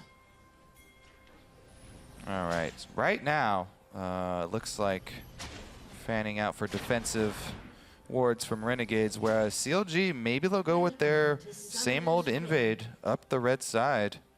Ooh, Huhi pushed them back, so they've CLG done got it to go in over through and a rush. over. I mean, this is something they've done so many times, though, and Crumbs will get vision. Oh, what? The bind just barely exhausts on Crumbs already flashed. They got the barrel fire, and wow! Somehow just barely landing the binding. First blood for CLG. So I'm pretty sure a couple patches ago, reduced the width of Morgana binding intended as a nerf, but it snuck right by the Spiderling there. Aphromoo adjusting very quickly to the new width of that binding and lands it onto Crumbs. Crumbs as well did not expect that to land, or he would have obviously flashed much earlier. But man, look at this binding. He threads right by it. Spiderling not doing its job there. They're so skinny, the headbox doesn't really register that easily. Yeah. Skill shots hit the edge of models, so. All right, well, unlucky start there for Crumbs and Renegades as First Blood does go over to the mid lane. Huhi on LeBlanc. An extra Doran's Ring versus Corki is going to be very scary for Alex, and that was going to be their big lane. That was going to be their lane with a lot of mid-game power to rush to Trinity Force. Yeah. We'll see if Hufi can actually keep him down now, because LeBlanc all in is definitely one of the more scary things for that mid lane Corki. I want to talk a little bit about the mechanics of the dark binding there, because I know there's going to be a post, but like, whoa, how'd this binding hit? Oh, yeah. So keep in mind, almost all projectiles are actually above the ground, like visually. Like they're still anchored to, an XY axis, but if you're looking at it from the camera angle, it being above the ground makes it look like it's farther up than something walking on the ground. Yeah, so it via camera angle, it looks like it's going over a Spiderling. But if you were to see from top down, it would be more to the side. Yeah, normal perspective rules apply. The early level 2 there, Phosphorus Bomb landing. Well played by Alex, and extra Doran Ring or not, Alex does get a very good trade off there. Plus, he's got that Corrupting Potion. Starts chugging it for the extra tick of damage. That's definitely something you need to keep in mind when you go with that starting item. Crumbs does get his own Raptor secured. But yeah, start chugging that while you're still in combat so you can get the extra damage off. Even gets the ward kill. Yeah, you have plenty of time with that one. He was totally okay there. CLG, of course, near the top lane. Darshan Oh, goes in. no! Darshan comes in to help with the cannon kill. And look at Renegades trying to match the lane matchups here, and they do get in before the wave really reaches the turret, so Freeze will be able to get the CS pretty cleanly. He's got the cannon, that's what matters. Yep, got the melees too. They're actually playing the last hitting game really, really well. Remy helping. Oh, the attack wasn't ready in time for Freeze. Didn't have enough attack speed there. A little too much help for people up in the top lane. And now you want mirrored lanes. Or, sorry, reversed lanes. Yeah. Renegades do. Interesting. So they don't want to try and go with the Kennen versus Gangplank. Rather try and force that swap here. And because they swapped again, CLG lose out a little bit of time getting back down to the bottom. Let's see if that does pan out in the advantage here. Onto Alex, and I like this. Huhi actually able to jump back to the range where his tether is still on the Corki, but he's outside of Gatling gun range, which is just sort of an increasingly built advantage there.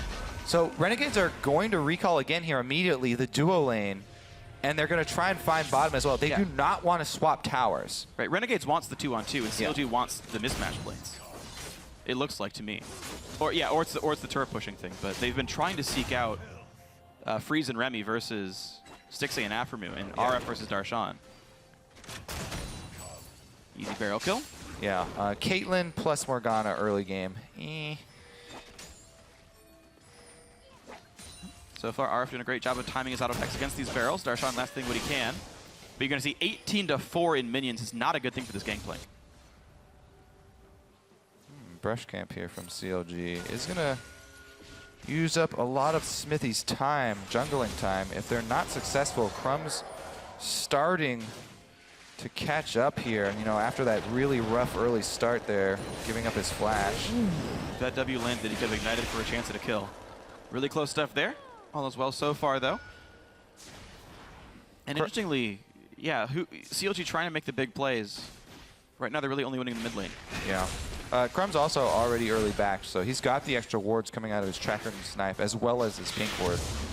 And that just really speaks to his style that we talk about all the time of being very vision-centric, trying to set that up early.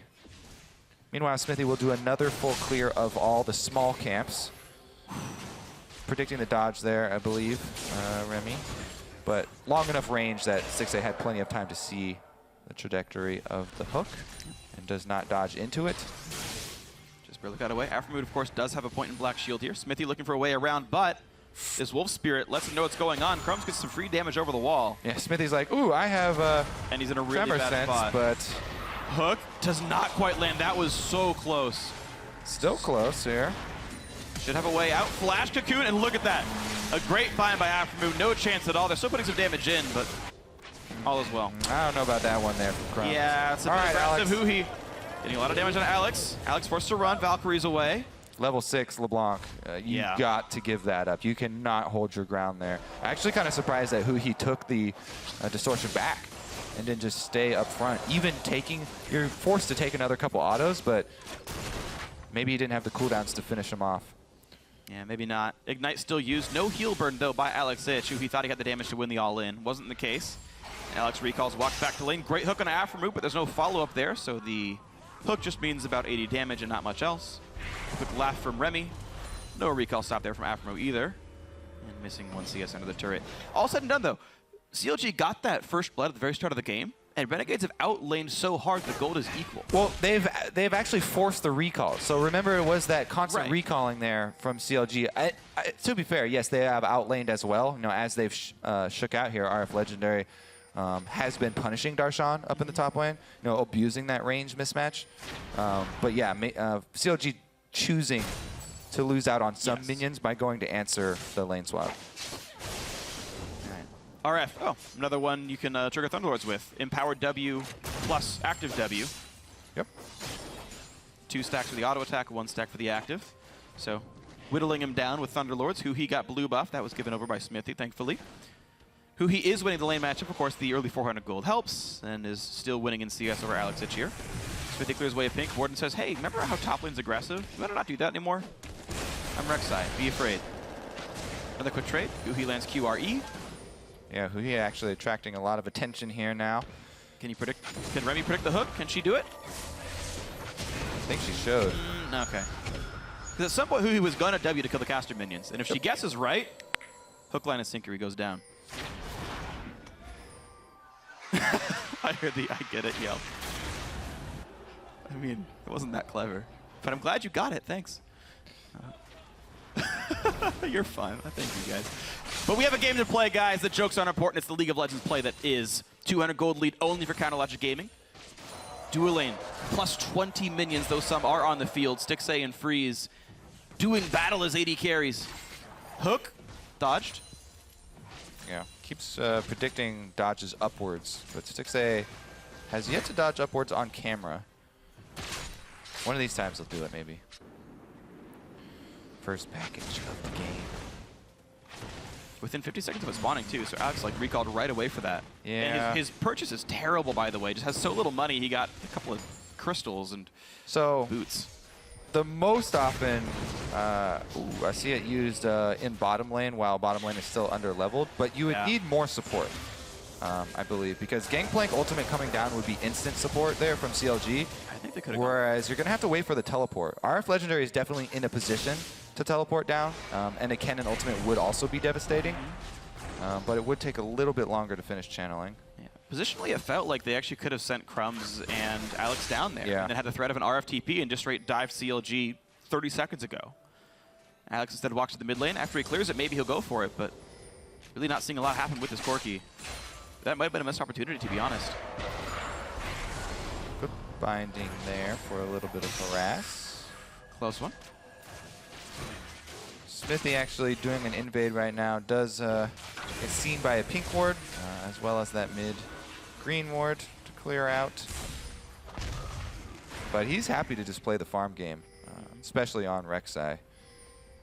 And right now the makings of a Zonia's for RF Legendary. Smithy has gone towards the center Hulk. No rushed Sightstone. You assume he'll get one since he went for Chilling Smite here. Meanwhile, Crumbs did in fact go for Smite Stone, so he's already got the wards. You mentioned that much earlier in this game. Darshan again being poked out, but actually catching back up in this lane matchup. Yep. Right? RF gets free CS for killing barrels, and it's 66-61. Really impressive play by Darshan to, in a way, win this lane matchup. I mean, it gets so much easier as you level up as Gangplank, and the cooldown on your barrels drops, and the timer on them. Yeah. The fuse, I guess, drops. Crumbs gets revenge in the pink ward. Has 2 wards inside his tracker's knife right now, and we'll see just what he tries to get vision of. Remy roaming around, her Sightstone's done, and plops one in front of the Raptors. No real deep wards, though. Thing is, I forget when they last saw Smithy, but Renegades had a fair bit of room on this bottom side of the map to get some wards down. Anytime you see the jungler on the other side of the map, that's your cue to get deep wards down as support, because you know you're not going to really get jumped on.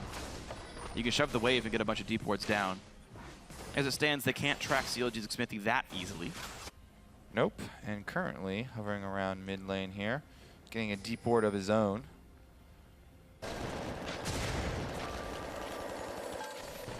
Despite the first blood, Alex has been able to CS pretty well. Yeah. He is going for the early Abyssal, which is just such an efficient item and helps out so much in this matchup with a lot of extra magic damage being added to Corki's kit due to the auto attack after the rework. Looks like Crumbs found the pink ward, so Smithy's was very short-lived there. Of course, they find the pink that was put down by Renegade's bottom lane as well, and they're just playing the ward trading game right now. Gotta collect them all.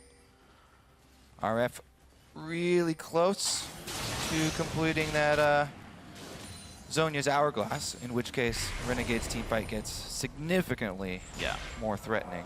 What you just saw there in the bottom lane is kind of the way you should always play bot lane. When you see a cannon minion get low, they will go for that last hit. So both the hook and the piercing light from Freeze came out, as even did the Black Shield from Alpha Moon, knowing that they would go for this play. So everyone was like, at this time, Stixay is going to be attacked by stuff. Yeah. And everyone played it more or less optimally. Just Doubly did you know? so, yeah, doubly so for cannons, but you can do the same thing on melees. Ooh, Black Shield comes in late, so Stixay did get hooked in. Aftermoo, not quite on the ball for that one. It has attracted a lot of attention, though. Both junglers as well as Huhi roaming down. With how low CLG's bot lane is, they can't really participate in this fight. Afro could, I guess, try to exhaust an ult, but Stixay could really only just send snipes down from the back lines. Huhi's roam turns into pretty much nothing here. And the gold lead keeps fluctuating back and forth. Gangplank gets free money by being Gangplank. CLG getting pushed down to the bottom lane. Again, another trade. Huhi getting some damage on Alex. He can never quite get the kill. Yeah. Ooh, Gangplank ult was used to clear the wave here. So Darshan gonna have a little bit less threat up on the top side. With the all-in. He nearly landed the jump forward and actually can't stay for the second half of the E to land. So a little bit of damage missed thanks to a good Valkyrie and good counterattack by Alex Ich. Yeah. The drawback of doing the Abyssal is that Abyssal doesn't have the mana regeneration built into it that something like Morello's or the Frost Queens does. And so he does get extremely low going for all these harassment moves. Ref gets to kill a pink. Remy's coming in for who? He goes for the flash, the flay, the hook! But it's the clone, so Crumbs jumps in, he gets the damage, there's a kill! Renegade's the first one on the board. Great play by Remy, great follow-up by Crumbs. 3 flashes, a heal, and an ignite, I believe. But they got the kill. They got the kill. Thanks for reiterating. I'm with you on this one, Kobe. All right. What else will I yell alongside you? Let's see what CLG will get back next. Let's see what CLG will get back next. CLG. Smithy, CLG. I don't know. Okay. I mean, they have a female Counter-Strike team. They missed such an opportunity. Oh, Remy does get hit with the bind. Remy getting a ton of damage. She might go down. The exhaust on and Stixay gets the kill. Now Afro flashes away from his own base, but lands the bind on a freeze, but walks into Crumbs. The flash means nothing. The team comes in, picks up a kill back. Yeah, only delays the death there. But Darshan actually canceled his teleport, so they gave up on Afromu, and it was actually a good choice because he does get to shove the wave into the turret. Looks like he's backing off very quickly, though. The calls that Alex had gotten as Alex may have showed right when he picked up the package that he was going top. I don't think he had it yet. It was just a regular roam then, I guess. It was a regular recall and push. All right, well, it ended up being the 1-for-1 kill here, as both supports do end up going down. But again, the cancel teleport there for Darshan meant a couple more minions. I think that did transition into Dragon. Nope, not into Dragon. They actually just recalled instantly afterwards. Yeah. It's not that very big deal. I guess you did have it, you're right. Yeah, see? You really have to respect that. That's the only reason you would really respect that rotation that much. Otherwise, Darshan would be confident to take another wave there, pressure the turret, but Corky package. Yeah, I misremembered the cooldown. I thought it was 7 minutes, not 5. So it was back up, and I was like, oh, it couldn't be. I'm just... Then who? I'm just... Well done. All right, a lot of damage coming out of Huhi. Still trying to chuck Alex Ich down, but of course, with all the long-range ordnance that this Corky has, Alex really can just get the farm anyway, and even push before Huhi can. So, no major concerns here for the Renegades mid laner. Yeah, honestly, it is going to come down to that big team fight. First big team fight that we see. Depending on who gets the better AoE off, you really have to respect the Gangplank barrel chaining as soon as he does get Trinity Force here pretty soon, but Corky as well, combined with a level 11 Cannon ultimate. Definitely threatening. Absolutely. RF for the next 3 minutes, though, does not have teleport. He may have to wait. Darshan. Yeah, Flash is really the main cooldown that you look for with Cannon. Cannon with Flash, terrifying. Cannon without Flash, Just a Yordle. Whatever. Yeah, I know, I missed a cannon, or a caster minion. Silly freeze.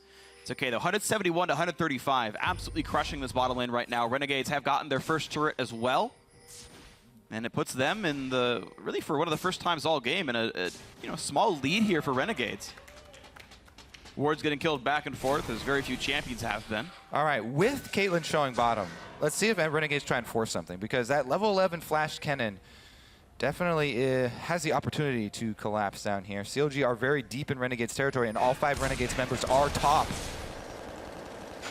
Well, Alex just takes a chunk, and Huhi goes right back out. No counter Crumbs yet for has Crumbs. to be careful here.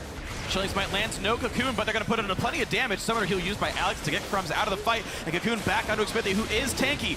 Huhi walks in to get some damage, can't land the skill shot onto Alex, though. So even though nothing happened there, I have to highlight that last couple minutes, just because that was a very risky play from CLG.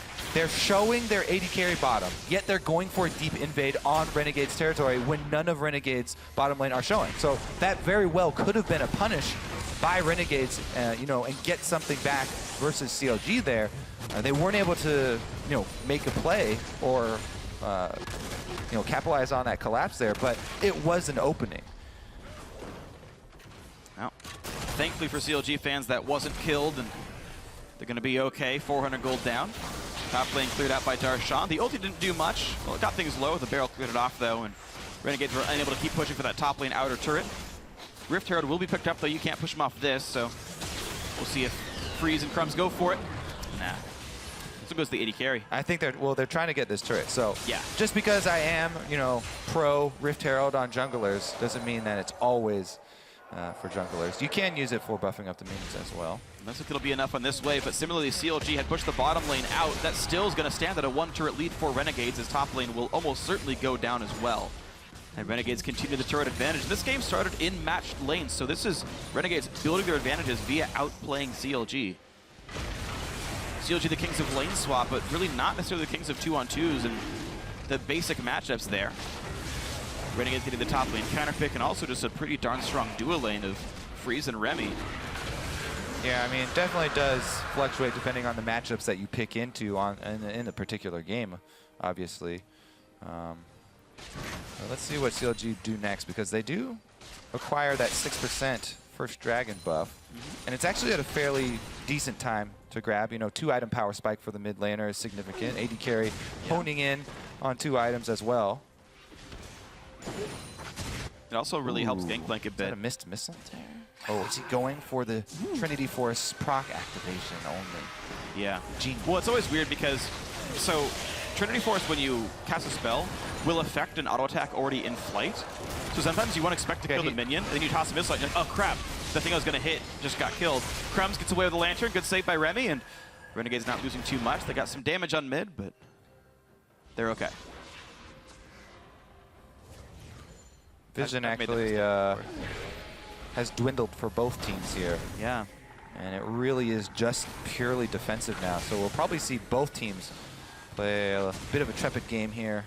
And it's honestly pretty lacking for CLG, who don't have a Sightstone or Tracker's Knife on their jungler. Smithy is actually rushing the Aegis to give his team a ton of magic resist because of Ken and Elise and Corki. I understand it for the combat stats, but it will hurt CLG's vision game. As of right now, Renegades just got a decent amount into the blue side jungle. But again, can you even fight the team fight? Because of that giant magic resist aura really adds a lot to the first team fight here. As you mentioned, there's a lot of magic damage on the Renegade squad. And it's not just the Aegis that matters. The aura goes from 10 to 15 MR when you upgrade to Locket or Banner of Command. So Smithy still has like a 1,200 gold premium to go for to make that aura even stronger. To really get the full power out of that. Alex forced to package away. This is, I believe, the 3rd pickup, and none have been aggressive just yet, as just Alex hasn't had the space to do so. CLG playing with the proper respect. Yeah, I wonder if Alex himself turns his current longsword into a Hex Drinker because of that burst. As of right now, though, full traps covering the Tri-Brush. You cannot walk through, and Smithy's on the wrong side of those traps. Will he be able to get out here? He could pop an ultimate down to the bottom side. And he does. All right. Good escape. Smithy is fine. This, though, is not. Oh, man, binding over the wall on top of a big board. There's the kill. Darshan totally earned that kill. He saw they needed a little bit more damage there to secure that one. Just to make sure. I mean, if he flashed into a lantern. Binding was about to wear off. Yeah. I mean, he was rooted by the LeBlanc, but you know, we'll just pretend Darshan did the right thing there. Crumbs looking for a play. Keep in mind, this is a 4v5. Nice black shield by Aframu. They're going to stay safe. The game is tied in gold, though. Renegades, again, up 1 turret. CLG up 1 kill. The farm, various different people are ahead. Some are behind on both these teams here. And it's been a battle of trying to find these one-off advantages. A small fight here, a small fight there. Forcing a recall, getting some turret damage. Take another look at this binding. Alex put down the pink ward right then just in case too. But the ward CLG had previously placed behind the red buff sees him trailing there, and you can just guess the end of his path. Yeah. You know, he didn't change directions or anything, so pretty easy binding there for Aframu, lining it up for the kill. And hand delivered to Darshan in the bot Yes, lane. hand delivered to Darshan, who is the true carry of CLG, of course. Playing damage on Alex. Hex Drinker picked up for Darshan as well, actually, so more respect for the magic damage here on the CLG lineup. And if the magic damage burst can't get through, this could be very effective. That said, Freeze is getting very big here. Also, very surprising, despite the records, Renegades being 1-4, actually winning the fan vote. I would not expect that against CLG, but such is the power of the Renegades fandom. And to be fair, they're playing it much closer than many would have expected here. When CLG is challenging second place and Renegades are challenging last. Yep. We still have yet to see the Kennen ultimate flash in here. Could very well earn them a team fight victory. Gold's still extremely close. 4 points in traps. Stixay can easily set up a whole bunch of pressure. Darshan getting jumped on by Crumbs, gets away, but a flash flay by Remy tries to set up the fight. There is the jump in from RF Legendary. He flashed in, popped the zonies, but gets pushed out. Anyway, Crumbs is low. Smithy's forced to run. After the front lines, a flash engaged by Smithy, and it picks up Alex Sitch. The Huhi clone just absorbing attacks for now. A 1-0. Why they want Smithy on a Cinderhulk jungler. Rek'Sai, he was able to take a bunch of damage, then re-engage there.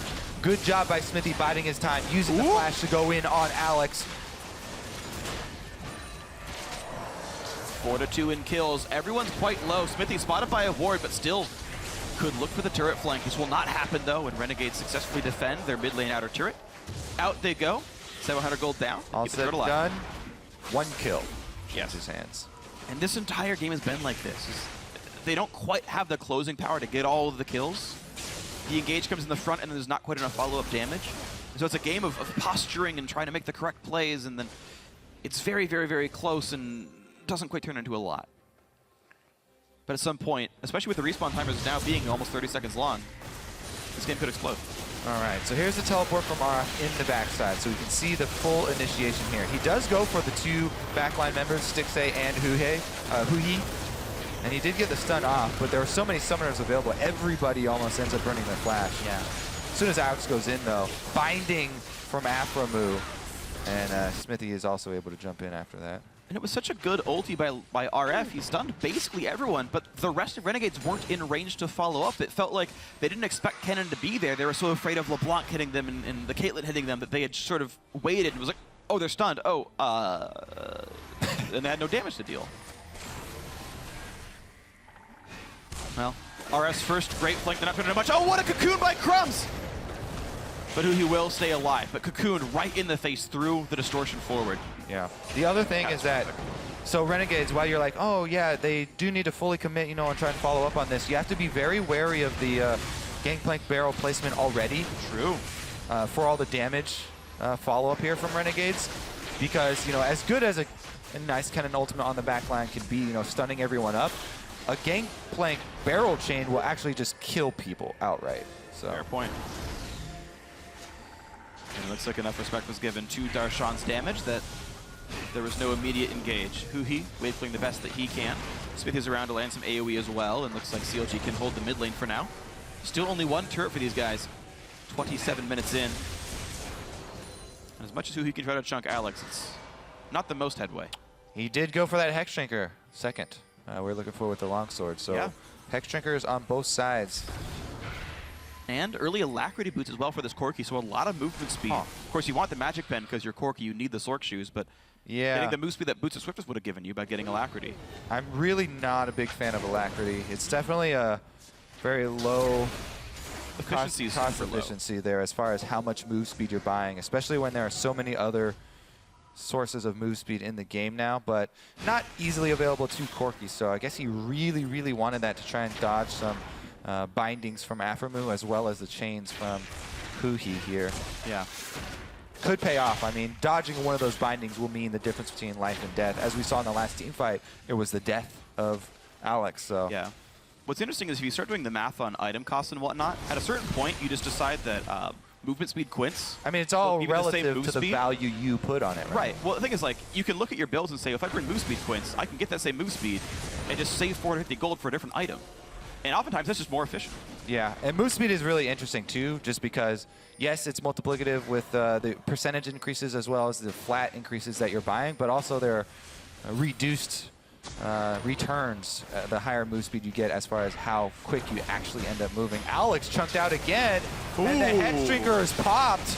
He didn't actually have to flash. Headstreaker would have blocked all the damage from the Gangplank ulti. Even still, the Headstreaker loses the flash. Heal is still up for him, but will have to recall and heal up with the home guard boost that everyone gets. Mid lane outer does finally go down. CLG getting success with that siege and pushing up to a 1,700 gold lead here, so their advantages are finally building up. Huhi dodges both skill shots and gets some damage on a Crumb. Smithy now in the wings looking for what would be a too risky dive. No binding there. Huhi wants in freeze on the wrong side, but doesn't get assassinated just yet. And we should credit Huhi because there was a lot of speculation. Oh, can he only play Corki? He's only had successful Corki games. They've done really well. Yes, he did get that first blood super early in the level 1, but here we go. Good Black Shield stops Flay from doing anything. The box actually does nothing as well, so Remy not getting enough of the skills through. RF gonna get slowed down by a barrel, and the team can't follow up, so RF stuck alone. Thankfully gets a lantern and not die to a dark binding, but the team is not gonna re-engage from CLG. A chunk comes through, freeze by himself, but pushing CLG away. Oh, luckily for Renegades, somebody thought really quickly there and auto-attacked that barrel. Darshan was about to explode on the other side of the wall, so they were not chunked again.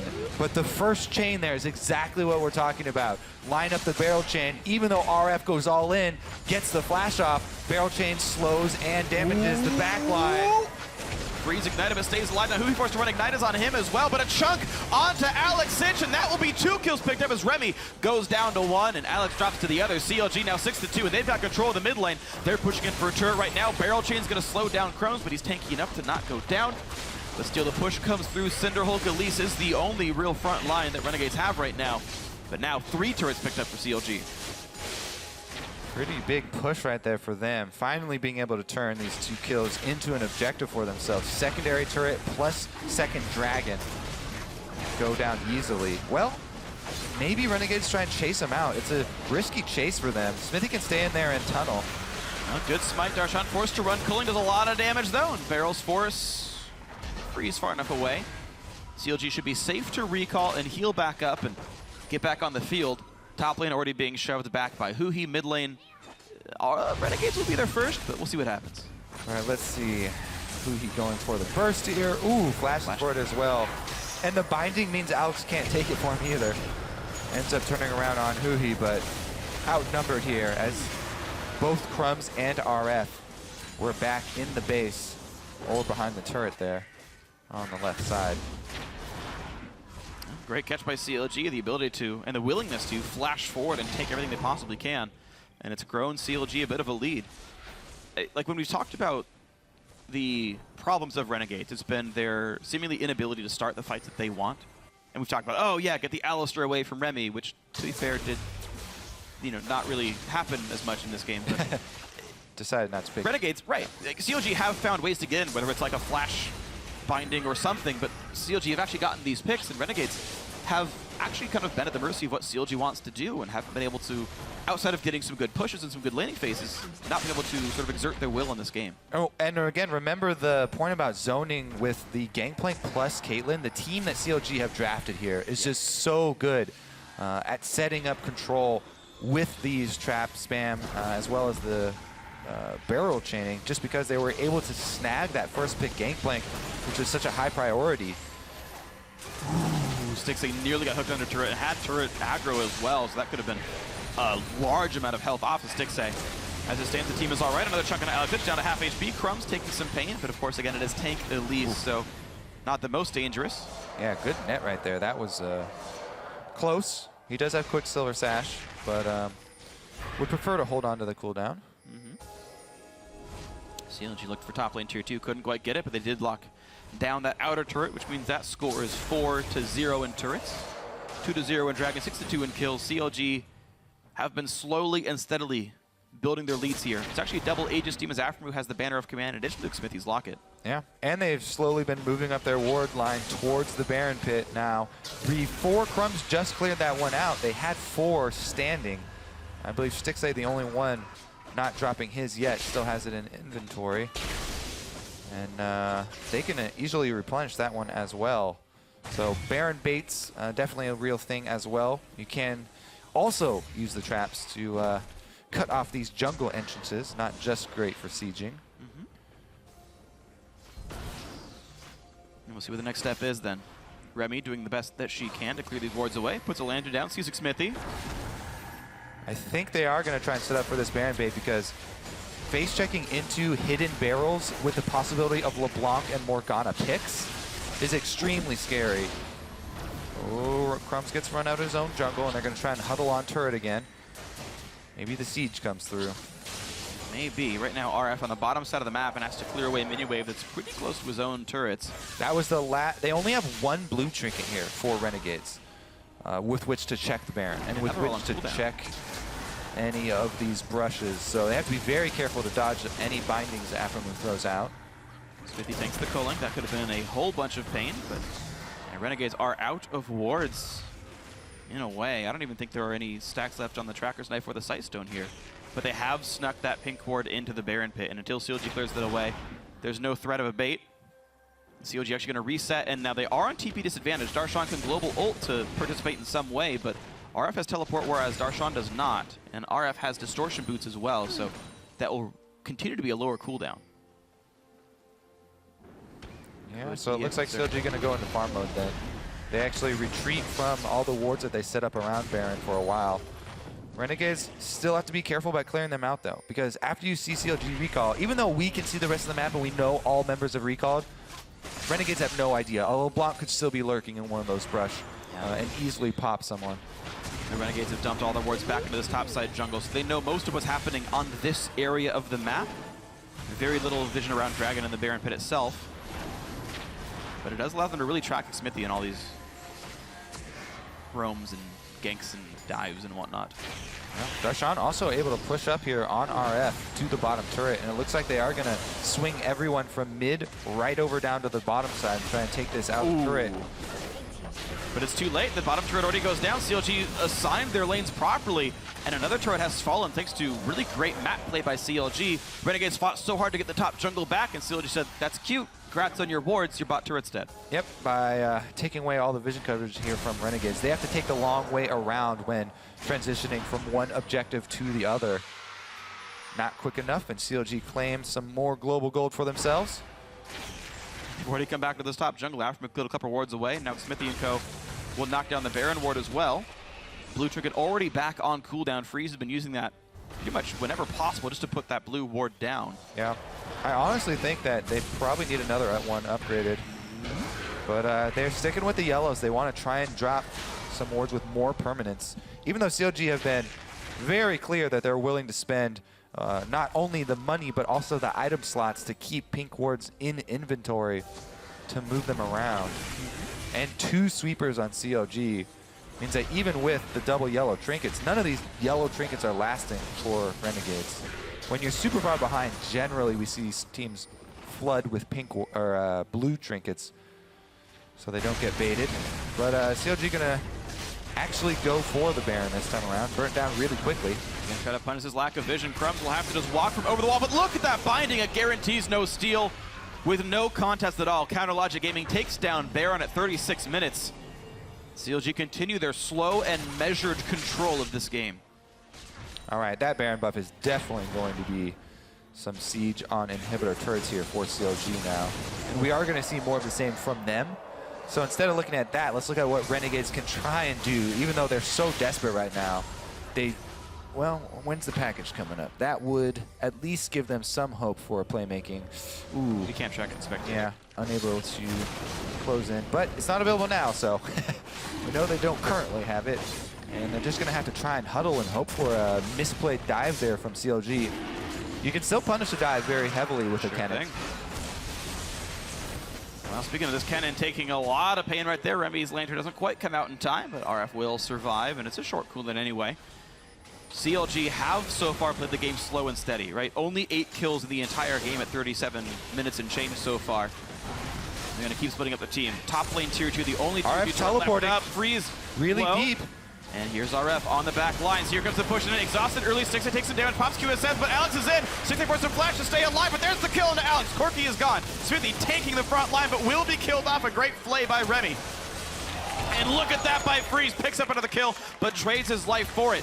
Both AD carries now gone. The flash, the binding hits Remy. Will be dying. It's gotta be.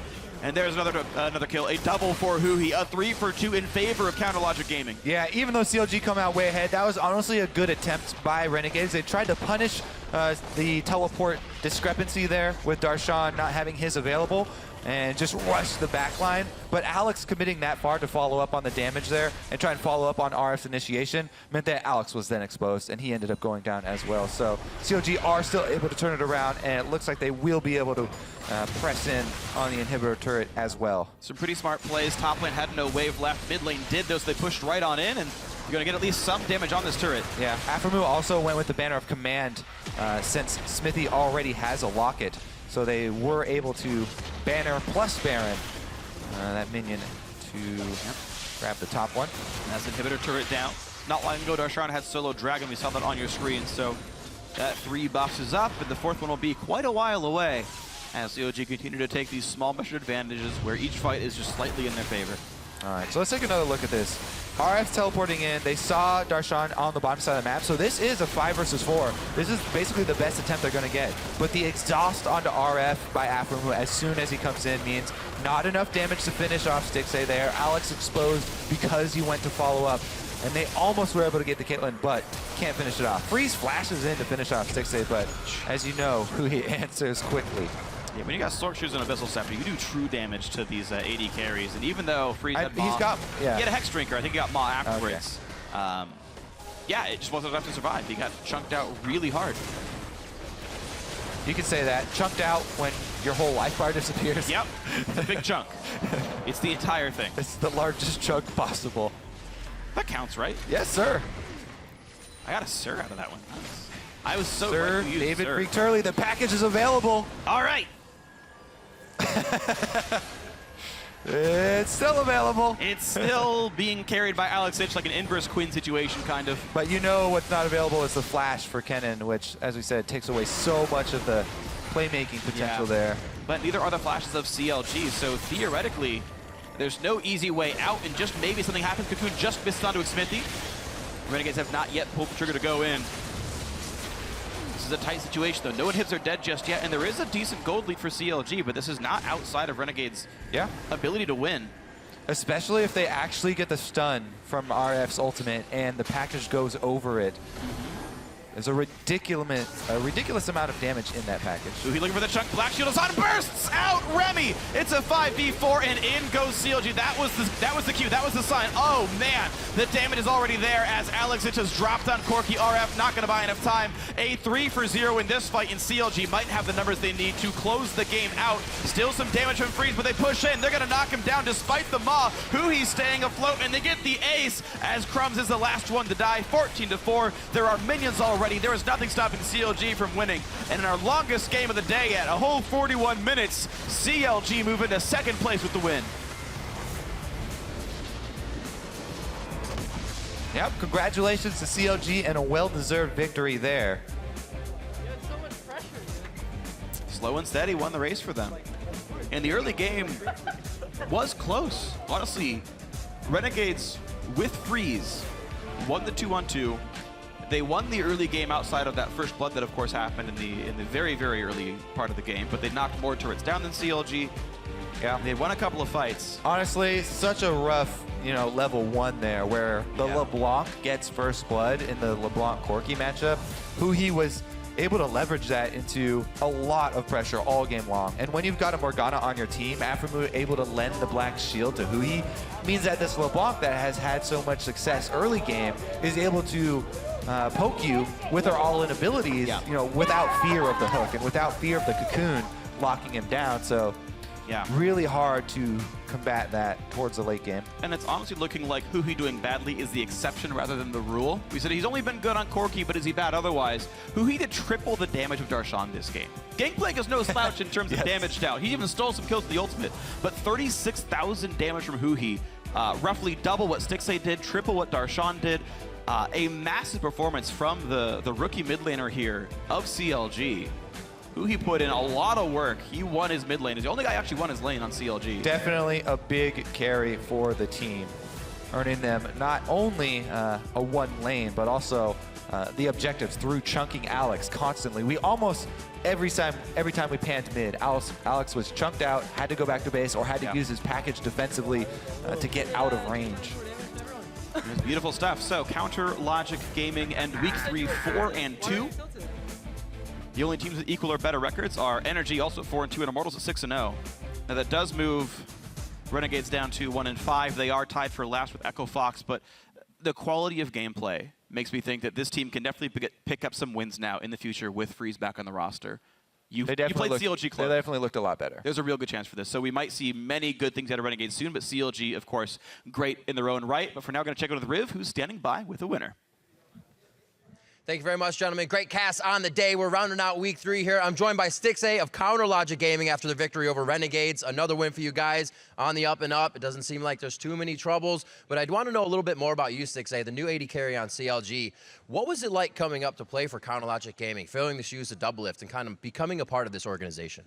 It was definitely a lot of pressure. Feeling Doublelift, he's like one of the best AD carries, and I always look up to him a lot, so it was definitely a lot of pressure for me to perform, but I think I'm doing a better job every week. So that's awesome. And a little more about you. What kind of player are you? Are you a leader, a follower? Do you like to take aggressive moments to yourself? How do you kind of approach the game? Well, back when I was in the Challenger scene, I guess I was kind of known as like a lane-dominant player and usually pretty aggressive. But since joining CLG, I'm usually a bit more reserved and not too like crazy now. So I just kind of play how the team wants. So a little bit more of a follower. Do you feel like you're going to be able to grow a lot in that position with your style of play? Yeah, definitely. I just do pretty much what the team wants me to, and just keep doing what I'm doing. And stay on the back line, be safe, let Aframu bind, get Darshan on the front line. Everything's been working out, but I do have a question. It's going to be a tough matchup next week. You guys have Immortals to go against. How are you going to prepare? Well, we're going to practice a lot, play a lot of solo queues, stuff like that, and I think it'll be a really good match. Looking forward to playing versus my friends in the bot lane, so it'll be cool. Awesome. Hopefully you can take them down. It's always a better feeling when that happens. Congratulations on the win once again. Best of luck to the team in the future. We're going to throw it over to the analyst desk to break down the rest of the day now. Thank you very much, Riv. A good win there for CLG, but really the focus here, I want to throw it onto Renegades as Freeze is back in the lineup. And I feel that CLG, to me, actually, is a good team to compare the ones that we're uncertain about because of their consistency. We talk about how good they are in lane swaps, and we even see that their level 1 is rather consistent, so they do a lot of the same things, so you get an opportunity to see different teams react to CLG's play. And some of our Renegades is this game, they actually managed to neutralize the lane swap very well, and eventually CLG just kind of settled on a standard laning phase in which they were losing. There was also a point in this game where Freeze was at something like 320 CS 30 minutes in incredible pace. So even though Renegades did eventually lose to CLG, definitely much better with Freeze than with the substitutes. Yeah, I love the point about matching the lane swap, right? They noticed that the lane swap happened. They hard pushed the wave, recall, meet them up in the top lane. CLG says, no, we're going to keep this lane swap. They recall. Yeah. Renegade says, nah, not going to have. We'll follow you around the map all day if that's what you want. When's the last time we saw someone actually follow a lane swap? And it works so well in this context because sometimes they're worried about, well, if we're a little late on one of the moves, then we're just going to get dove and we're going to lose turrets and we're going to be slow. But Renegades, at least in the early game, was on top. Yeah, to Freak's point, they definitely did look better with Freeze in the lineup. Where things started to fall apart, though, actually were on individual bases for me. We saw things like Crumbs flashing into Cocoon, the one target who can orange himself out of the Cocoon. So some small mechanical things. Obviously, bummer first blood there given over, which gives LeBlanc a pretty large advantage in the mid lane, 400 gold plus experience advantage.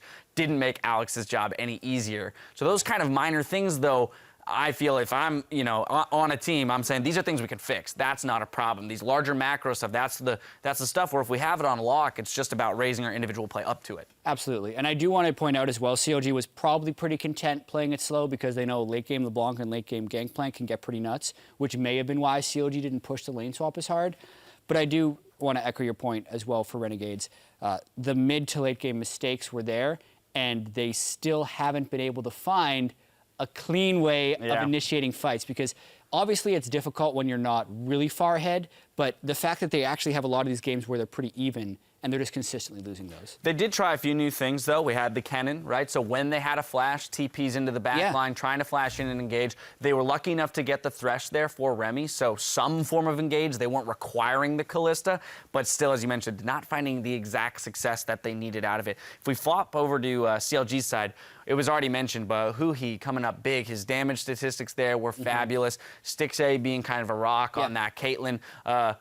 You know, so with them, it really did, and actually Kobe's illustrated point of the Rek'Sai, having Xmithie on a tank, right? We did have that one kind of funny He fight always has the one champion. It's whether it's Gragas, whether it's Rek'Sai, it's the thing that he wants to play, and he will play it every game because the team just works very well around that. And Huhi finally put Saturday and Sunday together. Those are the important things for him right there. 2 good games in a row, really happy with Huhi's play finally this week. Yep, so that's about does it for that game. Closing out the weekend here, let's check out how the teams are ranked after 3 weeks of play. Leading the pack and still undefeated, it's Immortals. Off of their win, though, CLG has tied with Energy for 2nd place, while the bulk of the teams are tied for 3rd. And Team Dignitas are sitting just ahead of Echo Fox and Renegades, who are tied for 9th place. Now, a lot of top-tier play this week, but there were a few that stood out in their positions, starting in the top lane with Huni. I mean, Huni, we mentioned it. Yeah. That Quinn pressure there that pulled people to the top lane was nuts. Yeah, his champion pool is expanded to the point where he has counter picks for all the OP things, and he was something like 40 to 50 CS up at 10 minutes over solo in the top lane, and that's not even counting the good game he had on Saturday. Yeah, it's always a struggle when you look at the Immortals guys to determine who's the real star of that team because they're always performing so well. We move to the jungle, we're going to find Dardoch of Team Liquid. Yeah, this was a really hard choice between Reignover and Dardoch as far as who we'd want for OP in the jungle, but the impact that Dardoch had this week for Team Liquid, if you compare him with Reignover, everyone on Immortals did amazingly, so it's really hard to differentiate yourself. But Dardoch differentiated himself as a new power jungler in North America, and he'll want to keep up this level of play as the weeks progress. Yeah, Reignover close 2nd, but Dardoch kind of being that linchpin for the team. Even that, I mean, it started with that level 3 outplay there on Graves against the Elise. Love to see that. Graves, one of my favorite champions right now. We move to the mid lane. Huhi is our OP mid laner. Yeah, and like we said, he put Saturday and Sunday together. A tremendous Corki game that was aided by Xmithie giving him blue buff in the early game, but that's not your recipe for an amazing Corki game. He did everything there. Then again, a fortuitous start with first blood in the COG game, but you have to be able to transition. His one shot in freeze in that mid to late game team fight that we just saw was crucial in COG being able to close out that win. Yeah, Q ult W there on the LeBlanc. 202 yesterday, 617 today. Huge damage statistics, so he is definitely showing up as the rookie for that team this split. 80 carry, Piglet. Finally, his hard work has paid off this week because he had so many good games in Team Liquid's defeats where no one else was able to pick it up, and then eventually Piglet would die and the team would fall apart. This week, he continued his strong play, but other people came to back him up, and he gets the nod. Also wonderful to see him succeed and to see kind of that relief on his face. We've gotten to see those post-game moments where the hugs come through and you see that moment of like, okay, it's paying off. We found the recipe for success. Plus, he's had a couple of games now where the team has a bad start, and he hasn't tilted off the face of the earth, which he said he used to do, so it's a good improvement. A lot of improvement for him there. Finally, our support is going to go to Afromu. Yeah, 2 Morgana games, one of the classic champions. We had montages last year of his Morgana. Picks up first blood in both games by landing good bindings for his team, and yeah, always solid play. Incredibly timely exhaust just now against RF Legendary on top of the rest of the play. Yep, it's just such awareness there, and as you mentioned, just being a part of those first bloods, getting the ball rolling for his own team, it seems, every single time. All right, well, the grand poobah this week, and your MVP, though, is going to go to Dardoch of Team Liquid. I mean, we already mentioned it. This is a guy who, although has been a part of wins and losses for this team, something about the way he plays, the early pressure he applies to the map, seems to be one of their major keys to success. Yeah, the fact that he got so many big ganks on impact at the start of Saturday's game was huge in their win. High kill participation, high pressure. It's not a tremendous KDA, but that's because he's going extremely aggressive and creating opportunities. And we had a pretty big debate about this. Honorable mention to Reignover. It was either going to be Dardoch or Reignover as the most valuable players this week, but we had to give the nod to Dardoch because it felt like he was more of a standout within the team for Team Liquid this week. It also makes it really tough when your games are only 19 minutes. Yeah, I mean, how many plays can you make in 19 minutes? Exactly. To look fabulous, but good on Dardoch there as a guy who's coming into the split, making a name for himself. Looking ahead, though, what's in store this week for you, the fans? The future is bright. It starts off Wednesday with a free-range, completely organic and locally sourced primetime league at 5 p.m. Pacific. Right after, words. yeah, that's a lot of words. Yeah. Thank you, guys. All right, right after 6 p.m., tune in for week 2 of the Challenger Series with Golden Glue and the rest of them. We're looking to take down Liquid Academy. And then on Thursday, the LCS returns over in Europe with Elements facing off against Team Vitality. And a bit later in the day, it's their match of the week. First place G2 Esports taking on Origin. Of course, the North American LCS picks back up here on Saturday with Team Liquid against Team Dignitas. Then Cloud9 takes on Renegades, and we'll close out the day with Energy versus Team Impulse. In Game 3, though, it's our Spotlight Showdown with Counter Logic Gaming squaring off against the big, bad Immortals. And with that matchup there, you've got Pobelter up against his former team, the likes of CLG, and off of that Huhi performance right there, it might be finally that time to turn our attention towards Pobelter on Immortals, see if it's his turn to carry. That'll be really exciting because Immortals has looked absolutely unstoppable. And Pobelter, he was benched essentially for Huhi, so it would feel good for him to get a little bit of revenge. Yeah, absolutely. It should be an exciting game. We talked about all the time hypothesizing which team's going to be the team to hand a loss to Immortals. Yeah. I think a lot of people would point towards CLG, possibly out of a good lane swap, or TSM as their roster kind of bulks back up. That's going to do it for our show, though, today, guys. So for myself and the entire live broadcast crew, thank you for watching, and we'll see you next week.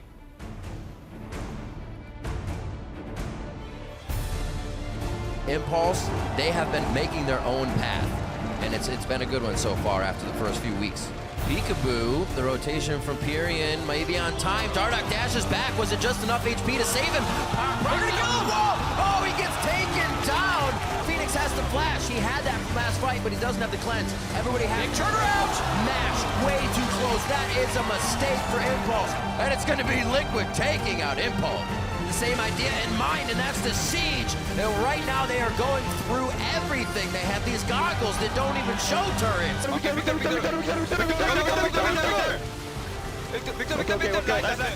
18 kill to 0 shutout for Energy.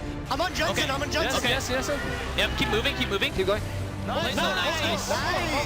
He goes right to the back line. They're going to be able to take down Shifter immediately. No summoners or ult even used for him. Rush claws down Apollo. Did you know? The extra 50's in their pocket. Only Sneaky does that.